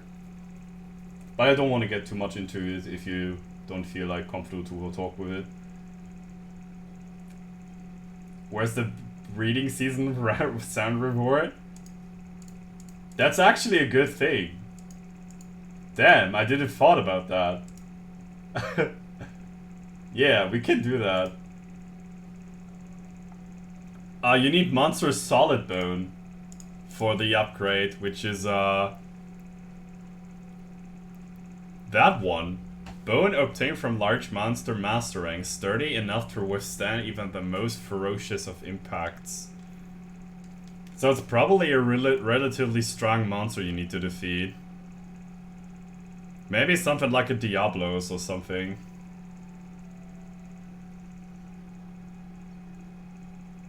Yeah, that's a good attitude. Nuclear is always really positive. If he would be a superhero with a superhero power, he would be positive, man. The people that gets everything positive. And this is nothing to do with COVID or shit. It's about positive vibes. No, he is not positive man, he is vibe man. With a huge V on the chest. Stop it, Bates. Okay. I try to be creative, see? That's what happens if I try to be creative. I do the weirdest and cringiest things in the world.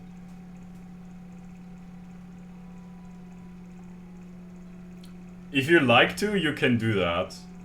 I don't know how many spots I have for my sound redeems, but I try to get more of them. But before I can do that, I need to have more followers on Twitch. So, yeah. Follow me. Do it. I think my next goal is 600 followers, and I'm still really far away from it, but I try my best to get the likelihood of the audience. Me being a gladiator in the middle of the field and speaking out, "Are you entertained?"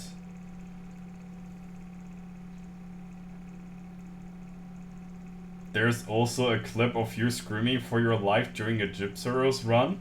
A gypsy run? How the hell did I scream on a gypsy run? This is new Baynes asking what happens to old Baynes. What about your master rank? Maybe we can see where you can get the solid bones from. Hold on, maybe I can see which monsters are dropping them. In the depths of the forest, drops it for 100% of the time, which is a Azure Rathalos and a Fulguranjanov, which is relatively late game-ish. Azure Rathalos does drop it, Fulguranjanov does drop it, Seizing Basil Goose does it drop. Yeah, it's those quests. Rajang does drop it. Ah, I see. Piercing black, which is Black Diablos. Artillery was a level 1 deco. You mean the 1-point skill? Yeah, it's a 1 deco, I think. I can also look that up. I should have it. Very certain of it.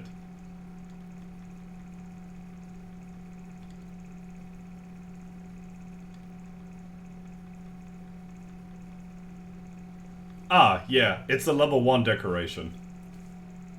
I tried to loop that screen, but my audio editing skills aren't that good. Man, I am already kinda jealous you can cut videos. I'm too stupid for that. And I don't have a program also, so I can't really train that, I might say. But at the end of the day, I might want to work on that. Getting video editing skills. And I gonna make that stupid 3D Midnight bow guide. Even I don't know why people need that, but people want me to do a bow guide. And you know what? I gonna spread it on Hunsterverse. So people don't push me for that anymore. Calling me a freaking bow god in 3D Midnight. Like, bro, did you see me playing Hammer or Greatsword? That is what I call a master skill. But fucking bow? Bow is probably the most brain-dead weapon ever in 3D Midnight. It is absurdly strong. How low effort, like how effortless you have to play it. If you're not, and I'm not even I'm not even considering wiggle shotting. I'm speaking about normal usage. I can't join the quest yet, but I think it's a story quest. But yeah, you're right. I'm always too calm down Shanti when he is a bit salty or angry about something. That is how I became his mod. Ah, I see. I have to say, I see Shanti really rarely being mad. I think I'm much more of a hot-heated guy than him. He is very chill. He is like a capybara. These huge guinea pig, not monsters, but these huge guinea pigs. They chill with everyone. With crocodiles, freaking smaller guinea pigs. They chill with elephants and rhinos. They chill with everyone. Nobody wanna hurt a capybara because he's so chill. You can go to his stream and tell him I told him, or like I was comparing it with a capybara. Do you guys know what a capybara is? I might ask. Yeah, I didn't make the guide because I didn't have a fucking program to cut it. Dude, do you know how often this haunts me? How much it haunts me? Like I know exactly what I want to tell, what I want to say, what kind of things are important, which builds I'm gonna recommend for progress. But I still don't know if I should make a big 3D Midnight bow guide, or should I just do a small, like 2 minutes video to explain the basics of bow? Not sure. I am actually not sure. The YouTube algorithm doesn't like videos around over 8 minutes. And then my most watched video on my channel is a fucking 4-hour VOD that I played Monster Hunter Ice mod with Charge Blade and people love it. Like, I don't get the YouTube algorithm, fuck that thing.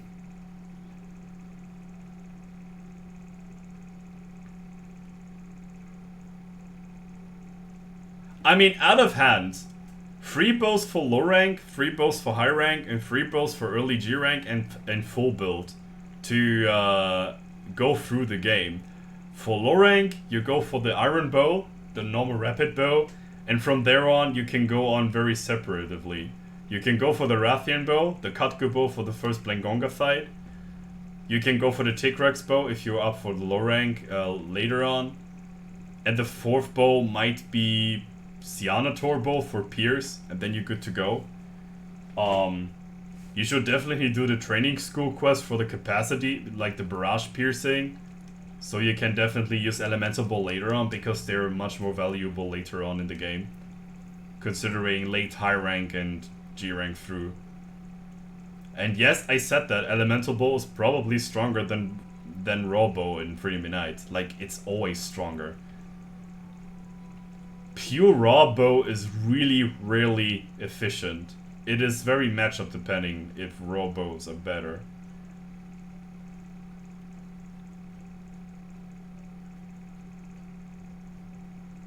That's a good thing to see, to say it, Chyzzle. Make a guide so good that people don't need to watch another one. Yeah, sometimes he is like that, but sometimes he get loud when someone talks trash about him, so I step in and calm him down. I mean, why should you trash talk Shanteen? I don't know. He is, as I referred earlier, he is like a capybara. You can't be mad at him, or he isn't mad at you. Unless you try, like, progressively to troll him, which I never did, and I don't want to, because I hate trolls. So, yeah. Even in his, like, Frontier streams, I don't know. I watched also Portable Third, he was never, like, mad. This guy is chill on another level. He is next level gen. He is subspecies chill.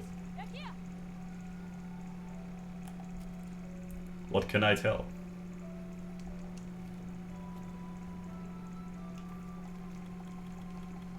Alright, the last quest of the day is the Ghoul or Barioth.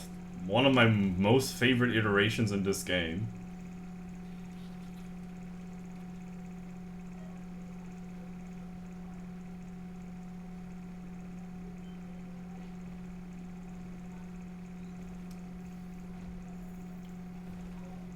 I'm thinking about this sentence, Chyzzle, actually.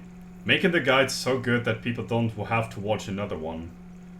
So I need to pick up everything in detail, so people don't need to learn, like, to watch another one.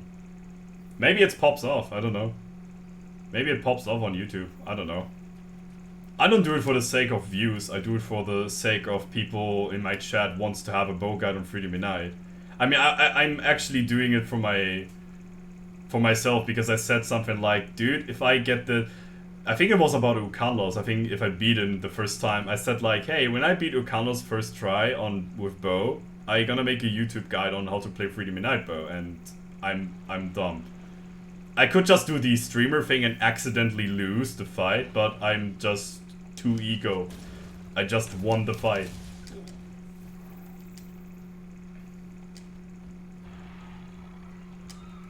He took a 9-hour, like a 9-month 9-month break from For Honor. Jesus Christ. I mean, I took a break from League of Legends for over 3 years now, and I'm not gonna revert back. I can tell that. I rather chop my balls off. And this is more appealing than...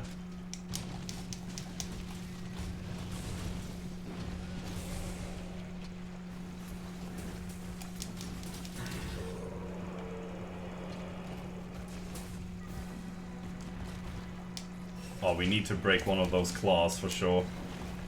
Otherwise he's gonna flippily flop everywhere.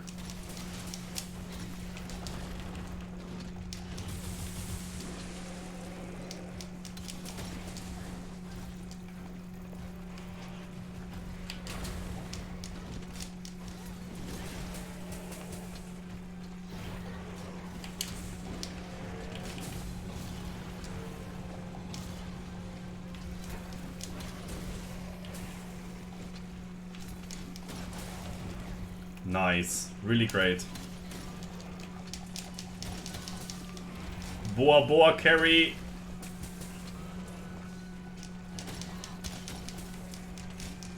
Boa Boa carry. I do SAD on the arm. Okay, my files go to nowhere. To Tanbukistan. Or to Whiff City. Everybody knows Whiff City.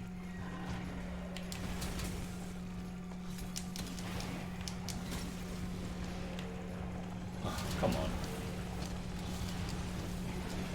Why am I doing the... Swifty attack.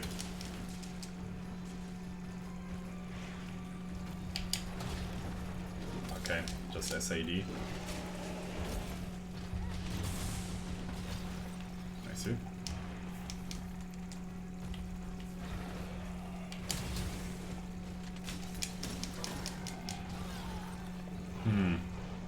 Come on.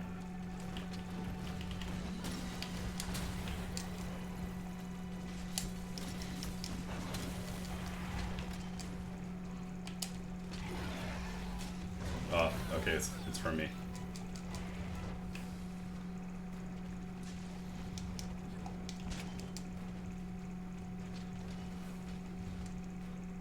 Huh? Okay, he's yeeting away from the area.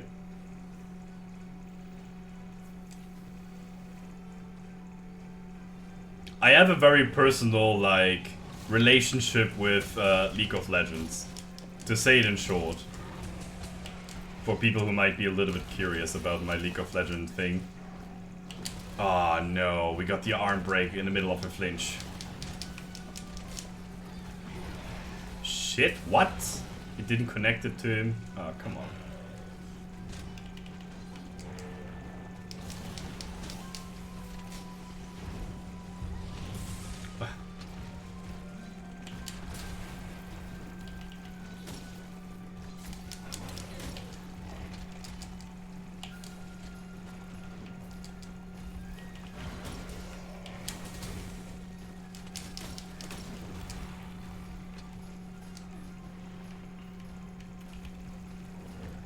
Yes.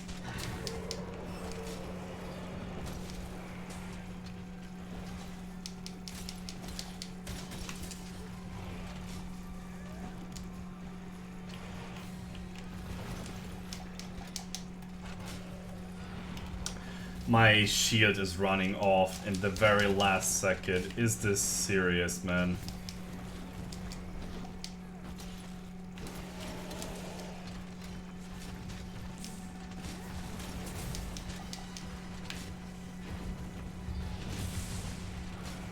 Yes.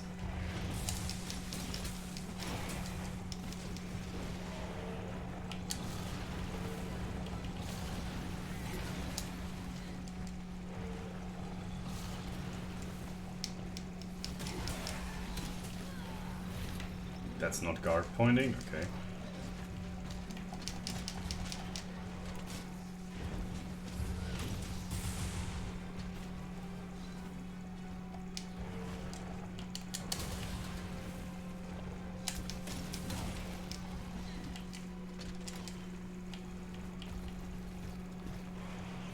Try me.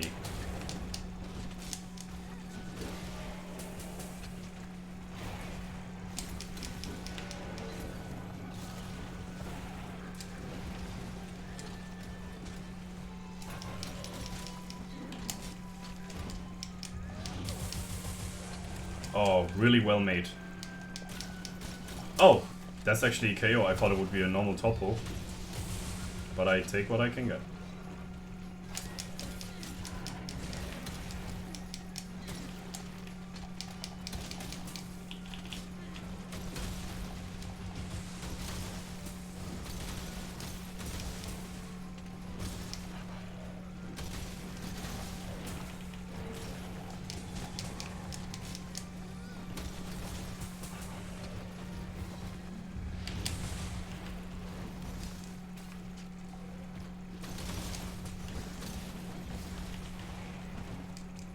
He has Baynes fighting for his life? What the fuck?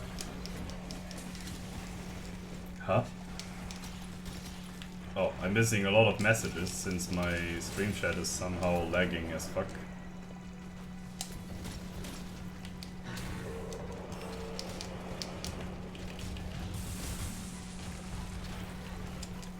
I thought for a second he would do something that would hurt me, but he seems like not to hurt me anymore.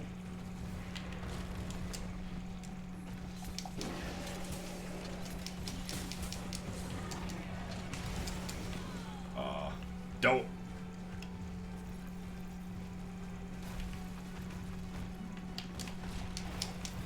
How did that not connect him?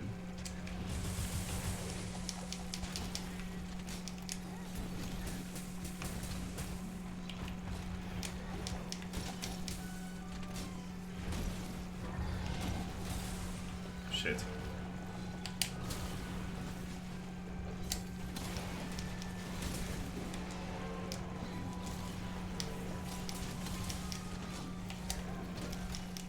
Nice, what? Holy crap. Yo. That was fast. What? Did somebody post it a link in chat? That was a really nice hunt, actually. That was super appreciable. Holy crap. Where is the Berry of Matt? Hello. I don't see it. Game, show me. Where's the Berry of Material? Ah, here. Wink. Okay, let's see what you guys have posted on the Twitch chat. Is it the clip that I screamed on the Gypsyros hunt? I mean, Gypsy can be an asshole. I know that one. Oh, okay. It's actually the clip from me fighting Gypsy, but there's a mistake on the clip, I guess. Wait, hold on. It's loading. I hope it's not interfering. Oh, Frost level 4 Jewel. See, as I said. Ah, okay. No, I see it. Oh, yeah. Now I know why I'm screaming about the Gypsyros fight. Yeah. Yeah, of course. Skill issue. Wait, hold on. Why did I scream on that? I was thinking what kind of game it is. Yeah, of course. It's the trashiest old gen game ever. Besides Monster Hunter 1. It is... DOS. Wait, hold on. That's the wrong screen. Give me... that one. Oh. More than that one right now. I go. I don't want to fight this bitch ass fucking monster anymore.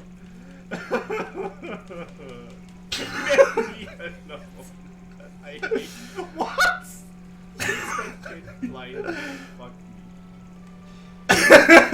me. Me, dude. Yeah, camera really Dude, great. Why I have you? What are you doing? Oh no! Jesus Christ. Jesus, I don't know. got fucked there. What the fuck? They nearly killed me. And I guarded out of nowhere. Why ever I did that? The fuck? What the hell? I wanna see to make it big, please. I see Prime Monster Hunter right there. Monster Hunter does. Dude, it's so cool if you argue with someone that is heavily focused on Monster Hunter does, and he's like, that's the best Monster Hunter game ever. And I'm like, you know that your game is jank, and he is going, wee. Nobody calls this game jank.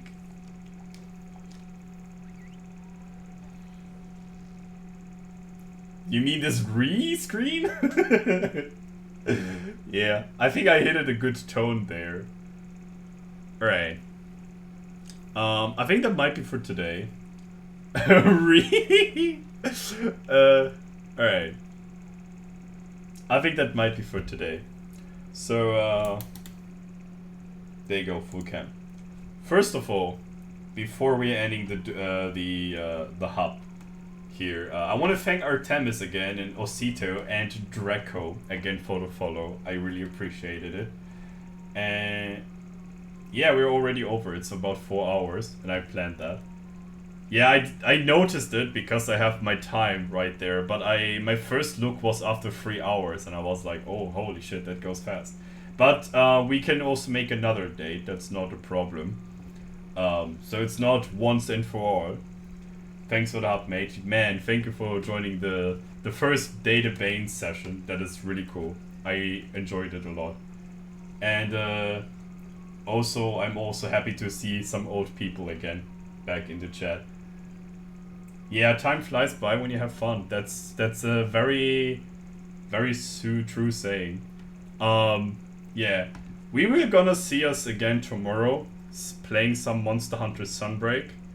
anomaly investigation. So get your seatbelt lifted up, and we're gonna do some heavy hunts tomorrow on Sunbreak. And yeah, that was a really cool date. I really appreciated it, and it was a really cool drive-by back into Ice Mod. Yeah, it just hits the dopamine spot on Charge Blade main brains. I get that. I'm not much of a Charge Blade main, but I get that spot really good. I like juicy hits with big numbers. It's Great Sword and Charge Blade players have very similar brain activision. We're not like Dual Blade players that we say quantity is better. We are about the quality hits. We are about the big numbers. The big milkers. Okay. That's enough. I hope you guys are going well and we are rating someone. Let's see who we can rate here. If you have a recommendation, of course, you want to get out, type it in chat. We also have a redeem, so you make it sure to rate this person. Unless I'm gonna search someone on my list and I'm gonna look up if I have one, which is unfortunately, it's not unfortunately, I have actually someone I wanted to rate here. But if you guys have none, then we are going to rate a good homie of mine that also got a date with me on Thursday, some Sunbreak, which is, let me see if I find him. Let's gonna rate Beringer. He's playing 4 Ultimate with his Twitch chat. I hope you appreciated the content and get some more entertainment on his stream. And we see us tomorrow, probably on the same time. Probably also with the Muppet member group and also people from Twitch chat doing anomaly investigations tomorrow. So I wish you guys a wonderful night. Have a great time, and we see us tomorrow in a fresh mood. And see you then, guys. Bye bye. Bye bye.